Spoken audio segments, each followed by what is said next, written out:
Hello, everybody. Joe the Lawyer here, and we are live at 7 p.m. Eastern on a freaking Wednesday because, why not, right? What the hell? We're live with Rob Conley on another deep dive conversation. Get to know everything about Rob, including what kind of socks he's wearing tonight. And also, we're going to go even more live. We're going to go live with his Kickstarter, all right, around 10 o'clock or so. We're going to get a bunch of people in here, whoever wants to join us, all the friends and family, I guess you could say. We're going to go live. So thanks, Rob, for joining. This should be fun. Thanks for having me. No, this should be good, man. You're my next victim.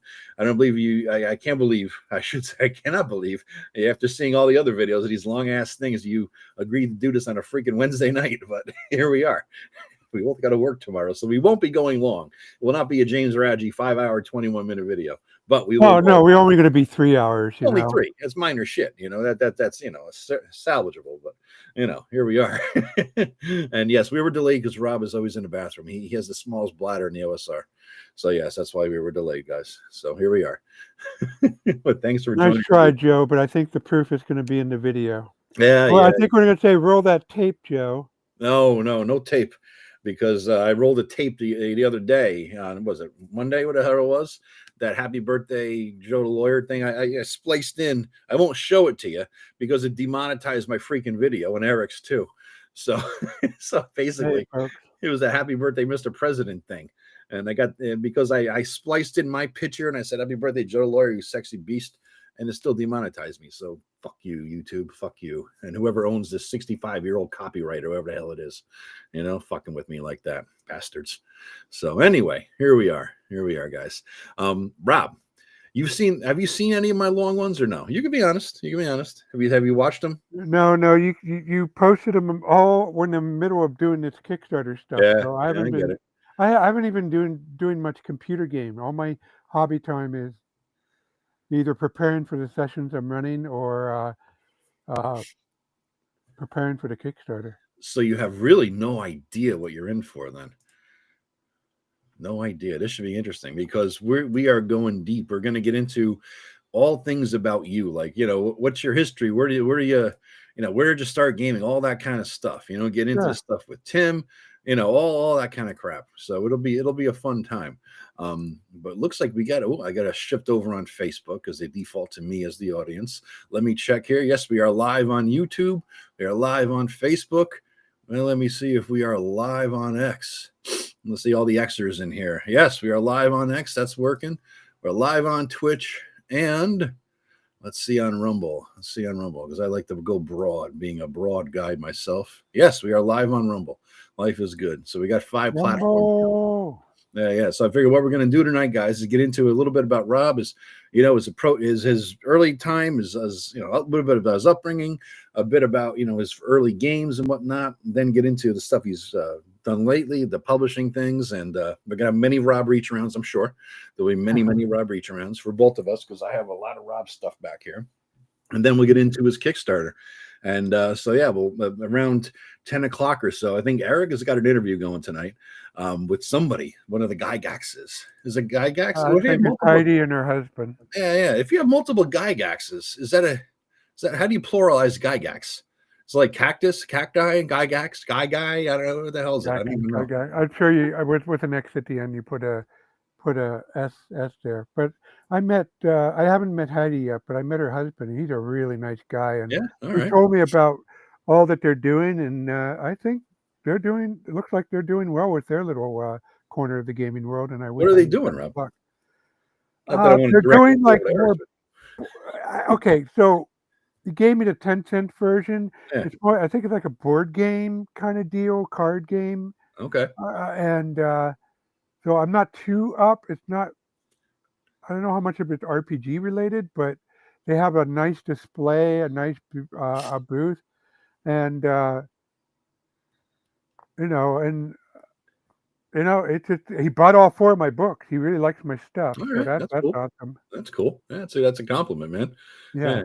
They're saying a Gygaxen or a gaggle of Gygaxes. That's interesting. Yeah, I don't know what it would be. I have no idea what it would be. But so we got let's see what we got here. We're ramping up here. We got 4 on X, 13 on YouTube, 1 on Rumble, and of course none on Facebook because fuck you, Facebook, but I'm still broadcasting to your ass anyway. But you might as well get going, dude. where are you from originally? Where in East BF, Pennsylvania do you reside? If you want to give away the town, I think it's everywhere anyway. It's not giving anything Well, I away. was born here in Northwest So, Pennsylvania, Meadville. uh-huh. It's not a small town. It's not big either. It's about Yeah. 13,000 people in the city itself, and maybe about 20,000, 25,000 when you include the surrounding township. Okay. But once you get out there, it's pretty rural. Yeah. Yeah. And so I was born here. I grew up here and went to high school here. Didn't go to college here. Allegheny College is way too expensive. So I went to Indiana University of Pennsylvania. All right. But your father owned a business, right? Your parents owned a business there? Yeah, my mom was a teacher in the school district here for decades. And she started with kindergarten. And by the time she retired, I think she was up to third grade. My dad was a sheet metal worker in the old craft union, I think. Yeah. It's the craft side of the union, not the trade unions. But he was a journeyman. But he wound up owning his own shop, and he did boats back when he was young. He did what? He did boats. Boats. Yeah, I got to give some context. So it really starts with my grandparents. Yeah. My grandparents were both born in Pittsburgh.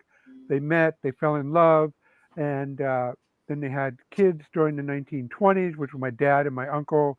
And eventually, what happened is they bought some cottages up here at Conneaut Lake, and they own an acre off the lake, and they built about 10 cottages on that acre of land, and they would rent them in the summer, and then in the winter, starting in the 40s after World War II, they went down to Miami, where my grandfather and my dad built houses, and flipped them. They sold them. So they commuted between the two places for a number of years. And while my dad was in Miami, he raced power boats, and he got into tinkering with power boats. Yeah, the early powerboat racing. We even have a trophy of his. Those go boat things like you see now today in like Miami Vice, like those things. You ever seen the new Miami Vice movie in a go boat? They actually look sleeker than that. Really? Yeah. Yeah. They're racing boats. So well, the Miami boat looks fast, but it's really a pleasure boat. No, these are racing boats. They're narrow and stuff like that. Your father's like Don Johnson here, basically. You're trying to tell me the whole Miami. You know what? Did he have the hair? Yes and no, but he was not. He didn't come off like Don Johnson. No. Okay. No, but he was apparently very fun to be with. Oh yeah. But in a very Clark Kent kind of way, not goofy, but very. He wasn't. I don't know. My dad just was really popular, and fun in a Clark Kent kind of way. You understand the contradiction inherent in that phrase, right? Yeah, he wasn't. He didn't come off like Don Johnson comes off slick, and my dad was popular and nice and fun to be around with. And he was the guy with the boats, either a sailboat or a boat. He was the guy with the boat. And my mom was, born in during the Great Depression, and she grew up around here at first, and then her and my grandma had to move out to California, and so she was a California girl. Okay. But they still have family ties back here, so she would come back here. So during this swapping between Miami and Conneaut Lake, and my mom coming back here for college and then hanging around here, they met, fell in love, and eventually got married in the 1950s. All right. So he goes from Don Johnson boat in Miami lifestyle. No, he was the same way with my mom. Okay, all right. Yeah, I think that's one of the attractions they had for her, and because they met on Conneaut Lake, and they would. I have a picture of them on a boat with a bunch of their friends on Conneaut Lake, Huh. All right. and sailboating. Mostly what my dad did on Conneaut Lake was sailboating, but um, yeah, my mom, she's somebody you wouldn't want to mess with. Really? She was a woman who knew her own mind, didn't take shit from anybody. Was she the And mean teacher? Was she like the knuckle rapper? You know, no, like oh nun? no, God no, no. She just didn't take shit. She didn't. Some guy tried to bully her or something. Nah, not happening. She was. I got a plaque up there. Uh, Uh-huh. see that plaque up there? Yeah, yeah. That's from her time as a swimming coach. She became the boys swimming coach. Really? Where there were no girls swimming coach in 1971, I think. So she was like the first female coach of a men's team of any sport in Pennsylvania. And let's just say she got a lot of static, but she didn't take any, and she became she turned out what was a swimming program that was a joke in Meadville, and turned it out into a program that could compete at the state level. Huh. And then she founded the girls team a few years later, and my sister was a member of that team, Okay. and she retired undefeated as a swimming coach for the girls swimming. Damn, man. I did Yeah. not know that. I did not know much about your mother or your father, really. I just knew they owned that business. So he goes from the Miami Vice lifestyle, coming back here, meets your mother, marries her. And I would say the Miami Vice lifestyle is probably accurate. yeah, okay. All right. And he comes back here, marries her. And has Well, there's more to it. So Uh-huh. one of the things he does before he had my sister, who's the oldest, Yeah. and my elder brother than me, was he established a company called Vicon, and he wanted to build boats with his friend. Uh, I'm not sure his first name or last name was Vincent, but they were partners. Mm-hmm. Well, his big shtick was jet ski. Vincent Conley. All right, Vicon. All right. I came Yeah, just yeah, you there. yeah, Okay. yeah. Took me a second. So he built jet boats. He was one of the first people to build jet boats. Your father? Yeah, and I never heard of a jet boat. yeah. You don't need an outboard motor on your boat. You put a impeller. It's still a gasoline engine in your boat, but instead of a propeller, it runs I think an impeller, has a tube, sucks in water, and throws it out as a jet of water. Oh, okay. I know what you're talking about now. I thought you meant like a jet fucking engine in a boat or something like that. No, Okay, no, or a jet. no, but there is something adjacent to that I'll get to in a minute. Okay. But so he was an early pioneer of jet boats, and he would take it down to French Creek, which has a lot of shoals in it, and the Allegheny River. And there's a particularly notorious spot down where French Creek joins the Allegheny underneath in a town called Franklin. And back then, people used to cross the bridge all the time on foot, and they would see him coming up, roaring up the river, and the jet boat has no propeller. There's nothing to wreck. You wreck the bottom, but you can go through some pretty darn shallow water. Yeah, They see him coming it. They know the shoals down there. You got 20 people on that bridge trying to wave him off, and yeah. he hits that shallow end, and he just sails through, just leave Keeps on him going. flabbergasted, and as he sails up the Allegheny River. That's pretty cool, man. That's pretty cool. So your Yeah. father was quite the techie inventor guy, it sounds like. And sounds like Mhm. you and your brother both ended up being techie, right? Your brother Yeah. more computer programming. And yeah, well, let's go back to the business then. So how does he get into this business? So how does he Well, go from, he went back to sheet metal work for a long time, okay. and then he kept Vicon. He bought out his partner. It wasn't worth much, but Yeah. he wanted the company. And he did various things, nothing spectacular. Just he makes a go at it occasionally with opening his own shop. And finally, he had a modicum of success around in the early '70s with fiberglass. Okay. Okay. Yeah, he built these things called quantasonic huts, which are big hoops of fiberglass, and they form a hut like that, and Yeah. you build them in ribs. And then he also water slides became big. and they were made out of fiberglass, so he built out a couple of those. Okay. So, but he still did sheet metal work.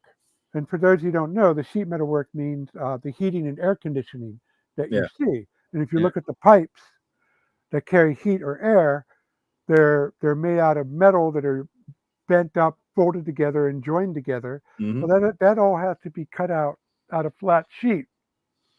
And while the straight pieces are relatively easy to cut out, whenever it changes direction or side or branch off, you have to do what they call layout, which is one of the few areas in life where geometry, actual geometry with protractors and rulers and where you swing an arc. Because you got to cut at an angle and then fold properly. So that you got to scribe the pattern. Yeah. And take a pair of tin snips. Yeah. And later in the 60s, they had pneumatic snips, but still, it was a hand job. It was crack all the jokes you want, but it was a hand job, very tedious. So my dad, even with the fiberglass, he would do these HVAC jobs on the side. He would do like a half a dozen fittings for a friend because he knew his stuff. Yeah. And my brother comes along, and you got to understand, he's my brother, but he was an asshole, a real right royal asshole. I've heard you say that before. I didn't want to be the first to say that if you didn't want to get into it. No, he was smart as a whip, and I feel bad that he passed away in 1990. But he was a pain in the ass to everybody. Unfortunately, he was one of those geniuses. And well, let's just say he could have been Steve Jobs, but he wasn't Steve Jobs. He didn't get the opportunities that Steve Jobs had. And for people who don't know about Steve Jobs, him and other early tech guys were notoriously difficult to work with. And my brother was notoriously difficult to work with. But anyway, he was in my dad's shop helping out with stuff. He sees my dad doing that. He tells my dad, he goes, I can program the computer I got to do that, and it would do that in 2 minutes. Whoop. Shit. Rob just froze. Damn. Crapola. Rob, are you there? Ah, crap. It's not even a funny freeze either. He's just kind of like, some people freeze like, but no, Rob was just kind of froze nice. I can't even screenshot the freeze. Damn. Is everybody? Maybe I froze. I do have some rain going here. Does anybody hear me? Type in something. Type something if you hear me and not Rob. Type something to hear Rob and not me. Let me see what the hell's going on here. Hopefully Rob gets back. It's gonna be a real goddamn short interview if he doesn't get back. Oh boy. Let me see. Let me check on YouTube. Is anybody here? Anybody here? Are we still going, guys? Are we still going? Oh, yeah, shit. He's frozen. Crap. Tim, you live in Rob's town. Go knock on his door. Go. Tell him his shit's frozen up, man. Shit, he's gone. Damn it. All right. I shall entertain you. Shall entertain you with something. Let me do his little song and dance here. I do have some of Rob's stuff, actually. I'm going to pull a Rob reach around early in this stream here. You know what I'm going to do? I'm going to start with probably the greatest. Hello, Dakado. If you're just joining, Rob is froze. Yeah, he had dropped twice and you kicked him. Okay, good to hear me. So let me start with the greatest editing job in the history of any RPG right here. How to Make a Fantasy Sandbox by Rob Conley. Edited by yours truly, of course. So Tim, I know you're editing his new book, Tim. So he told me that the other night, but you got it's gonna be a tough haul to beat this, dude. I gotta say. It's going to be a very tough haul to beat this. This should be interesting, especially if Rob doesn't come back. I really can't do a Rob interview without Rob. You can't have a one-sided conversation. I'm good at talking to myself, but that's usually after I get a little extra, drink and puff in me. So this should be interesting. Oh man. So Rob is missing out. When he gets back, we got to pretend that we talked all kinds of mad, crazy shit about him. You know what I mean? So yeah, put in comments. In the comments, shit like, oh my God, Rob did that. Oh my God, I can't believe Rob did this. Oh my God, that sort of a thing. I'm not editing, more of a continuity checker. All right, that's cool. That's cool. Continuity. What does that mean, Tim? Continuity. Oh, Rob is back. Hold on. Rob is back. There you are. Oh, we got the nostrils. We got the nostrils going. There we go. What happened? We got technical difficulties. Please stand by. What happened, dude? I'm on my phone. My internet went out. Really? The internet went down? Yeah, my internet went down. Damn it. Kind of okay, how are we going to do this? Town you got going on there, man. All right. He doesn't come back. You interview yourself as Rob while doing a Rob impression. This is where the Rob AI, if Greg has fully developed it, would come in handy. I could have had a conversation with Rob AI, which would have been just as good, if not better, than the one with Rob. So Greg Chris has been developing this Rob AI over time. All of our conversations on the phone, all our group texts and all that, Greg Christopher feeds it into an AI algorithm to develop a Rob AI. He's also developing a Matt Jackson AI, and pretty soon he's going to have them just fight each other all day, constantly, about politics and see who comes out the victor. So, yeah. You lost your phone internet? I got a hearing aid something here. All right, no worries, man. No worries. I would just while you were gone, pimping some of the greatest edited material of all time here. So, of course. All right, where we got going there? You good? That works. That works. Hold on. Low nostril coefficient, so that's good. We're not like up on there.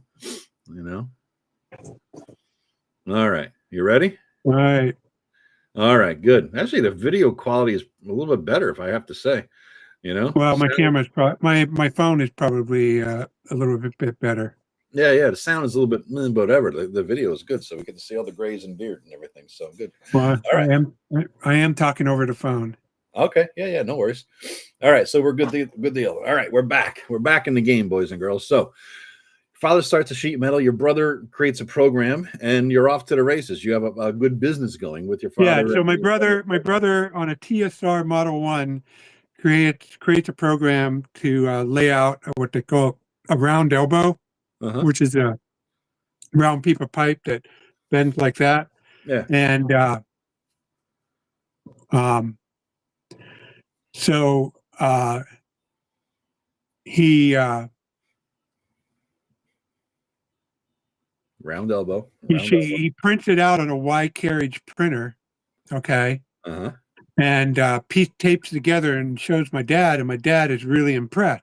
So they go to a convention where they show a sheet metal convention, and they see these machines that cut out with computers HVAC fittings on a flat table bed. Yeah. And my dad looks at the machine. He's not impressed with the machines at all. My brother looks at the software they're running. He's not impressed with the software. And they say, we could do a freaking better job. So they went off and they figured out how to do it. Okay. Took them 2 years and a little bit of agony, but they finally wound up, and they were able to found Vicon, which went along pretty good. And my parents had a really good reputation in the business. We kind of got our foot in the door by outstanding service. We didn't really give anybody static, or even if they did a dumb thing with their machine, we never told them that. We just, okay, please don't do that again, and fixed whatever happened. And we had a good price. And unfortunately, there was a Supreme Court decision called Diamond versus Steel that said that you can get a patent on a machine where software was a component of it. Because before they invalidated any patent, they wouldn't approve any patent that had software involved.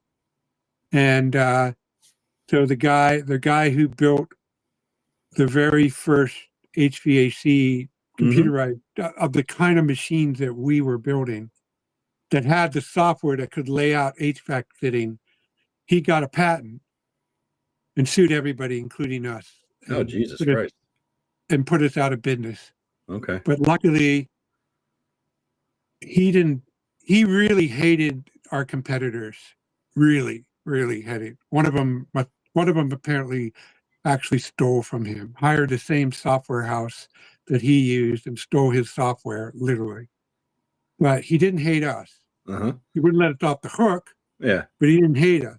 So what he let us, what allowed is, we had a really good sales outfit in New York City that we really liked working with, and they really liked working with us. So they made a deal with the guy to buy the company. So while my parents were out, they didn't have to pay anything because of the lawsuit. Okay. They just had to turn everything over. Okay. And I went to work, and I've been at work there since 1992. Okay. And they just kind of semi-retired, and they're about to retire, and we got bought out by a Swedish company that they liked. So we're now part of an international conglomerate, and they look like a pretty good bunch of guys. So, all right, good deal. So, all right, what it means is I'll have a job until I retire, so which is good. But there was always a little bit of worry with a family-owned corporation. You know what? That where the owners are older than you, what's going to happen? Yeah. I get it. Right, we're getting prompted about the bats and the attics and all that. So why don't we get into the D&D? When did you start playing, dude? What? All right. So what's the D&D? All right. So now we know Rob's background. We know his family. His Miami Vice father is Don Johnson. I don't know how Rob didn't get. Can we switch back to the regular stuff if you don't mind? What's that? And then I'll tell my story. Say again. Can we switch back to the regular? Yeah, wherever you want, man. Yeah, the internet's back. Oh, okay. Oh, you're gonna swap over. Okay. Cool. All right, good deal. You're gonna drop and join again, or join twice? We'll have a double Rob here. Oh, nostril booger. There we go. All right. Well. Once I get confirmation, trust but verify, right, Joe? Yeah. I'm a Reagan fan. There we go. Rob is back. We are double robbed. Holy shit, holy. All right, hang up the phone, mofo. I don't think I can hang you up. There we go. All right. We're off. We got 2 Robs for the price of 1 there for a second. Yep, there. And then I have that. I still have that up on my screen to rejoin. All right. What happened? All right. So D&D, Rob, first game. That is terrifying. I know, Tim. 2 Robs. It's like a. All right. So it's the summer of Star Wars. I was between the 5th and 6th grade. 77. Yeah, and I had this. My best friend was named Chris. I'm not going to tell his last name, but his name was Chris. And for some reason, around 4th or 5th grade, he became my frenemy. And we did some wargaming, SPI, Avalon Hill. Okay. But he became my frenemy at that time. So I was walking home in the summer, and then he goes to me. He waves this, which I now know to be the white box, the 3 brown, the OC, the collector's edition white box. And he goes, "I'm going to play D&D. You're not." And it's like, how old is this? I don't. Huh? How old are you now? 5th grade. 5th grade, 10, so 10 years 10 old? or 11 years old. Yeah. It was real petty shit. Oh, yeah. And I still do it, though. Yeah. I said, "I don't care." And he said, "Well, I bet you don't even know what D&D was." And of course, I did what every kid does. Yeah, I know what it is, and just stomped off. But I was going to find out what it is. By God, I was going to find out what it is. Can't now, Google it, though. So here's the bad part. So at I believe first reach around. Yeah, we're not going to use that word, Joe. We're talking about hand jobs. We're talking reach arounds now too.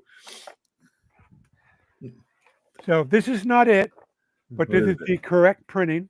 I tracked it down thanks to the guys at Arcanum, who are real anal about every exact printing. But I believe for the Christmas of '77, I got this. Okay, the Holmes box set, specifically the one that comes with chits or dice. With the dice in the proper colors. Okay, very good. And of course, the book. Yeah.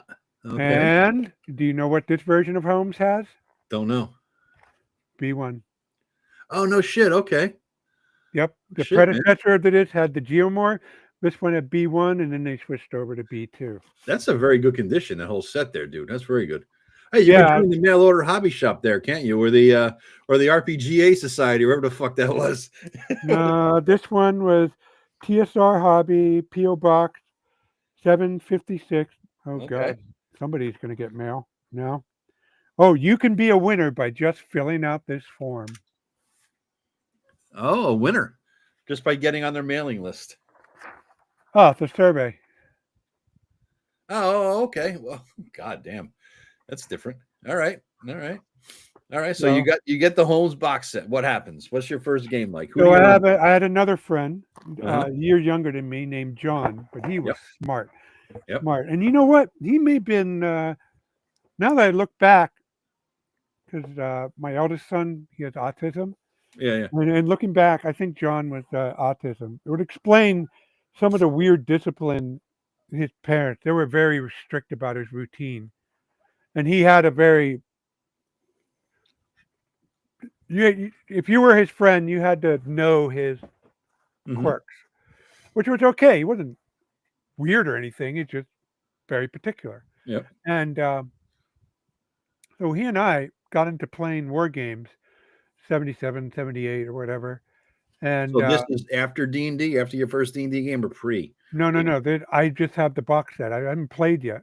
Oh, okay. So you got the box set, then you try the war game thing. But he's heard of it too. And Yeah. we were kind of on the bottom of the social totem pole. So we weren't being invited to anything. So we had to figure it out for ourselves. Yeah. Hey, Flint. What's up, buddy? Hey, Flint. So we got the rules. We read them. Okay, we're ready to do this. Now who's going to be the first DM? So we rolled dice. He won. So he was going to be the dungeon. Of course you roll dice to determine who's going to be the first DM for D&D. And then I made up a magic user. Uh-huh. And I went down. What was his name? I don't know. You don't know? Mine was Gandalf, of course. Duh. That's the one you use, man. Your first magic user is always named Gandalf or Merlin. You know, one of the two. No. But well, there's a reason I don't have a name for him. You'll find out shortly. But anyway, so it was the Port Town dungeon.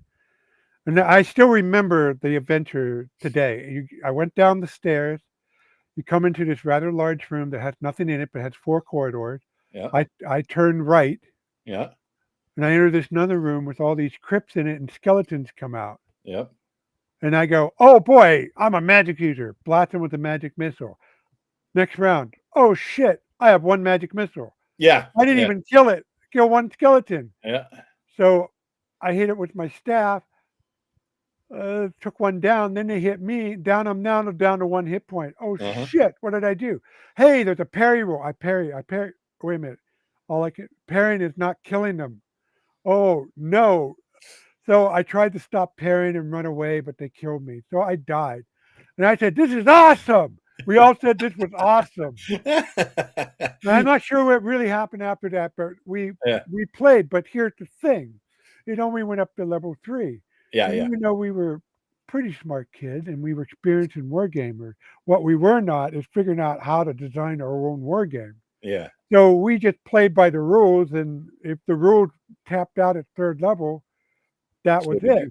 Yeah. Game over. Yeah. So then we heard of the player's handbook, 15 frickin' bucks. Oh yeah, no, not cheap. So he came up with 750. I came up with 750. Who came so up with bought the tax? One and the tax, still 6% back then. Yeah. And then we split it. And then we rolled dice to see who would take home. Okay. I won that time, so I took it home first, and I read it. I devoured it. Yeah. And I was excited.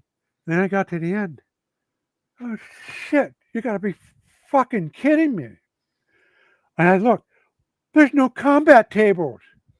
Yeah. They've got levels, they got everything, but the combat table. Yep. This is useless.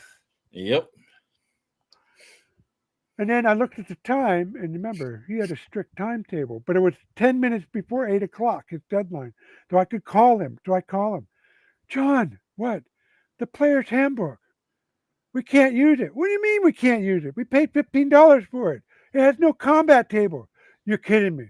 I'll bring it over tomorrow. I'll let it get back early. You'll find out it has no combat table. Yeah. So he got it. We verified it had no combat table. Oh Jesus! So we played war games, and I hung out with my friends in another group of friends in the neighborhood, and we played war games, and we Mhm. did baseball, and then we did football. Mhm. It was an outright neighborhood gang where we did all this crazy stuff together. Not nothing. It was all G rated. I'm sorry, folks, but but then came the summer of '79,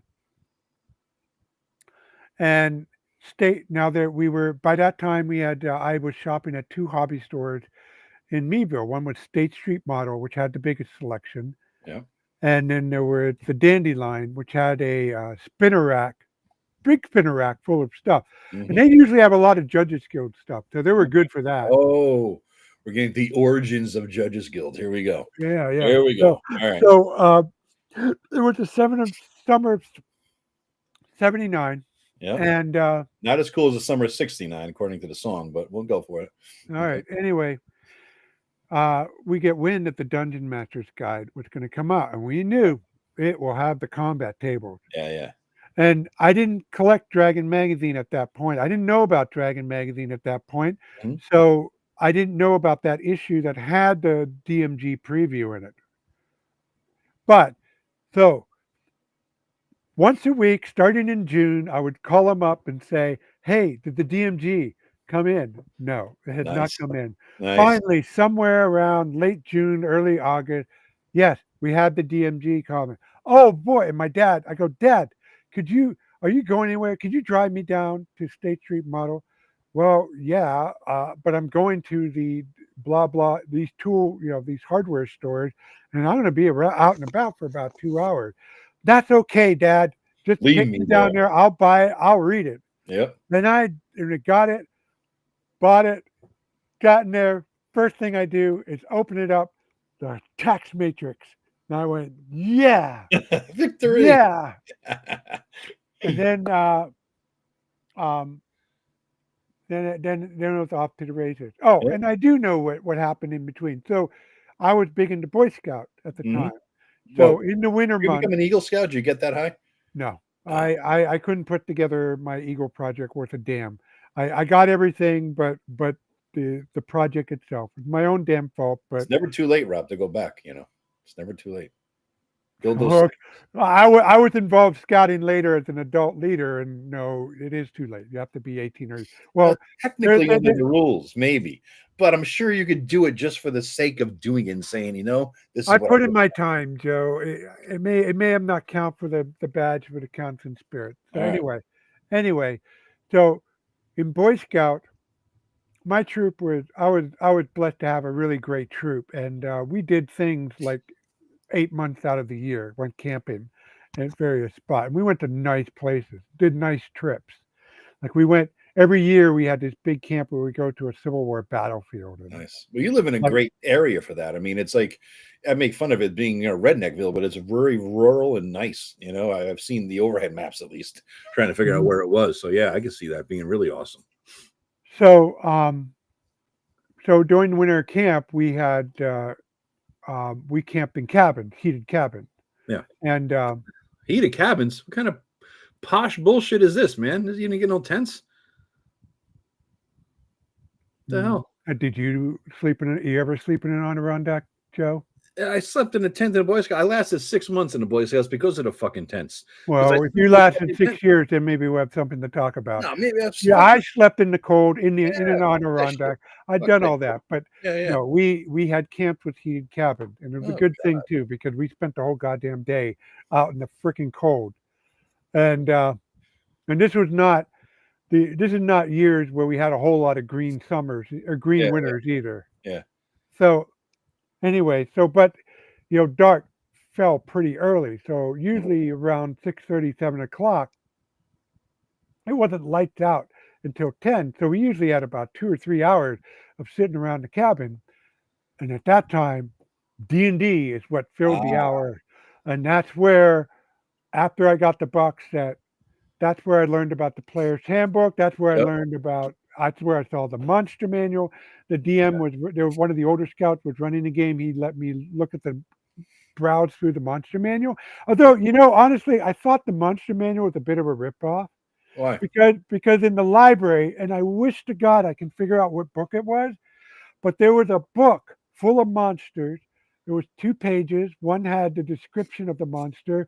The other one had an illustration, but it was more of a myth, folklore stuff.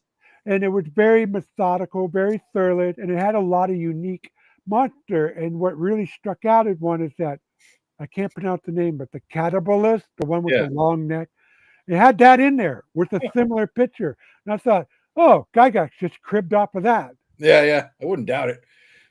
I wouldn't doubt it. So anyway, but I thought that I got to read everything, and that's where I knew I wanted to get into D&D. Gotcha, Boy Scouts. And okay. So that's the Boy Scouts where I learned about that. And so after this, in the summer of '79, we transitioned from wargaming to be our primary activity, our gaming activity, to Dungeons and Dragons being our primary activity. And since we have the time, there we go. What we got? So this, well, it's kind of faded, but this is what I call my things of D&D past. I gotta pause. I have to pause on you, Rob, for 1 second because somebody brought up the succubus. Succubus trumps anything you could possibly pull out. My brother dated a girl that looked like the succubus. My mom hated her, but for me, she was the best sister I never had. I get that, dude. Many a long 13 or 14 seconds were spent me in the bathroom with the picture of the succubus. Anyway, go ahead. What do we got? What do we got, Rob? What are we showing here? Let me expand upon you, make you maximized. All right, hold on. Gotta find it. Interrupting a succubus fantasy for many of us. But Mythic Mountain Folktop there was saying, let's see, what he said something interesting here. Well, he says, I keep hearing guys your age. First of all, I'm at least 14 or 15 years younger than Rob. I keep hearing guys your age say the same thing. I played when I was 10 and my character was brutally murdered. And I was like, that was awesome. It's true. It's like, because, oh shit, I could go back. I think that the younger generations, it's not the same, it's like you got to coddle them or something. People may, for some reason, not as big a fan, but here's the thing. Young kids I've run for have done the same thing. Yeah, that's true. My nephew 3 months ago died as a magic user in a port town using the Holmes D&D.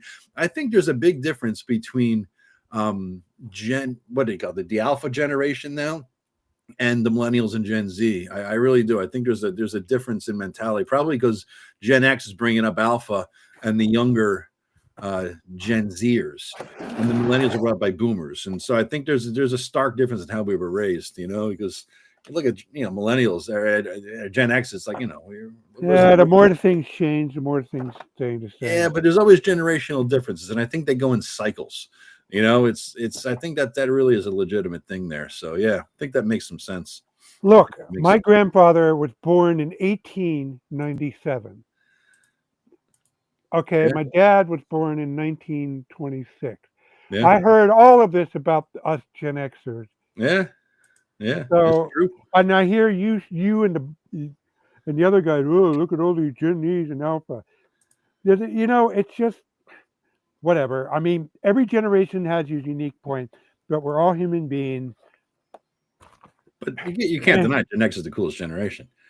Just because you're not millennial. What is it? What's the pre-boomers? My grandfather served.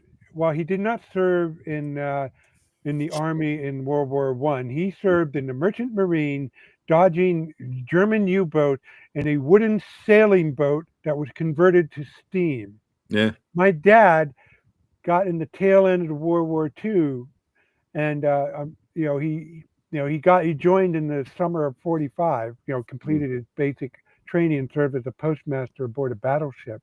But if it didn't go down the way it did in August of '45, he would have been in part of the invasion of Japan. Yeah. His ship was slated as part of that operation. Yeah. So we're not the coolest generation by far. Oh, they had some tougher shit. Like my grandfather, he came over when he was 15 from a tiny little country, and he lied about his age and he joined the Marines when he was like 16 or 17. He lied about his age. He said he was old enough to join. He wasn't, and then he ended up getting schlepped out to Panama back in the Banana Republic days when they were just, the Smedley Butler stuff was going on, right? Where just the Marines were used as Smedley Butler. Okay. The Marines were used as tools essentially for the corporations who wanted to take over these, Central American countries. And so he was over there, and he was Marine. He was a Marine photographer, recon guy. And to this day, I have a box of pictures that this guy brought back of people literally being burned alive. Yeah. Jesus Christ, the shit that they saw, older than us, yes, they went through some shit, but I have photographs of people being burned alive. Like, no, unfortunately, as human beings, I will subscribe to one brand of prefaces, and we'll find every generation will find something to fuck up, and we'll see. Yeah. Just hopefully it's never anything on the magnitude of World War II again. I know. Anyway, what do you got? Let's talk about some positive shit. What do you got? Okay. Let me digging you. There we go. All right, so this is proof positive. I have a dated record of a character sheet dating from November 1979. Zelliger, is that his name? Yeah, I like the B1 names. So these were my first two high-level characters. Right. I had a duel, Rogan and Delagar. I'm highly original. But I guess Rogan's sheet was from a little bit later. Look at you. Look at you drawing a dude with hair. Look at that. Yeah, my mom paid for art classes. Yeah, I have another. Here's another one of Delagar. Oh, was that a funny hat too? Look at that. Yeah, he's got the funny wizard hat and a little symbol there for his wizard symbol, huh? Oh yeah. Next to his name. I'm not sure if I took that out of the Lord of the Rings book or not. Cool, man. So, cool. So these. Oh my God! These are not the oldest sheets. This is officially my oldest sheet. So this probably dates from late summer of '79. What the fuck? I can't even. Looks like some goddamn hieroglyphic. What the fuck is that? Oh, there's the ability scores. You cheating motherfucker. There's no way you roll those fucking scores. Strength 17, intelligence 17, wisdom 13. Bullshit. Yes, bullshit. You were cheating motherfuckers. Bullshit, you rolled that shit back in the day when it was 3d6 in order. Now we officially know. I'm guilty as charged. Oh, we all did it, dude. You have any of my characters? But to show I'm not alone in my crime, this is my friend Brian's character sheet. For some reason, wound up with, and as you can see, his ability scores are no slouch either. No, yeah, he pretty much maximized them all. You put couple token 16s in there, but yeah, I see that. You tell 16 was his dump stats. I don't know where we used one of the. I think there's one alternate method that would do that. I think that's what we used out of the. Yeah, you keep rolling until you get 16 or better. That's the method. That's pretty much it. Something like that. Ultimately, what I settled on for my campaign, and I know this might seem generous, but I wanted people to be able to pick at least some of the advanced classes. You roll 46, drop the lowest. You do that 7 times, drop the lowest, and then you range accordingly. And that gave you stats, in the teens a lot, but you still got an occasional low outlier. So you've got people being able to play paladins and stuff if they wanted to. But yeah, so, and this, of course, was very original. Where is it? Robert the Wanderer. And he had, I don't know what method I used for it, but I didn't cheat too much. That must not have cheated much there. Let's see what we got. 16, 14, 14, 16, 16, 17. And that's not cheating, bitch. What the fuck, man? And he's an 11th level ranger, but more importantly, he was the character I opted to keep accurate time records for. No, not really accurate time records, but I did fill this out with the horrible mistake of oh shit, I shouldn't have used that ink. Oh yeah, I see what the hell. I was wondering what the hell that was about. Okay. Jesus. What is that sheet from, Rob? What edition is that sheet from? It's first edition. I'd never seen that kind of format for a first edition sheet there with the folded thing like that. Oh yeah. I mean, now for Tim's campaign, And I don't think you were in on that. In 1980, no, I wasn't there. No. not 1980. This was more recent. This was in the early 10s. But I decided for Tim's campaign that I would keep accurate records. So, Okay. and this was a legit rule, so don't give me static about it.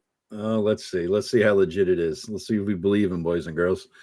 18, 12, 6, 12, 17, 10. All right, I'll call that as legit since you got a 6 in there. But so you know that this is only one part of this package, character records that you got. You also got these. Yeah, I don't remember those. And then you fill these out. I don't remember those at all. I just had the goldenrod sheets from when I started. I started in '84, so that's predates me. You know those. Well, you can get a copy courtesy of the Mad Irishman. I'll give you the link in chat so you can post it for the people. All right. Well, speaking of links and chats here, guys, let me copy a couple things here for you. Copy the address. I'm going to paste this first thing. Rob is generously giving you a preview of a PDF. All right, so you click on that link, and you have the PDF preview of what's going live later for the Kickstarter. And I am also going to put a link for the Kickstarter. Rob is dropping his Kickstarter live here at 10 p.m. or so. Okay, so that's where we're all building up. We're building from where was Rob born and to his Miami Vice Don Johnson father, all the way up to what have you done lately, leading up to the Kickstarter, guys. So we got a couple more hours to get all the rest of Rob out here. Rob, when was the first Judges Guild encounter? I know you said you saw some stuff in the spinner round. Well, I got more. Oh, of course. Okay, what we got? First, let me give you the Mad Irishman link to all right, okay. D1E. Put it in the private chat there if you could. Yeah, I know the drill on this part. All right. Yep. Oh, there we go. So those are all your golden. So if you find goldenrod paper like I did, you can print them up. Okay. For some reason, I opted to do brown. I don't think I had the light blue that the original one. You could get goldenrod at Kinko's. I bought pretty damn close to the OG goldenrod at Kinko's years ago, and copy place. And if you have them in your neighborhood, they're pretty good. It's pretty good paper. And then I just printed up character sheets on them. So the steamroll is on. Yes, Tim, the steamroll is on. All right. So what we got? What is this? There's adventure log. Okay. All right. And I didn't keep great notes, but I did keep a couple parties here. This page is just me practicing filling it out for the first time. But this is an actual log. Oh shit. And this is one of my early Judges Guild campaign. Your handwriting sucks too, I see. Even back then too. Yeah, my handwriting is atrocious, man. And since Tim is listening. Yes, he is. Listening to this, as he called it, the steamroll. Oh. I'll tell this story first. So remember those winter encampments I told you about? Yeah. Well, this was a game I ran at one of those winter's encampments. So it was at a place called Camp Sequoia on the shores of Lake Erie. And Lake Erie was nearly frozen solid. So you could hear the grinding of the ice. You could walk on the ice if you want to, but at night you could hear the grinding of the ice because where the pressure ridge. Yeah. So anyway, we're running this game here. And you know why there's so many lines scribbled out? Because some reason, let me see, Doug Zach decided to attack Ken Lord, and they got a big, huge party fight, and people were dying left and right. So most of the evening was spent with the group beating the shit out of each other. All right, so Rob, the Judges Guild, when did you get there? Whoa. There's one more. I know I'm steamrolling, but this is important. Okay. Okay. So, all right, you pull it out there. Pull out whatever you're going to pull out there. Keep it G.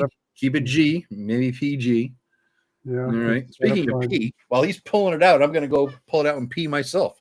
So, Rob, pull it out. Let's see. What are you pulling? I can hear you. I know you can. Hold on. There it is. We may have played before this, but this is the first recorded game I have for Tim Shorts. So it's our friend Dwayne playing Lord Duvalic, our friend Heath playing Aladan, Will, who was somebody you had to watch your dice around, playing Tyron. Then Chris was playing Ivory Jack. He kind of like playing spaced out characters. Uh-huh. And there is Tim with his character Tab, whom he Oh. doesn't remember. What year is this, Rob? This would have been 84, 85. 84. So was that when you first met Tim, that era? 84, Well, 85? I met him after high school, if I'm right. Okay. If I believe I got my date. I met Dwayne in high school. He was a sophomore. I was a senior. Yeah. And then, well, no, Tim might have been in high school. Well, no, Tim would have been a senior in high school. Would have been the earliest I met him because he was big into football until he had an unfortunate injury. Yeah. And so, but yeah, Dwayne, I met Tim through Dwayne, and him and Dwayne were best friends forever. And so that was the first documented Tim character I have in my records. Okay. Now we can talk about Judges Guild. Yes, back to Judges Guild. When the hell did you first encounter it? In a real way, not that you just saw it. Sim says, I knew you from football, but not gaming in high school. Okay. So the gaming encounter came after high school. All right. Okay. Yeah, he knows me from football, right? He saw me nearly enraged coming out of the locker room because somebody stacked my locker and I knew who did it. And I remember that. The story, at least. I heard that story. I pissed my pants laughing at that one. Somebody pissed off Rob and he came running out of the locker room, chasing him out onto a field on a tiny little towel, which apparently didn't leave much to the imagination or something, from what I understand. So no, it was pretty bad. So God.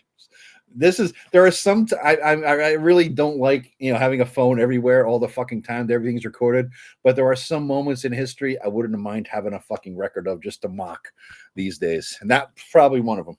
So yes. All right, Rob, Judges Guild. When did you find it? So I found it at the Dandelion. All right. So what came first, and this is important to the story. So this, thanks to Tim. Thank you for keeping this, Tim. Thank you for saving me from my insanity again. So this, I look forward to this. And this is actually original. Yeah. And the copies are... I have one of those. Are suitably battered. Mm-hmm. And marked, gridded off because I was doing subdivided hexes. So I figured out the pattern and divided the pattern. But here's the thing. Guys, these are 30-mile hexes. Yeah. I was 16, 17-year-old. What the fuck did I know of life? And I trying to fill up these 30-mile hexes, and I was like, I hate this. I was good at the kingdom stuff. Yeah. The players loved it. They loved the fact that I would bust out the war games, and we used this game called Swords and Sorcery for the mass combat rules, because this was before battle system, and they loved that I would let them try to become kings and stuff. Now, I was a good war gamer, so it was always a challenge for everybody involved. Mm-hmm. And but I hate coming up with adventures. It's just nothing there for miles, hundreds of miles. Yeah. You cross the plains. You see the dogs on the plains. Yeah. I get it. I mean, I could do it now, but back then I just didn't have the experience I have now. It was either a random encounter or you saw nothing. So I went into the Dandelion, saw that they had the Wilderlands of High Fantasy, bought it, and I'm not sure it was before. I think it was. I knew about Traveler too, so I got what Traveler was trying to do. Then I saw the Wilderlands was doing the same thing for Traveler, even though they came first. The same thing as Traveler, but for fantasy, which is what I love more than Traveler, even though Traveler is my second favorite. So I said, yes, this is the ticket. This is what I want to do. All right. And I got to admit, all my players were disappointed because they really love how I run Greyhawk, even though I wasn't having a good time with it. But I opened up a portal. They came into the Waterlands, and they were fairly high level, so it was a kingdom building game. Okay. And they carved out a kingdom, and Yeah, I guess I should have prepared better for that. But That's all right. We only got 3 hours. We can't hit every single thing, so that's fine. That's fine. watch All right. me. So what is it about the Dredges Guild stuff that attracted you, Rob, back in the day? What it was The it format. the format of the detail of every hex and all that sort of thing? Yeah, and then you got Citystate, which had Yeah. every building with Yeah. something, or not every building, but every building that was named Yeah. had Yeah. something, and there was a lot of named buildings, Oh yeah. Exhausting. and players just loved that. Yeah. But Yeah. really, what happened, what really took things off for me as a DM, um, was the second Wilderlands campaign, where I took the shit that they did Yeah. and made it part of the background. Ah, yes, yes, yes, yes. And then it really sunk in what I was doing the third campaign. Yep. And so I kept on doing that. And the players, even though I wasn't any better than the best DMs that we had around there. Wasn't bad, but I had my problems. I was partially deaf, and so I misheard a lot of things. What? And You missed it. but I said what? don't do that. Or I will come to Connecticut and bust your ass, and I'll bring the real sword this time. So lefty. So anyway, they really loved that. Yeah. I mean, I still have a note to make sure I remark on the fact in the Seahawk Cavern there's a fireball scorch on the wall because some PC lit off a fireball back in 88. Or not 88, 86, 85, somewhere down there. Oh, that's very cool. The history of campaigns, and that's what attracted to me to get in your Citystate game. Because Tim is, when he's running that Scorn thing with me, the one-on-one game, I said, this is fun. I never really did know how to do a city game like this. I had to learn. And he says, yeah, I did Rob Citystate forever.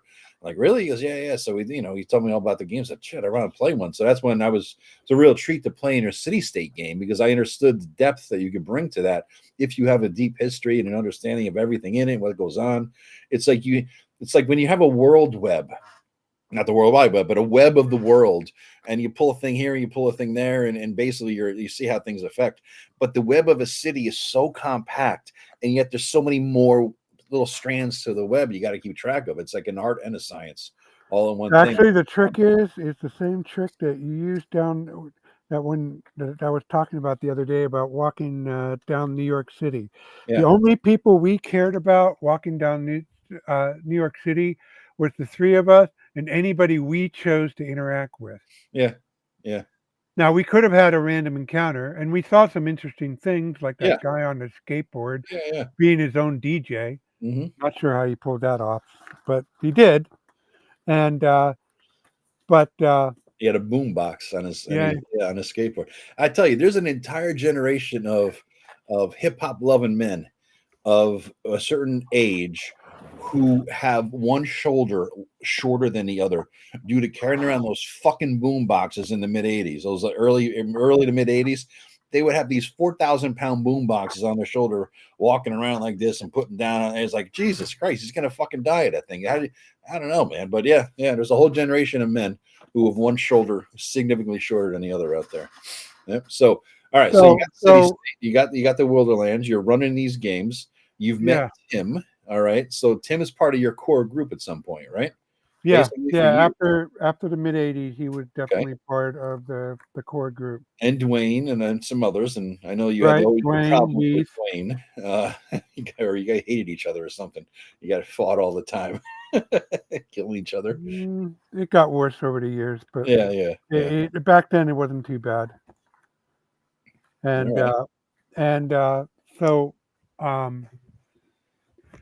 So I kept building on it. And then I went to college. So I had a college group.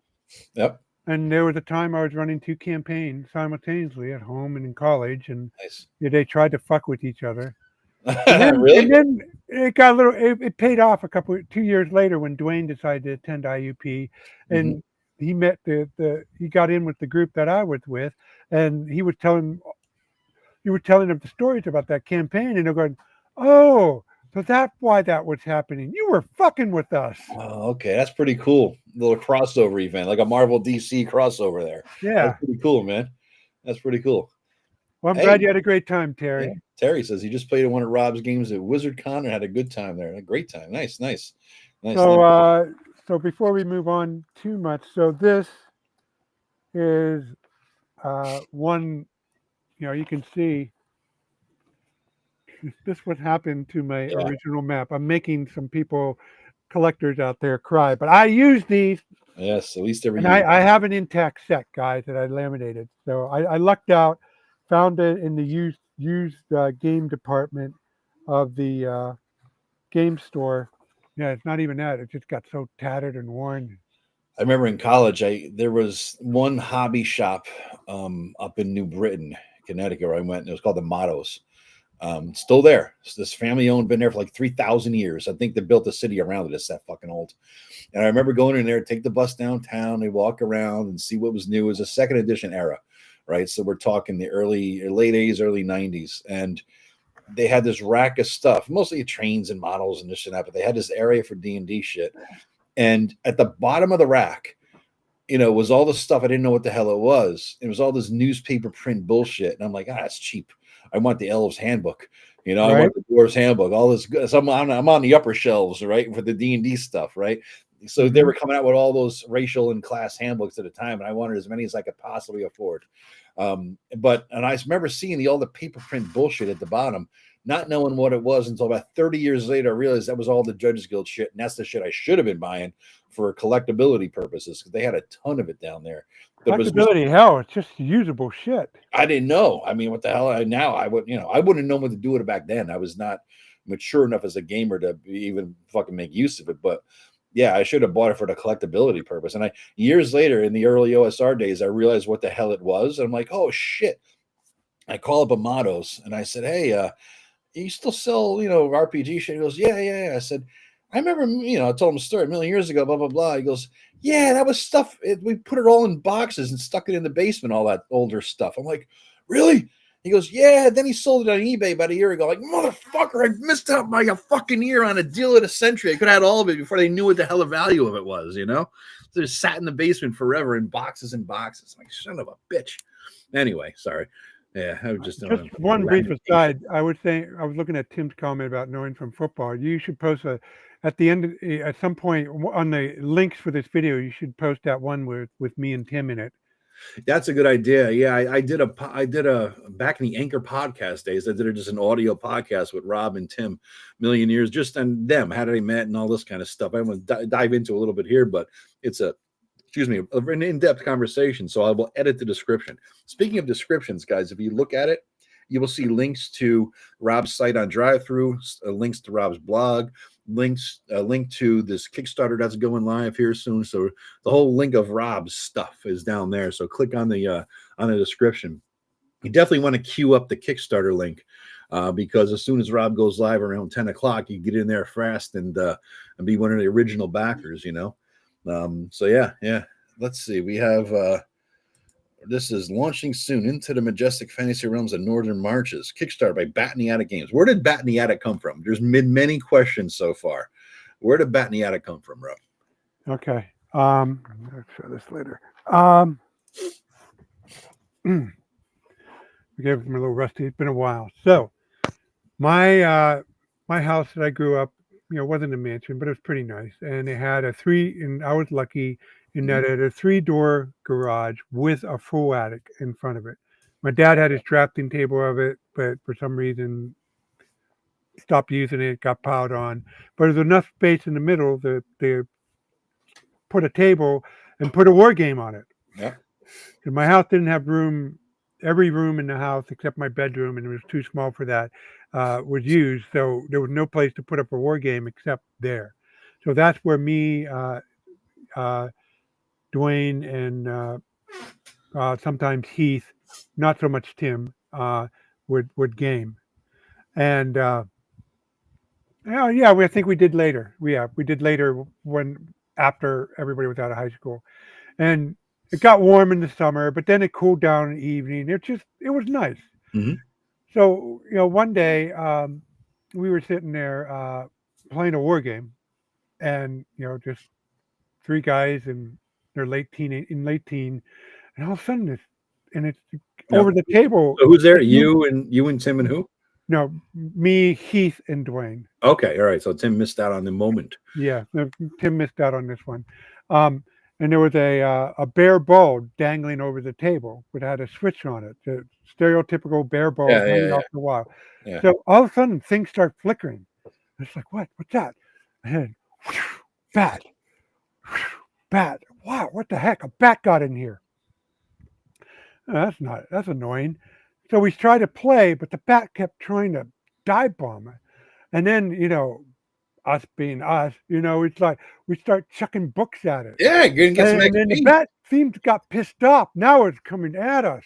Oh. And Dwayne, over there was a shelf over to the right, and my dad had all these catalogs and stuff on there.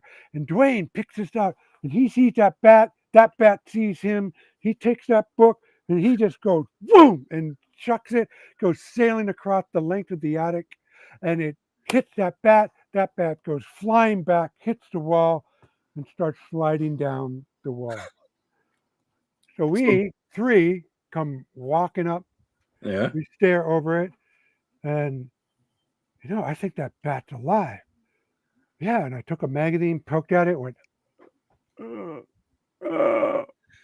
yeah, that bat's alive. What are we going to do with it? Clipping that. I am clipping that for all eternity right there.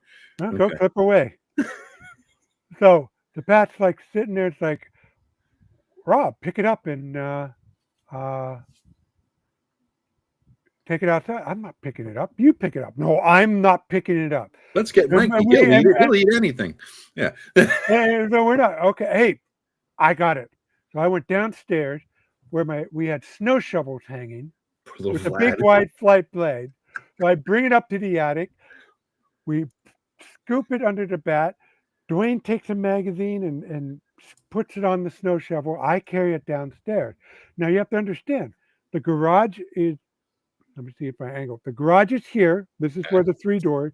The house was here, and the driveway went up here to the street. Mm-hmm. And so it formed like an L. Yeah. And then it was the side yards and the street. So we sat right here on the L, and I said, what do we do? Well, maybe if we give the bat a little lift, it'll fly away. Oh, no. We brought it out, and we looked at it and said, it's not doing too well. You think? Maybe we kind of like a Sears catalog at the fucker. What do you think's going to happen?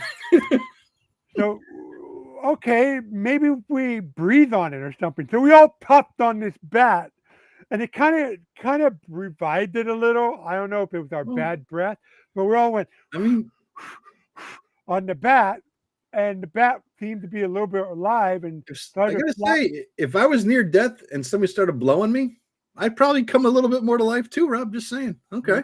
Yeah. All right. So the bat is like flopping around a little bit on the shovel. Yep. So we go, okay, let's give it a little lift. So we go 1, 2, 3, and toss it up in the air, and the bat goes boom right into the garage door, slides down, rings outstretched to the ground. Jesus. So we go up. Oh no, this is it. And no, the bat's still there,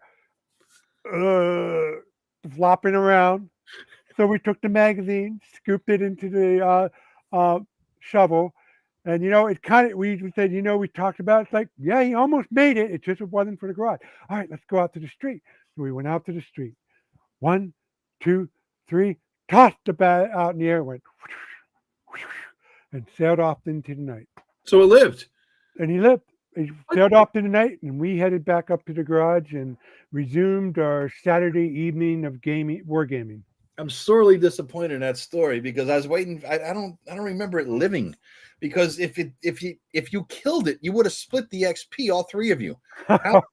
I mean, really, at least 3 or 4 XP each you would have had off of that fucking bat, right? You let it live, and now you got no X. You could have gained real life XP in a D&D game session. I don't know. Maybe there was a time when everything would change. Maybe we got milestone XP or something. Well, you got a name for your company out of it. So anybody who was wondering where the hell Bat and Attic came from, this little section is definitely going to be its own fucking clip, just for the sake of Rob just like making those sound effects and faking funny voices. But yes, so yeah, so all right, so now we know where Bat in the Attic came from. So you're playing D&D now. Describe early. You've always been like present, sort of, as far as I remember, on the blogs. Like you're one of the early OSR blog day guys, right? When did you? I think we all kind of started same time-ish, 08, 09, something like that. Yeah, it started dawning on people what was up during the late 2000s. Yeah. You know, starting with 2005-ish, then like, hey, that guy's doing that guy's, and then hey, if you use Blogspot, it's really easy to do, and it's right, it was easy to do. I started writing long posts on N-World, and people were like, "Stop writing such long posts. You should be doing this on a blog if you're going to do such long posts." And I'm like, the fuck? And N-World had a little blog area, which was just a sub forum for people who want to write long posts, as far as I could tell. And then I got in a dispute with Morris because he's a douche. And I was like, fuck you. And I left, and people were all over Blogspot. And I'm like, oh, I'll just do these long posts on this blog. I didn't know what the hell blog was. You know what I mean? So I'm like, I Googled what blog was. Blogger comes up, Blogspot, whatever the hell it was called. And I started, finding my peeps there. And I remember you and Eric and Tim and all, we started getting involved in there. And you were one of the early guys doing these blogs. And what was your do you remember your earliest blog posts? I mean, what they were all about? Still up there. I'm like you. Certain people I know, I don't tear down my blog. Yeah. So it's still there from October. It's the Bat story. The first blog post, October 1st, 2008. That's what it was? Yep. Bat in the Attic. Wow. My house was unusual in that our house had a full attic, and then I go on with the story. And Kellyanne informed me my story is no longer PC. What do you mean? Because why is it not allowed PC? Because we threw a book at a bat. Oh, that's just, boys will be boys. I mean, it's just how that I will say we rescued the bat. Okay. We didn't do anything cruel to it. That is true. Aside from the book. True. The book is on us. Oh, yeah, I was getting yelled at. I hear Rob getting yelled at over there. Morris is definitely a douche, capital D. I'm sorry, you got to repeat yourself. Rob, that snow shovel did not equal rescue. It gave it added lift. Rob? Oh, God. Rob's getting yelled at 40 years later. This is Rob's blog. It gave the bat what it needed. It kept us safe. It kept the bat safe. Oh, I love it. It was a wide, flat blade, exactly what the bat needed. It was a smack in the head. No, we did not smack it in the head. I love that Rob's getting yelled at for something that happened over 40 years ago. This is just fucking fantastic. Kelly and I just have that kind of relationship. Yeah, no, this is good. So here's Rob's blog, and I'm going to the very first blog post. Yes, October 1st, 08. And yeah, there it is. There's the story, the bat story. Look at that, Jesus. And all these people. Gosh, Chris Goneman commented. Yeah. He's talking, what is he? That was a late comment, too. That was 15. He talked to you about some content on your main site that isn't accurate. Oh, he's calling you out on inaccuracy, Rob. Specifically, I'm the author of the Basic Fantasy RPG, and I'd like to ask you to revise your description of my game on your 3 RPG list. Please contact me. He's calling you out. Did you ever respond to that shit? I don't know. I don't know. It's like 7 years after the fucking post, so you really can't expect much out of you, Oh, I know where the page is. I'm not going to do it now, but of course. I'll take a look at it. Yeah. Look at 40 years. 40 years later. I ticked him off. And now 10 years later, we discover, we have this in our support queue. You threw a book at a bat without even giving it a fair trial first. Yes, they were just ruthless. It was attacking us. They were chaotic evil, Chad. Chaotic evil group. That's what it was. So yeah, just bad, just evilly bad. So yeah. So all right, so now we got the Bat in the Attic name, and sooner or later, Rob, you started with the whole publishing thing, right? I mean, because I have here early OSR, yours was the very first book I ever bought. Oh, really? What the fuck is it? Yeah. It was the only. It was a Point of Light or this. Ah, you bought the original cover. Good for you. Yeah, supplement 6. There wasn't, and it was like $10 or something. You know, it was all I could afford back then. Yeah. So I bought the original one here, man. So yeah. Yep, that was only ever available on Lulu. Was it a Lulu thing? I don't remember. Yep. I don't remember. I didn't want to split my sales on RPG Now at the time. Okay. So I only offered the one cover on RPG Now, but I didn't care about sales on, or the total sales being correct on Lulu. So I offered both covers there. Yeah, and this is called Supplement 6 to Majestic Wilderlands. Oh, I got so much shit for that. Because he called the Supplement 6? I thought that was actually smart. That made sense. Yeah, you know why I called it Supplement 6? Yeah, because the first 5 supplements in the Greyhawk box set. No. Supplement 5, where McKinney named his Supplement 5. Oh. Because nobody considered the mass combat rule, swords and spells and whatever it's called. Okay. Supplement 5. Okay. All right. Interesting. I didn't realize that. Jeff B, I had the same original cover, bought on Lulu. Yes. Yeah. I bought it for $10, I think, and I think it's worth $10.03 at this point. It's gone up in value. So wise investment for the future here. Yeah.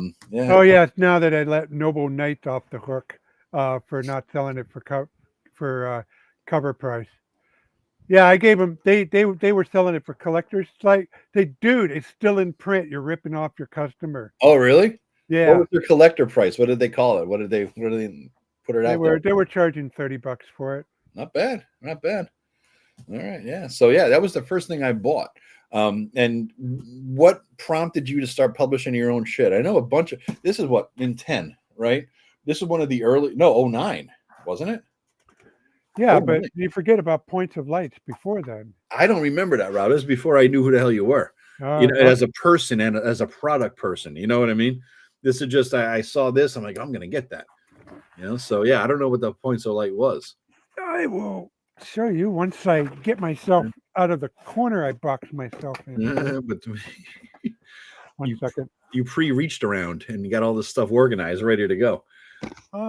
Pretty much. Yeah. The funny thing too, you can't even hear me, but I'm going to say it anyway, was that later on, Eric Tankar was running a game for us on one of those Saturday night games, and he came up with this little mini setting called Blackmarsh, and I'm like, oh, this is a fun setting. I like it. A lot of cool encounters, rules, the whole bit. It was a nice little gig. And I didn't know it was Rob's. Years later, we're talking. I'm like, Blackmarsh, Viz, why is this all familiar? Back in those days, I'm playing late, Saturday night, we're drinking a few. Yeah, here's when you can drink and still withstand the next day and not ruin yourself for 3 fucking days afterwards. But yeah, so I had a couple, and we're, and I'm like, Blackmarsh, I remember this thing. Like, that's Eric ran that thing. Yeah.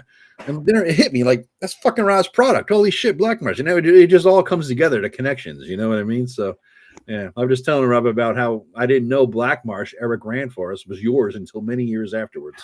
So, yeah. So after the Wildlands box set, which I worked on a team, there was like a dozen of us doing different sections of different maps.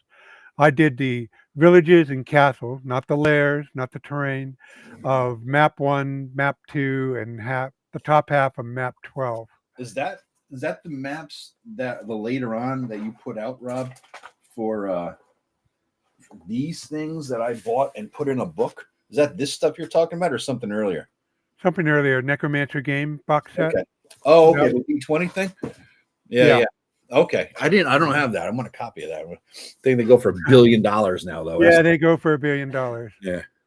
So, but then Greg Gauman, who was one of the authors on the project, he put together a team and made a pitch to Goodman Games, and he wanted me on the team to do the maps and to do the layout. Yeah. And they did a contract for 3.5 reprints of Judges Guild stuff, and that was Thieves of Madagascar, Citadel of Fire, and Dark Tower. Mm-hmm. So this was my first full Rob Conley writing project. I don't know that I even have heard of that, dude. By Rob Conley and Bob Bledsoe. Okay. Yeah, and the approach I opted for this, I took the original at face value and figured out a way, and I thought it was pretty clever what I did, to figure out how to justify how the whole thing worked. Yeah. And I did the layout and I did the maps, All right. my black and white style. Yeah. And What I year? had a lot of, huh? What year is this, Rob? Is this post Supplements 6 or? This is be first. This is my first, Joe. Okay, that's the very, very first. Okay. 07, 08. I'm looking.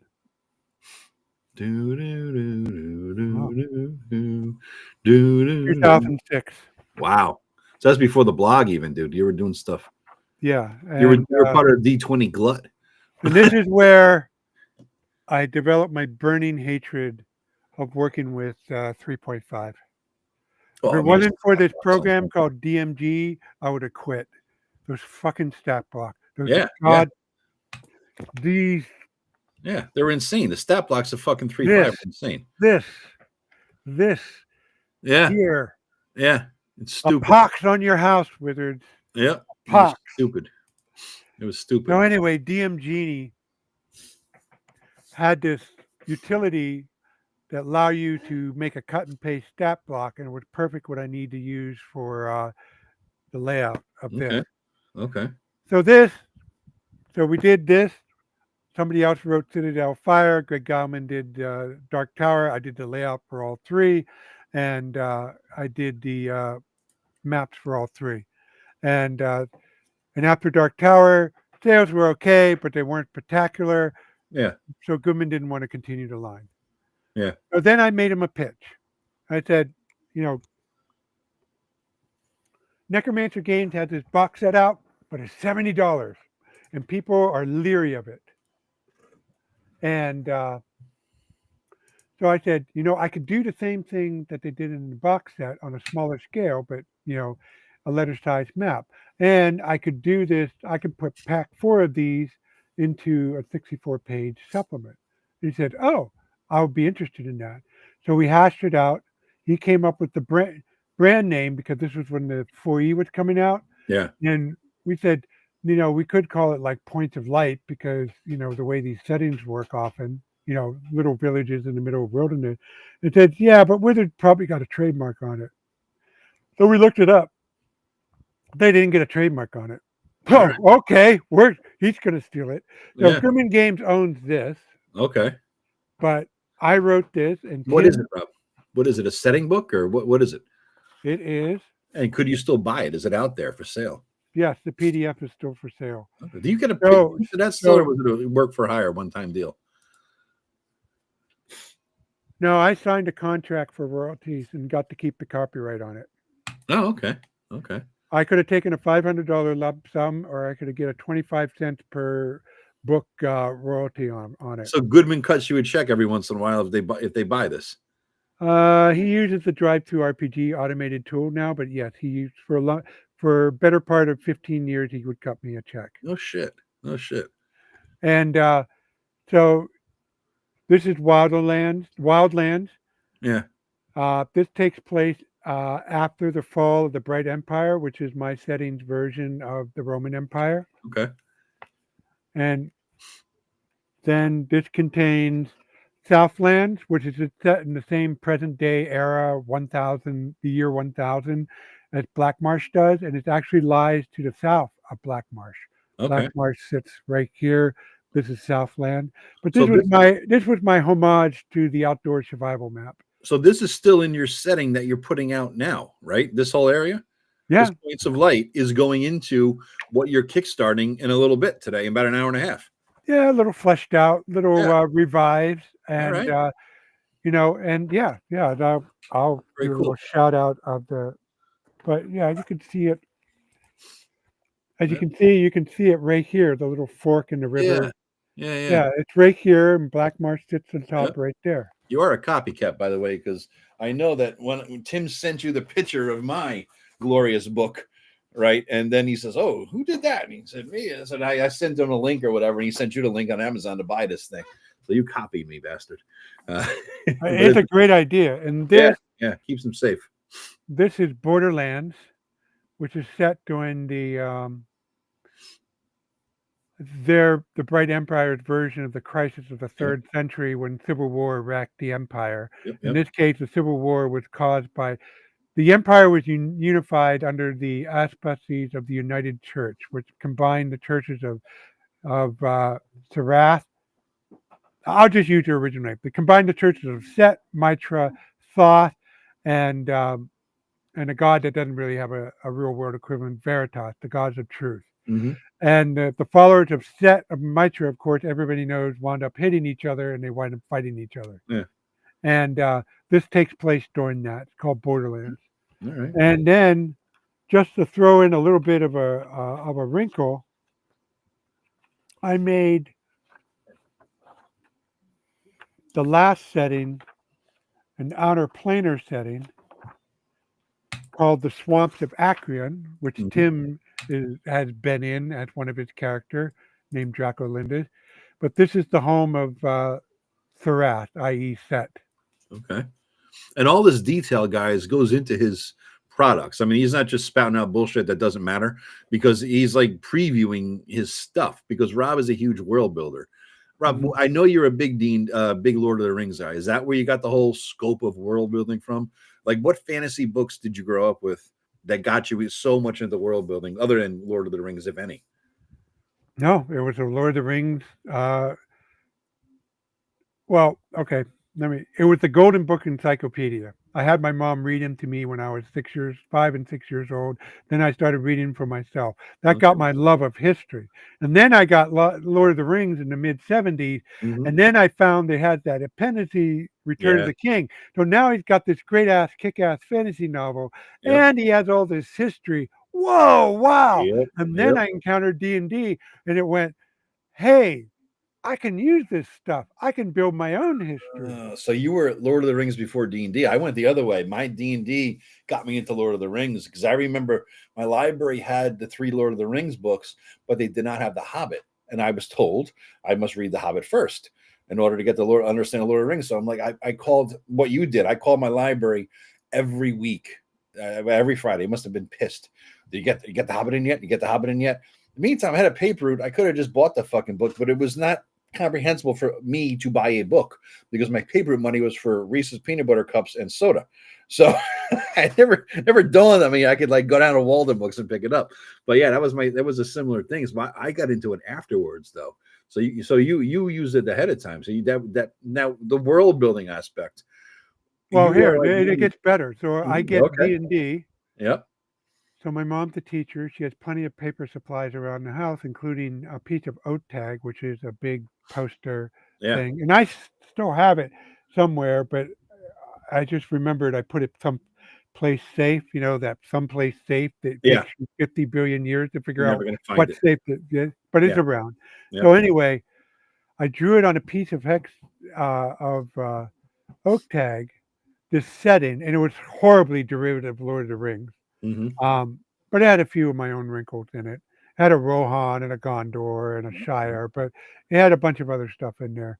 And then I redrew it on another piece of oak tag, because what I was going to do with this was I figured out the proportion of a 8.5 by 11 piece of paper, and I shrunk it down to these things, and I took the original and sliced it up. And it formed so I had all these cards. There were about 24 of them, like 4 by 6. Yeah. And my mom had 1/4-inch graph paper. So I took and made all these little subdivided maps. Oh. And then I had the redrawn larger version, so I still had the intact map. But I did the smaller version because I didn't really think. I found it easier to draw the subdivided maps off of there. Yeah. And like a dumbass, I lost it.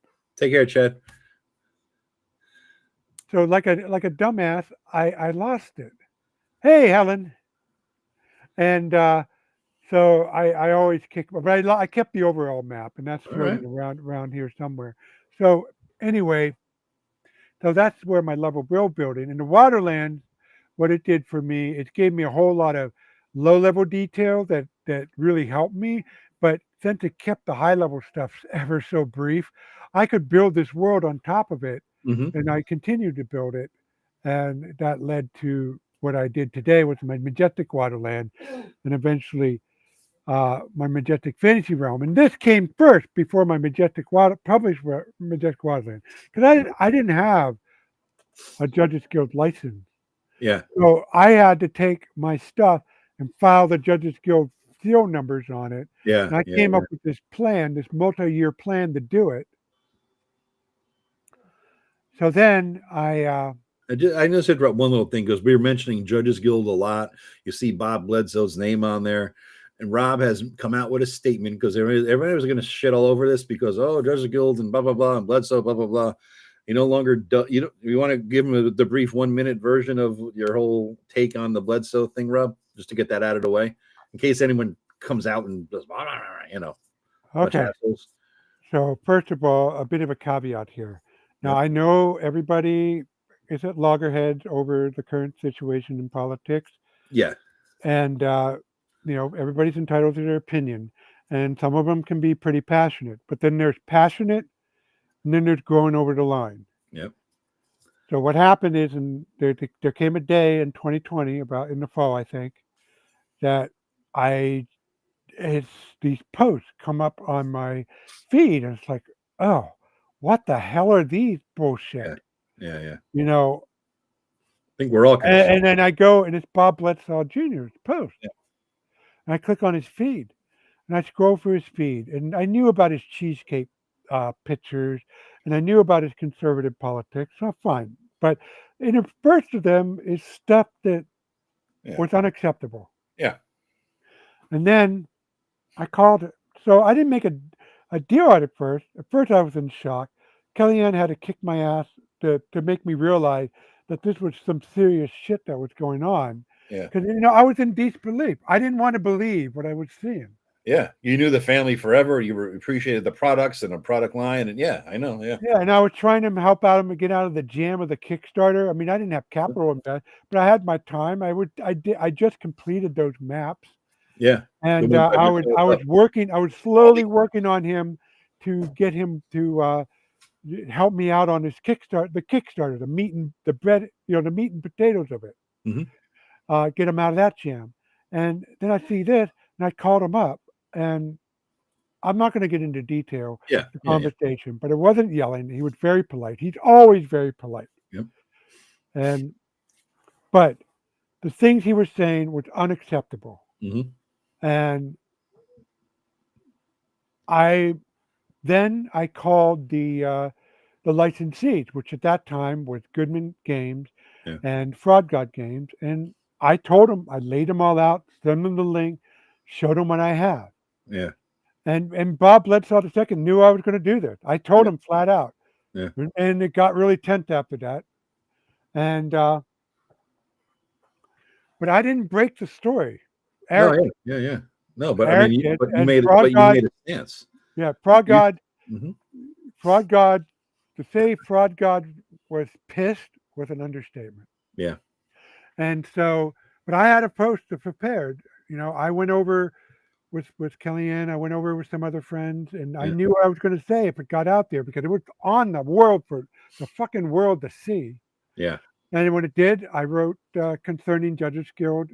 Unfortunately, it's still my second highest rated post behind my second viewed post behind how to make a fantasy sandbox. Yeah. And that was that. And so the deal was, you broke off with them. That was it. You're just, I'm done. I told them I wasn't going to do anything. But they still owe me $1,000 worth of on that Kickstarter. Yes. For the maps I did. So, and he already deferred the royalties. Yeah. Said, take my royalties, use them to pay off what I owe. Yeah. And it took until 2023, I believe, until that tallied. When that happened, that's when I went in and bought all these maps, I was showing you, and that's when I bought the books, all these books over here that you had written, because I knew that once these things were off, they weren't going to be able to be bought again. So I went and purchased all this stuff because it's your stuff, it's good stuff. And I knew you, but I knew you were breaking off. And they have all the materials for it under the contract, which I'm not going to show you, but it's still here. Yeah. I have that contract in arm's reach in case I ever need it. Yep. And the terms is that any project I do, they can go ahead and do anything they want. Any original content that I contributed, obviously not those books. Those Yeah, were yeah, that's reprints. theirs. But my Yes. Majestic Wilderlands, all the original content I had, Yeah. I could repurpose for my own Yep. use, minus Citystate and Yeah. all that. Yeah. Yeah. And Yeah. So, so but if they want to reuse my stuff, they don't owe me anything. Mhm. That's all. I agreed to that. I knew what I was doing. Yeah. But yeah, You're not getting. Bottom line is that you broke off the relationship. You got paid what you were owed, and you no longer get any money from them. And no. that's it. The only reason I brought this up is this might be 3 or 4 assholes out there who see Judges Guild and have a fucking hissy fit and start reacting and blah blah blah and talk shit. So I wanted to sort of get a statement out there. Surprisingly, we have a lot of controversy in this hobby, and those controversy breeds two opposing sides. Yeah. And I got to say, on this whole Judges Guild issue, and again, I have to thank my friends and Kellyanne for helping me get everything just so, because I didn't want to contribute to the problem. Yeah, yeah, yeah. But I can't. I couldn't say nothing. I had to explain what I needed to explain, and that was it. And but everybody, at first there was like, I can't believe this is going on. Yeah. And then he made that post. Yeah. That, then I had to write a concerning Judges Guild again. But that post made it clear to everybody that this was over that line. Yep.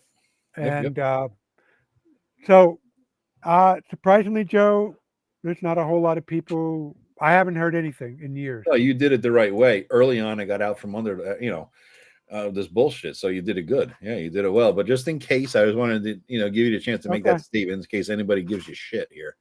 But yeah, and this time, and this time with the Citystate Kickstarter that Goodman Games, I felt I didn't need to say anything because the story still speaks for itself. Exactly. Listen, so we talk about your publishing stuff. I want to get into this part of it. You got a lot about you, where you come from, your take on games, your publishing, your history, and all this kind of stuff. And but what I want to hit on now, Robin, sort of focus, narrow in on. We got an hour, 15 minutes before we go live with your Kickstarter, is your process and all that sort of thing. Like, what do you do? What tools do you use? What software? So like I know you do something very different with your maps, without getting into the weeds too deep. What is it that you use for your mapping software? And because I use CorelDRAW. I use Incarnate, which is a basic bitch operation. A lot of people use Campaign Cartographer or something like that, but you go more granular. You take it even more granular than that. CorelDRAW, you said, right? Yeah, CorelDRAW. Right. We're doing a share screen here, boys and girls. Let's see. Add to the scene. There we go. Yeah. Yep. All right. So the map doesn't look like much. For first thing, I want to show you. You can see this area looks very detailed. Mm-hmm. And I've learned, starting with the Wildlands project in around 2016, that my computer was beefy enough, CorelDRAW was beefy enough, that I could do the Waterlands at one fell swoop. So what I did for my Majestic Fantasy Realm, if this is one entire, what is it? A little better there. 300-inch long maps this way. Yep. And about 200 inches this way, which is big. A little slow in the map. 300 divided by 12. Yeah, 25 foot by, if I were to print this up, this would be 25 feet by 20, something like that. by 16 feet. Yeah. So, and all of and this thing is drawn at full scale. So these are 5-mile hexes. Wow. So here are all my layers. Yep. And, so if I go down here, or turn off the gray water, start turning on the color and swamp. And I don't want to bore everybody with this, but you can see I'm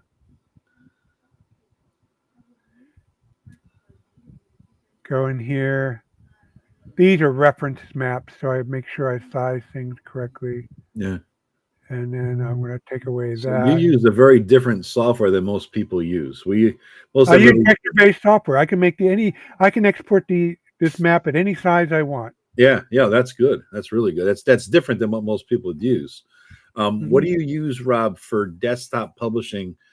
Because you do your own layout and everything, right? So you don't hire anyone for that. I use InDesign. InDesign. Okay, that's what I'm starting to get into here a little bit too. So I'll be hitting you up for info dumps. But InDesign for the layout, and you use CorelDRAW for the mapping. What do you use for art? Because I've noticed that your style of art, I enjoy it. We have the same sort of taste in, is very realistic looking art. You're not gonzo and kind of strange or anything like that. So Currently, your art? My source of stock art is I recommend the Forge Studio on Drive-Through RPG. They have a very good selection of landscapes. They don't have much in the way of character art. Yeah. And I don't really, the character art is okay, but their landscapes, oh God, The Forge? The Forge Studio, a medieval, I'll bring up my little folder. I'm not going to share it, but I'm just going to get the names right. Is that, when you say the Forge Studio, is that from the Forge back in the day? That whole group of people? No? Okay. They're from Poland. Oh, okay. I'm looking at it now. They have a lot of stuff here. Let me share that if I can. I'll share the drive-through site for the Forge Studios here for everybody. Hold on. And they have a Patreon too. Yeah. Okay. There it is. The Forge. Yeah, Bogs and Swamp. Yeah. So click on the map ones. 10 useful hex maps. Okay. I like it. Yeah, I like that style. I like the style. The other one I like is Outland Arts by William McAuslin. He has packets of black and white clip art. And the other one is Fat Common Games by Rick Hershey. I remember those. Yeah, they were good guys. They had decent maps. And Rick Hershey still takes commission, so I'm going to be reaching him out. Once I know what my budget is, I'm going to be reaching out to him and commissioning out. And the other one is the Harn artist, Richard Leschek. Okay. All right. He's the guy who does these pieces. Oh, nice. Yeah. The ultimate realism. Okay, so you got a few different art packs that you use from. Do you ever commission your own art, Rob? Like, hey, I want you to draw me this thing. Do you ever do that? Yeah, I do it. William McAuslin, and there's another artist. Not sure where he's from, but he sent me. I paid for a test picture, and he looks pretty good. So I'm going to commission a few character pieces off of him. Okay, and then I'm going to reach out to Rick Hershey of Fat Goblin Games because he does actual nice scenes and character pieces as well. All right. And I'm going to Richard Leschek is kind of expensive, but if I do it good, I'll be able to commission more pieces off of him. His schedule permitting. All right, that's cool. Now, what's your work day like, Rob? What do you? You put out stuff. You always talk about you slow but sure. You get your stuff out. You take a little longer, but you get it done. What is like your workday process? Well, I keep my current project on Google Drive, and I know Don somewhere probably not got a heart attack hearing that, but I do back it up regularly, so I'm good on that. But I get a 15-minute break. I just pop up whatever document I'm working on and just do a couple paragraphs. Okay. And if you do that every day, it adds up. And then about 2 or 3 times a week, I put a couple hours into mapping and writing. And sometimes things get a little short when I'm actively running campaigns because I have to do prep.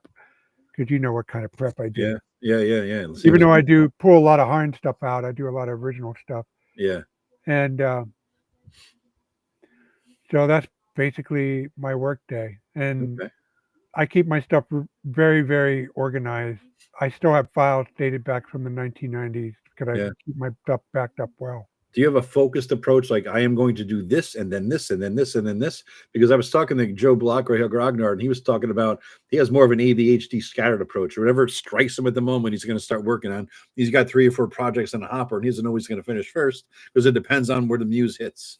You know, do you have a more of a focused approach though? I have a primary focus, but yeah, my focus can drip. I don't want to say it raises to ADH level, but Okay. yeah, like the whole Greyhawk digital Greyhawk map I Yeah. did, that was Yeah. kind of out of blue. Blackmarsh itself was kind of out of blue. I was supposed to be working on Scourge of the Demon Rule and Yeah. talking to the Delving Deepers guy. And they said, we need a setting. Well, how many pages you need? I need this. That's all the room you got in the box, right? Yeah. Well, I can do one of my letter size map from points of light and that many pages. And I got this Holland, take Holland, flip it on its back, draw a map that Mhm. I did, and I can turn it into a setting easily enough. And I finished that map and made Blackmarsh. All right. And now it's like my most popular thing ever. 20,000 downloads on Drive-Thru RPG, even though it's free. Remember, Yeah. you still got to check it out. That's Yeah. 20,000 people saw fit. It was worth their time to check out and download. It's very cool And then because that gets you 1,000 people thought it was worthy enough to buy. So it's actually, even despite being free, as a platinum seller on nice. Drive-Thru.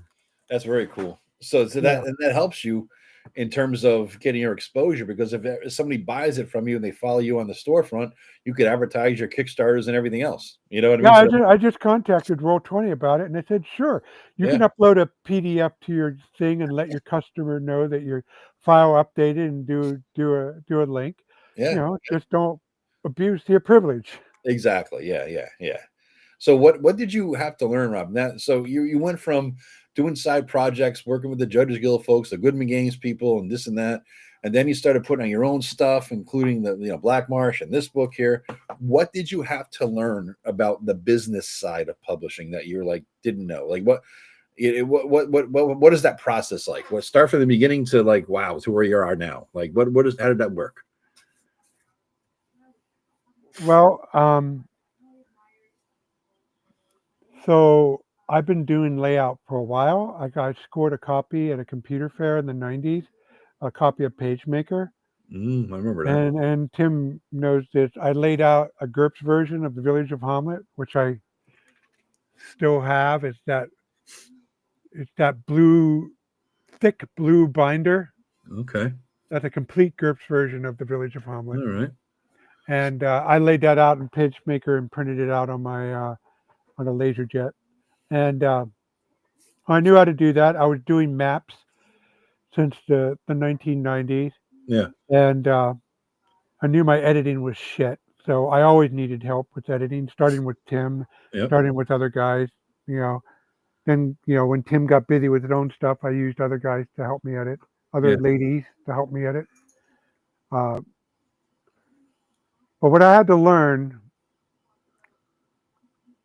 I quickly figured out that if I'm going to go the extra mile and do something as slick as this, Yeah.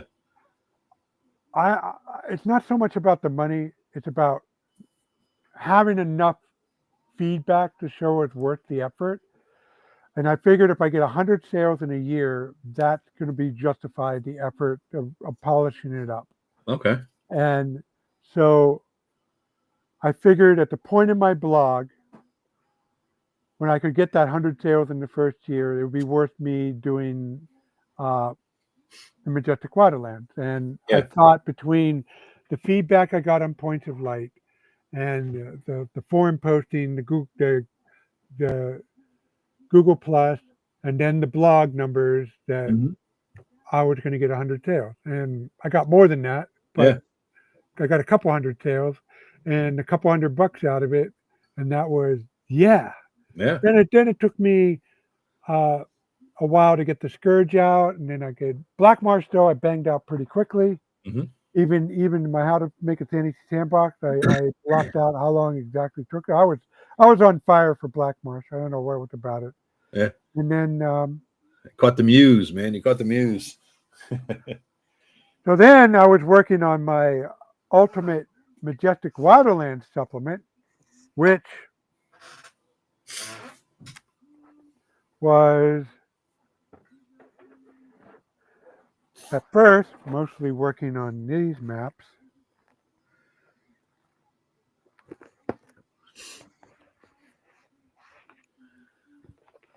That's the stuff I have, right? No, you do not have this. This is Oh, my Majestic Wilderlands. oh, okay. So I've worked on this for 5 freaking years, and I got sidetracked with the Citystate Kickstarter. Ah, okay. So this was slow going.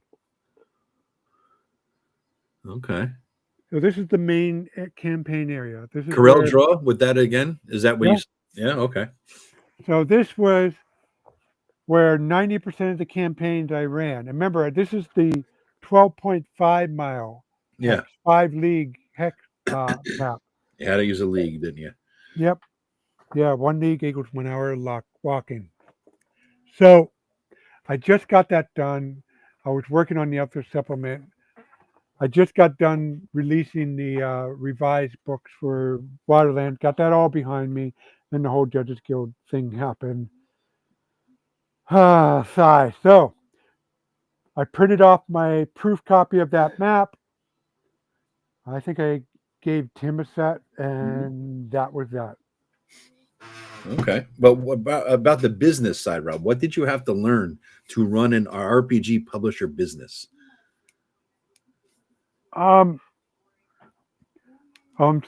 Yeah, we were talking about that. Sorry. All right. So basically, I had to learn what I really had to bring to the table was promotion, figuring out how to promote myself. Okay. You know, You have an LLC. you can see when you have talent with promotion, like with, Shadow Dark. Yeah. Shadow Dark, but their name is actually what? Arcane Library, I think. Yeah. Yeah, the Arcane Library. They got a really good team. Yeah. And Goodman Games has a really, well, Yep. most of the time they're really PR smart. And, Yep. And, even the fraud guys, God guys. So you got to figure out, I had to figure out how to do the PR. But technical side, I just figured out, I got the mapping, I could do the writing, can't do the art, even though I can draw. It's just I don't have time to be professional at it. What about an LLC? Did you start an LLC for this, or you just do it like no? No, Okay. I just use a Schedule C every year and set aside your taxes. Ah, good lesson there. See, this is the kind of shit that, you're gonna make $800, but you're gonna have to pay Uncle Sam half of that, right? So yeah. No, but you want to set aside a third of your gross to pay off taxes, and then anything that you don't spend off taxes is yours to keep.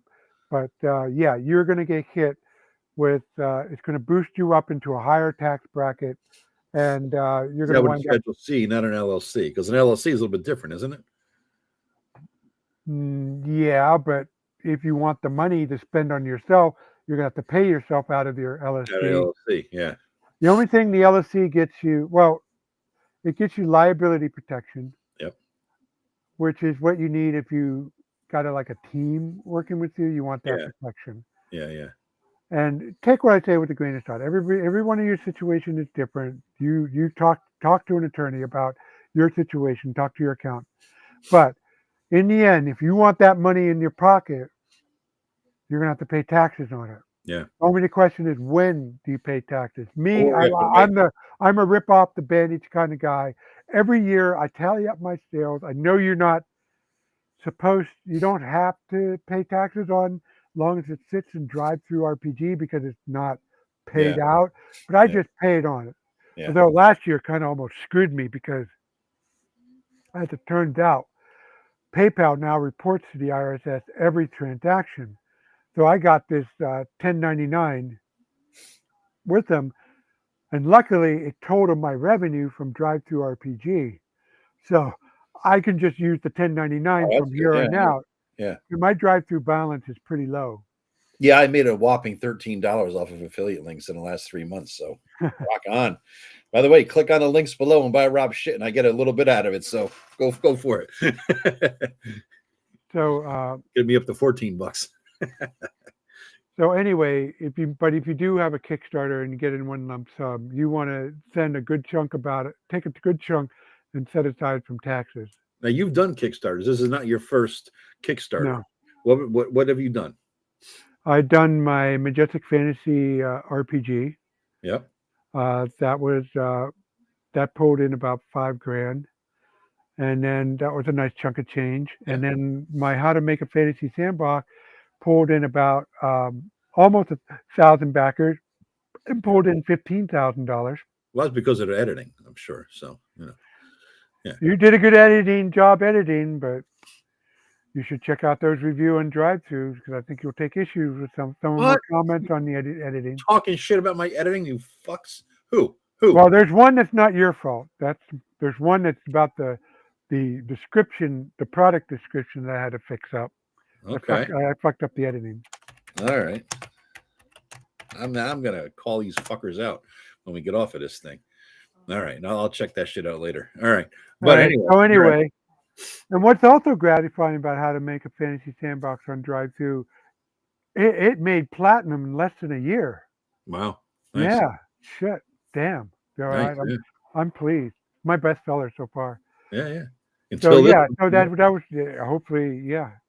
And so this is my third Kickstarter, and I'm hoping to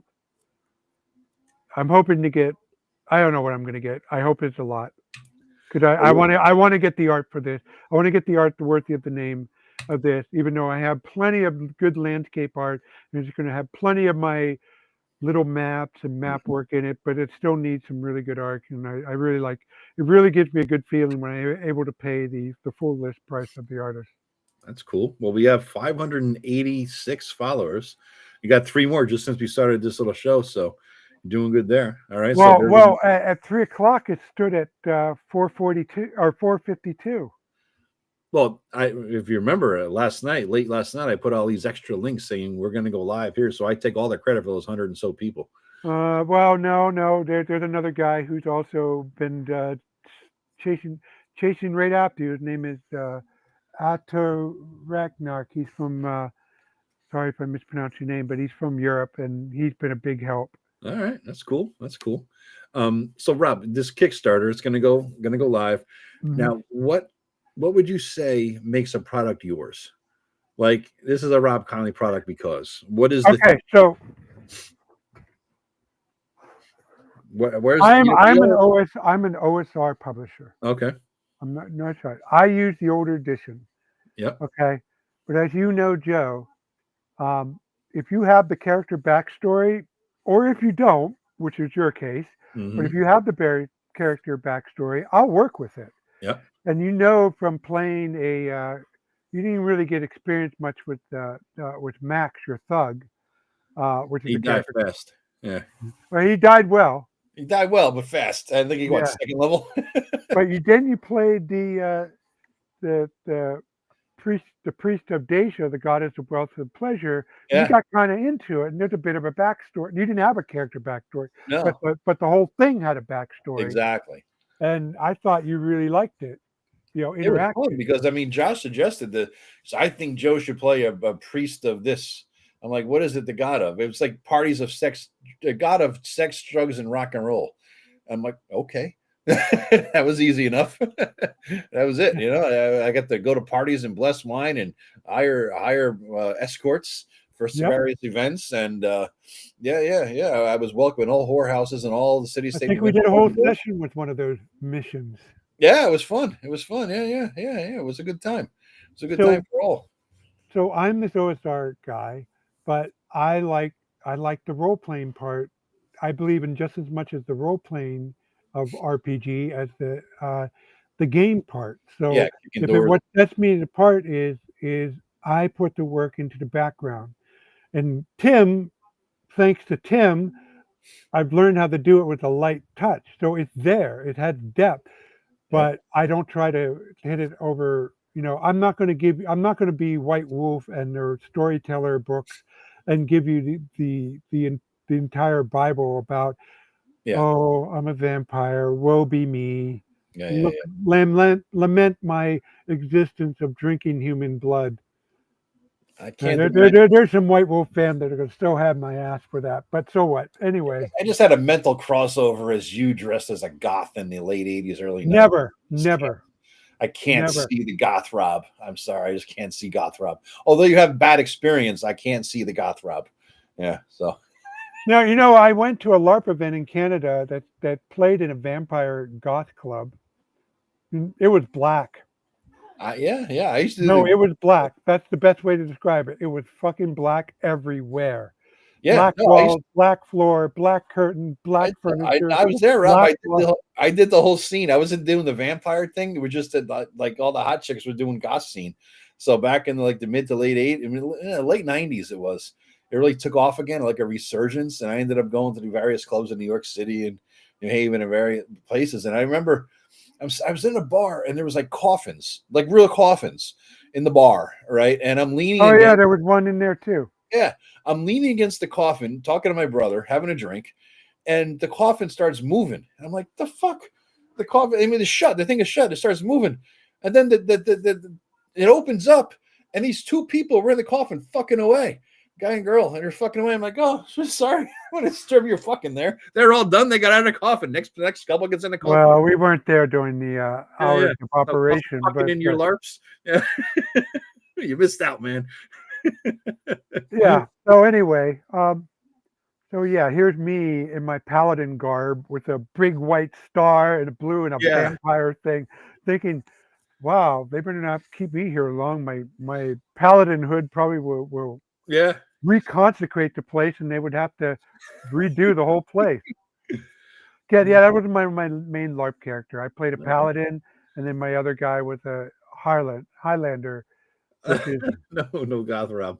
Rob and I went to a game day. What is this? Rob and I went to a game day. It was Vampire LARP event. Rob and I looked at each other, gathered our stuff, and went to Burger King. Yeah, we were on the same page with that. Oh shit, that's funny. All right. Yeah. Rob, so we now will kind of make sure the product yours. It's okay. So the product. Yep. To answer the question about Regression Society, the answer is that if people. I try to put depth in what otherwise is a bog standard OSR setup. I use wizards, I use orcs, I use ogres, but I try to make it. There are different kinds of orcs, and even though they at their core they're still an orc, but the orcs are blood forest are different than say the gnolls of the Gnoll Fens and so forth and so on. Do you have any Mexican orcs in your setting though, like Wizards 5e does for 2024?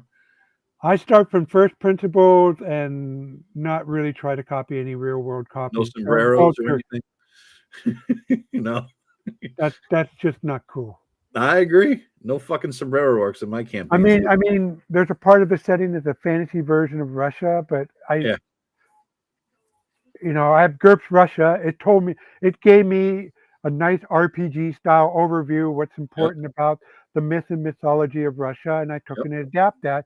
Just like we took different elements of myths around the world, adapted into D&D. Right. So I'm not trying to say I'm a historical simulation of a historical Russia. No, this is a fantasy Russia Slavic area. Gotcha. Yeah. Okay. All right. Rob? I think so. A few questions here, and I know it's sort of a loosey-goosey conversation, but I do have a few questions I'd like to hit. Would you like to ever collaborate with anybody? If so, who? Like, who's your dream list? I mean, they got to be alive, obviously. Everybody would say Gary or something, but whoever is alive today, who was on your dream list of like, I'd love to do a thing with that person? Anybody out there? Greg said hell no because he's too much of a power control freak. But what about you? You don't strike me like that.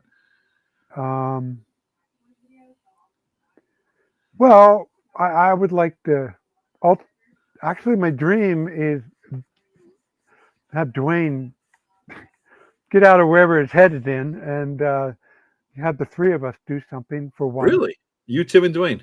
You think that you could withstand? If we can find some way to freaking cooperate, I think it would be awesome. Dwayne is superb at game design, and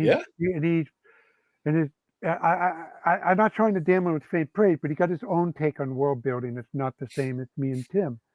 All And right. me and Tim have our respective strength. And Tim's skill as a technical skills as a writer is phenomenal. Yeah. And he has his world building skills. I have my world building skills.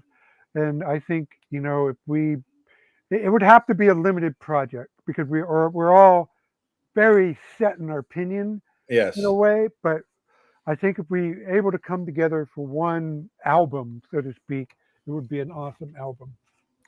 I'll throw this out there because I know that the problem, from what I understand, from all the stories I've heard and laughed my ass off at, is that you guys always end up fighting. Right? It's like no matter who, it's like if one of you three is DMing, the other two are sometimes fighting, depending on who it is. So I'll throw out there that if you guys ever want to sort of get the group back together, I'll DM something for you. Just so you could all play together. Maybe if you were all three actually, that's funny players. because the first time we ever played together was when we played Polar Radiance on my PC. And Okay. then we were doing that. We each made two characters because you had two Yeah. 6 character in Polar Radiant, and it was a turn-based thing, so we could Yeah. take turn. And then like a third of the way in, we go, this is the first time we all played together. That's what I mean. It sounds like Tim was saying it wasn't me, it was Robin Dwayne. Yeah, so that's right. Tim was always getting frustrated because as soon as you get you two guys in the room, it's like it almost coming to blows or something.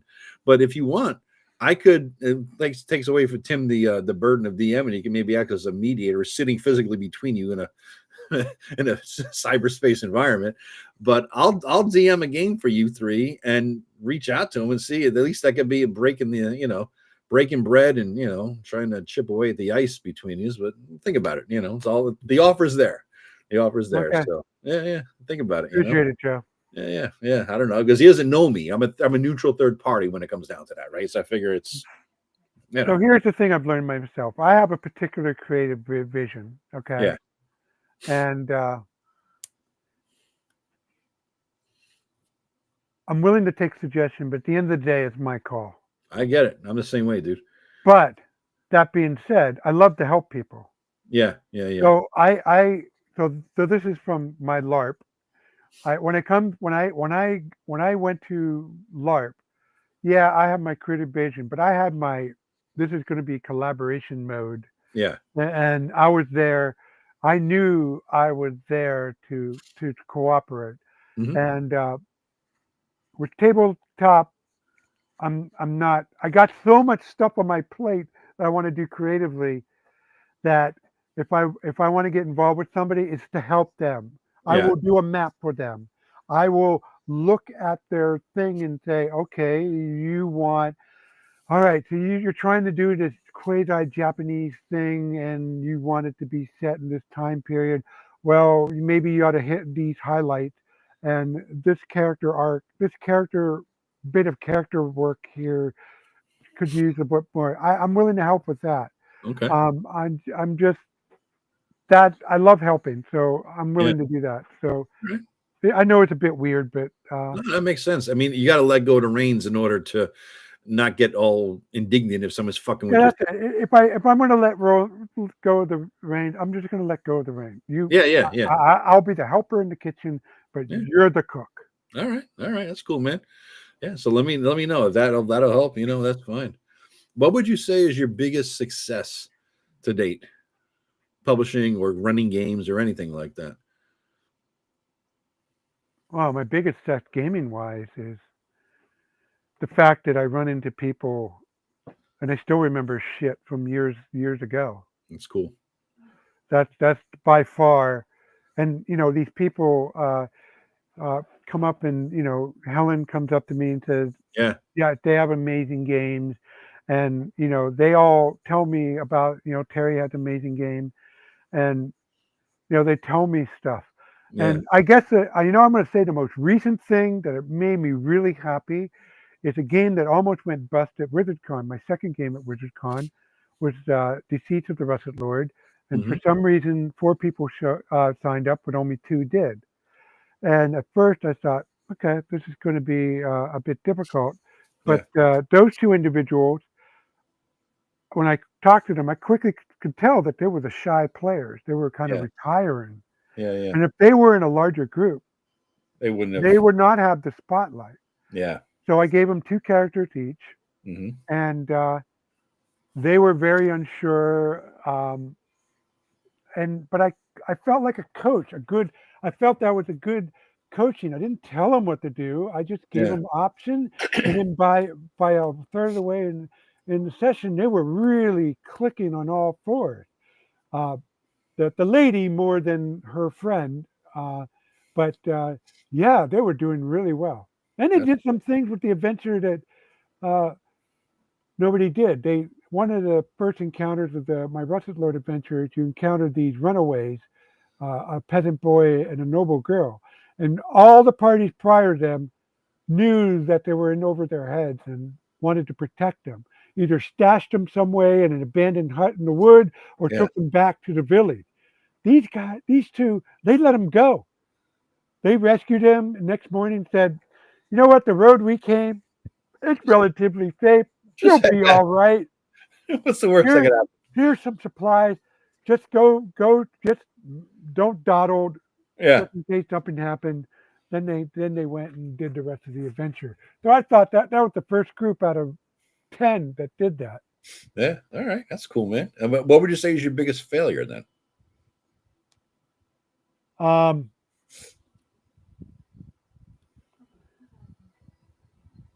one thing, so publishing my biggest success is how to make a fantasy sandbox. Okay. And Blackmarsh is there, but how to make a fantasy sandbox, people, all those posts that all those views and people telling me how much they helped them, even more so than Blackmarsh, that's gratifying. And it's a how-to, it's a book where I coach you through the world building process. Matt Finch did a great world building book with all these tables. Yeah. So what I've been telling people is use my book to give you the sense of the overall process. But when you need specific items for each of the steps, get Matt Finch's Tomb of World and I got that or Adventure Design. Right there, I got it. But what is your biggest failure, Rob? Okay. So actually, I only figured out recently why I failed this. So I was running a game store campaign. When? Mid 2000 at Gold Star Anime, and I was running it every week. I would go up there every Saturday or every other Saturday, bi-weekly, and I run a campaign. And that group had another guy, another friend of theirs, who DM'd them all the time, and they loved his campaign. They were saying how awesome his campaign was. And one of his best friends, thank you, Michael. One of the players there was that guy's best friend, and he was also an accomplished published map maker. And I don't want to give his name because it's kind of embarrassing because I don't like failures like this. But so it was the Majestic. The first this happened. This was a two-part. This was the 2 times this happened with him. So first time they got him to come to my Majestic Wilderlands campaign, and this was a group that was centered around Citystate, and he decided he looked at all my options and decided to play a barbarian berserker, and I told him the background. Yeah. And he told me his background, and it said, and it was like he wanted to play a goofy barbarian out of what's that French comic, Asterix? I don't know what that is. I know. There's like this barbarian who's a bit like Hagar the Horrible. You know Hagar the Horrible. Oh, from the comics back in the day? Yeah. Yeah, he was kind of a fun-loving, goofy barbarian type character. And I told him, okay, but it's not exactly that kind of campaign. And his friend told him what kind of campaign I was running. Very grounded, medieval, Harn-like fantasy. He said, okay, I got it. And so, well, a few of them had a maturity level of that.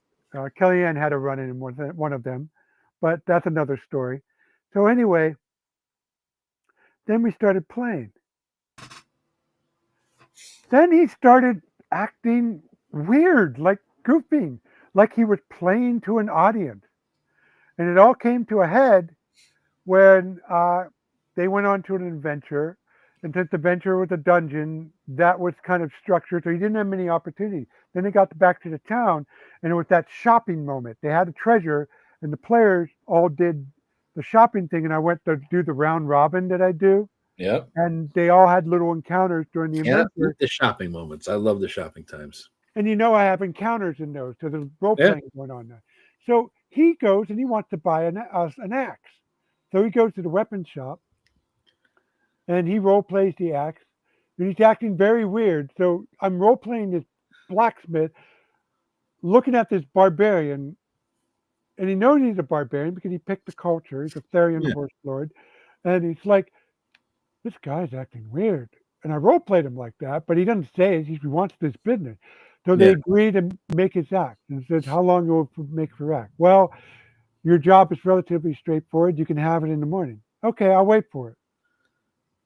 What do you mean you wait for it? I'm going to close up in an hour here." "No, I'll wait for it." "Well, you can't stay in my shop. You got to stay outside." "Okay, I'll wait for it."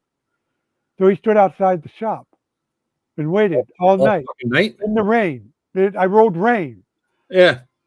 And I didn't roll rain right there. I had the plot chart. It looks like it's going to clouding. It starts rain. And then he was in a part of the town, in Merchants District, where there's some chance of thievery. Yeah. Wasn't a great part of town. And somebody tries to mug him. And he's sitting there, and I've done enough LARPing. He wants the improv. He wants to do the goofy barbarian. And I was getting a little bit put off because I didn't know how to communicate the situation any better. Not just that situation, but the whole thing. He's in this gritty Blackmarsh city that's not quite in the mud peasant, but it's not a nice place. Yeah. He's out there being a jackass. But he wasn't. Singing in the rain. But we put it together. We made it through the session, and he did not come back. Yeah. And understandably, he did not have a good time. And I felt really bad. I don't know how, I didn't know how to accommodate with him about breaking character. I mean, I could have accommodated. I knew how to do it. I've done it in other contexts, but this was my Majestic Wilderlands. And you know me, I give you the briefing from hell about what 18 terabytes of information. Well, for a 2-minute elevator summary. Yeah, I know. Well, that was the second ask, Joe. In my fairness, I gave you the 10-cent version, and then you asked for the full Monty. I asked for more. I asked for a quarter. You give me 10 cents. I wanted 50 cents. I got Fort Knox. All right. So the second time with this gentleman was in a Champions campaign using the hero system. So this guy came back to another game for you? Yeah, but it was a different genre altogether. Okay. So I ran a Champions campaign up to Gold Star, and it was awesome. Yeah. Because what happened was I made this champion. I liked the whole new universe thing at Marvel where everybody started fresh. So I made a champion version of that wasn't as cheesy because the execution of New Universe was bad. It started off good, but it then became bad. Yeah. So I did it better. I took my love of DC, but I made a new universe out of it. Okay. And so I ran that through college, like free campaign. And in it, I had a note. 20 years later, Earth is going to invade, aliens are going to invade Earth. Because the whole premise of the campaign, to keep it short, was that Earth got infected by a mutagenic virus that gave everybody superpower. But it was released by this universe version of the Federation. And they were losing to their Klingons. And they knew Earth was in the invasion path. So the scientists decided to break the Prime Directive and secretly seed Earth with this mutagenic virus to give everybody superpower. So they had a fighting chance against the Klingons. So this guy shows up to this game with mutant powers. Okay, so 20 years later, we were looking for something to do with Gold Star. They were talking superheroes, and I said, I got this campaign idea, and it's 20 years later. I'm not going to spoil it to you, but I would really love it to run it for you guys. I said, sure, and it turned out to be an awesome campaign. So why Hey, well, okay. Why did you fail the first time and succeed the second time? I didn't succeed the second time. So we have this game. Everybody's having a good time. Yeah. They talked us up to this guy, his best friend. This is awesome. You got to come and try this again. Rob is just doing this. It's superheroes. It's right up your alley. And it's structured very differently than it's not so much sandbox. It's more episodic superhero. So he comes. So it's champions. Champion is complex. So I make it simple. I tell the player what kind of character or superhero you want. And we have a pregame where we bounce ideas and I build out. But one of the things I warn the players about, when you build your character, you're at a certain power level. You're not going to be Superman. You could be Superman someday, but you're going to be, say, Batman year 2, maybe. Yeah. And this campaign would say Batman. Right now, the campaign was at like Batman year 3 or 4. No, not Batman at his prime, but Batman over the hump. He's coming into his own, but not quite there yet. So, and I told him that's the deal. So he wanted a superhero that had gravity density power that could do all kinds of things with objects and crumple them up, throw them in balls. And he came out with a list of power. And it's a very nicely done character. And champions, I'm a master at making champions. Okay. So we start playing.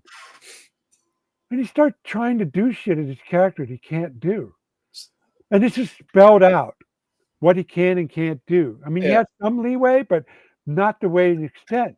Yeah. And he kept, now this time he wasn't polite about it. He kept getting bitchier and bitchier. And it got to the point where his best friend, who's usually pretty even tempered, and he's his best friend, he throws down his pencil and yells at him, damn it, Chris. Listen to what Rob's telling you. Yeah. Stop trying to do shit that he said. He's telling you what you can and can't do. Do what you can do and stop trying doing the shit that you can't do. Well, needless to say, he did not come back to the next session. It sounds like that was, honestly, it wasn't a failure, Rob. He's just a fucking loser. No. Actually, I figured it out years later. What? The game system he likes were like Burning Wheel, narrative first RPG. Yeah. So the whole point of it, and I learned this about a year ago. It was explained in a way. Now I finally got the thing. It's the forge stuff. Well, it's the point to it is that in those games, it's not that they make up shit. It's they focus on challenging character motivation and the belief. They're all about testing the character. Like a Burning Wheeled version of the Citystate campaign you had been in it when you were the I would have thrown out stuff that would test your faith as a priest of Deja. And we would have ripped off on that. Okay. And that's the kind of thing he was expecting. And I was not delivering that. That stuff happened, but it only happened because you challenged yourself that way. Yeah. You sought out situations that would test your faith, or a few terms that would randomly come together. Yep. So that was the clash. And he was being a bit of a jerk about it. So there was that too. But there was that in hindsight. It was a definite mismatch. Definitely a style mismatch. And then when they described his campaign to me, now what they were telling me made sense because that's what he did, especially when it came to the Star Wars stuff that they loved about his campaign. All right. Got a couple more. Then we get into the rapid fire stuff. So what is the most underrated RPG product out there? Ironmaster. I should have fucking seen that coming. All right. What is the most overrated RPG product? The current edition of D&D. 2024, 2014. Right, today is 2024. Yesterday was 2014. Before that was 4E 3.5. So whatever current edition there ever was for D&D has anything that came after AD&D 1E. I had my problems with AD&D 1E, but it took me 20 years to figure out how to fix them. So every edition since 1E for D&D has been overrated. Yes. Interesting. All right, even 2E. Because see, we kind of fixed a lot of 1E shit, right? Broke some stuff, but fixed overrated. I mean, okay, all of these editions, even 4E, are serverable games. You can run fun campaign, but the hype, the fact they were top dogs, they were overrated. Okay, all right. I mean, I get why they were appealing. The combination of timeless mechanics that really never get changed except for 4E, and you know what happened with the 4E. Okay. And but yes, it's overrated. Okay, all right. I was talking because I'm asking some of these questions. I asked these basic ones to everybody because I want to sort of have a we could compare what Rob thought, what Joe thought, what Tim Oh, you know what? I'll put storytellers. You know what? D&D 2E, it can step aside. White Wolf, storyteller, that whole thing, that was overrated. Well, that was the only reason that was ever popular was because it brought girls into a hobby who like to dress like goth chicks, and all of a sudden, every dude who had never been laid before wanted to go play those fucking games because there was a chance that a girl might bite his neck or some shit. That's all that. Of course, that would be a go-to example, but no, that was only half the equation, Joe. The other half was they were playing monsters with fucking superpowers, and they got to beat the shit out of things. So the two of those was a marriage in hell that almost toppled D&D 2E. It did. It really did. And that and Magic the Gathering pretty much destroyed it, plus their own mishaps. And it was significant enough that I still have my copy. I got rid of all my White Wolf stuff except for the original copy of Vampire the Masquerade. I have a bunch I bought really cheap for like $1 a book. It was at a sale at a bookstore, and they're in the closet over there. I just someday I'll look at them again, but they were so cheap I could not buy them, But I was talking to Raji about this, and my most overrated product, this is not to say that it's a bad product, which I just think is overrated, I think it's Shadow Dark. Honestly, I think currently that's the most sorry, Greg, but I think it's the most overrated product out there. Everybody's jumping on the bandwagon. Sorry, Greg. But I think that's if I had to vote. All right. So let's just say Shadow Dark it's like light beer. It's light beer can be great. Yeah. But it is light beer, and if you like beer, you're not going to like light beer. And I can appreciate Shadow Dark, and I might do a few things, my Majestic Fantasy stuff in Shadow Dark. I think after the fall of my Bright Empire, after the fall of the Roman Empire, that wildland setting I was talking about, I think the grimmer atmosphere of that, the fallen empire aspect of that will make a great fit for Shadow Dark. So I might do that as a Shadow Dark setting. Okay. But no, I made my perfect match, and that's my Majestic Fantasy RPG. Old guys don't think the new hotness is that great. Very surprising. I just don't like rules light. And like I said, everything about Shadow Dark that makes it different from old school essentials, I don't like. So you know what I mean? I'd rather play old school essentials if I'm going to play rules light. If I'm having a light beer, good analogy for Rob, you don't even drink, but it's a good analogy. If I'm having light beer, I want fucking Bud Light, Miller Light, whatever the fuck light. You know what I mean? I don't want some weird flavored light beer. I just want a fucking basic bitch light beer, So Shadow Dark has the light beer of RPGs covered in spades. Amen to that. Yeah, I got it. And then there's Mork Board, which is also That's your different flavored light beer. That's a piece of shit. Mork Board sucks balls. That's just. I don't know. They did a lot of mileage out of that art. They really did. Out of the art, but it's a shit system. I mean. The PDF fairy delivered a copy one day, and I looked through it. And I'm like, this is utter piece of shit. So yeah, that's more work. All right, so rapid fire, Rob. Favorite things. I got about 10 favorite things to ask you. All right, ready, set. Favorite Appendix N book or author? Oh, favorite book and author? Appendix N. Appendix N, though. I'm not going to do that, Joe, because there's a clear favorite, and Tim knows what it is, and it's The Deed of Paxnerian by Elizabeth Moon. So okay, now if answering the actual question, what is your favorite Appendix N book or author? I'll be the Tolkien in Lord of the Rings. Okay, all right. Lord of the Rings or Silmarillion? I like both for different reasons. If you had a way. I would say the Cimmerian, maybe by a nose. I figured that would be it. Okay. Favorite D&D related movie or show? Related could be, Monty Python or Conan the Barbarian, or whatever. Robin of Sherwood. Oh God, really? Seriously? Yeah. Tim got me to watch that thing, that monstrosity of a fucking TV show. He was talking about it over COVID, and I was like, all right, better not speak ill of it. I watch it, and I watched a couple episodes, and I only got through like 2 or 3 before I knew I wanted to blow my brains out for that fucking thing, man. Jesus Christ. Okay, all right, we'll teach their own. Joe, Joe, where is Joe? It was terrible. All right, but now Tim is like seething right now somewhere. Don't you dare! He is. It was a fucking terrible. We will go Nottingham. First season Nottingham. He was more competent. Oh man! Than the second season. All right, Favorite was more competent in the second season. That was a weird arc. Jeez. All right, favorite adventure module, any system. Oh, I would say Fandelver at this point. I will give you that it's the best starter module ever produced. I'll give you that. Yeah, I would say that makes sense. Yeah, that was scary. What was scary, Greg? All right, favorite RPG system ever. Can't say your own. GURPS. All right. Should have called that one too. Favorite RPG system that you want to run but can't for some reason. No player. I mean,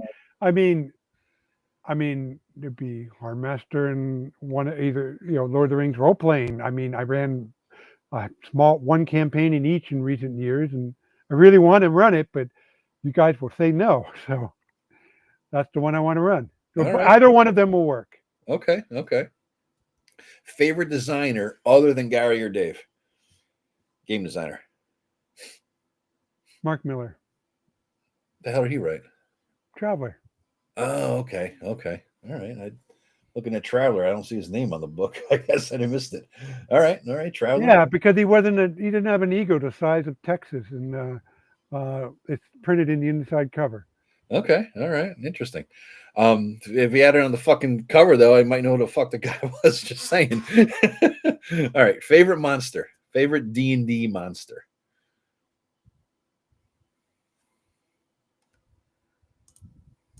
Ooh, got him. Well, I should know this.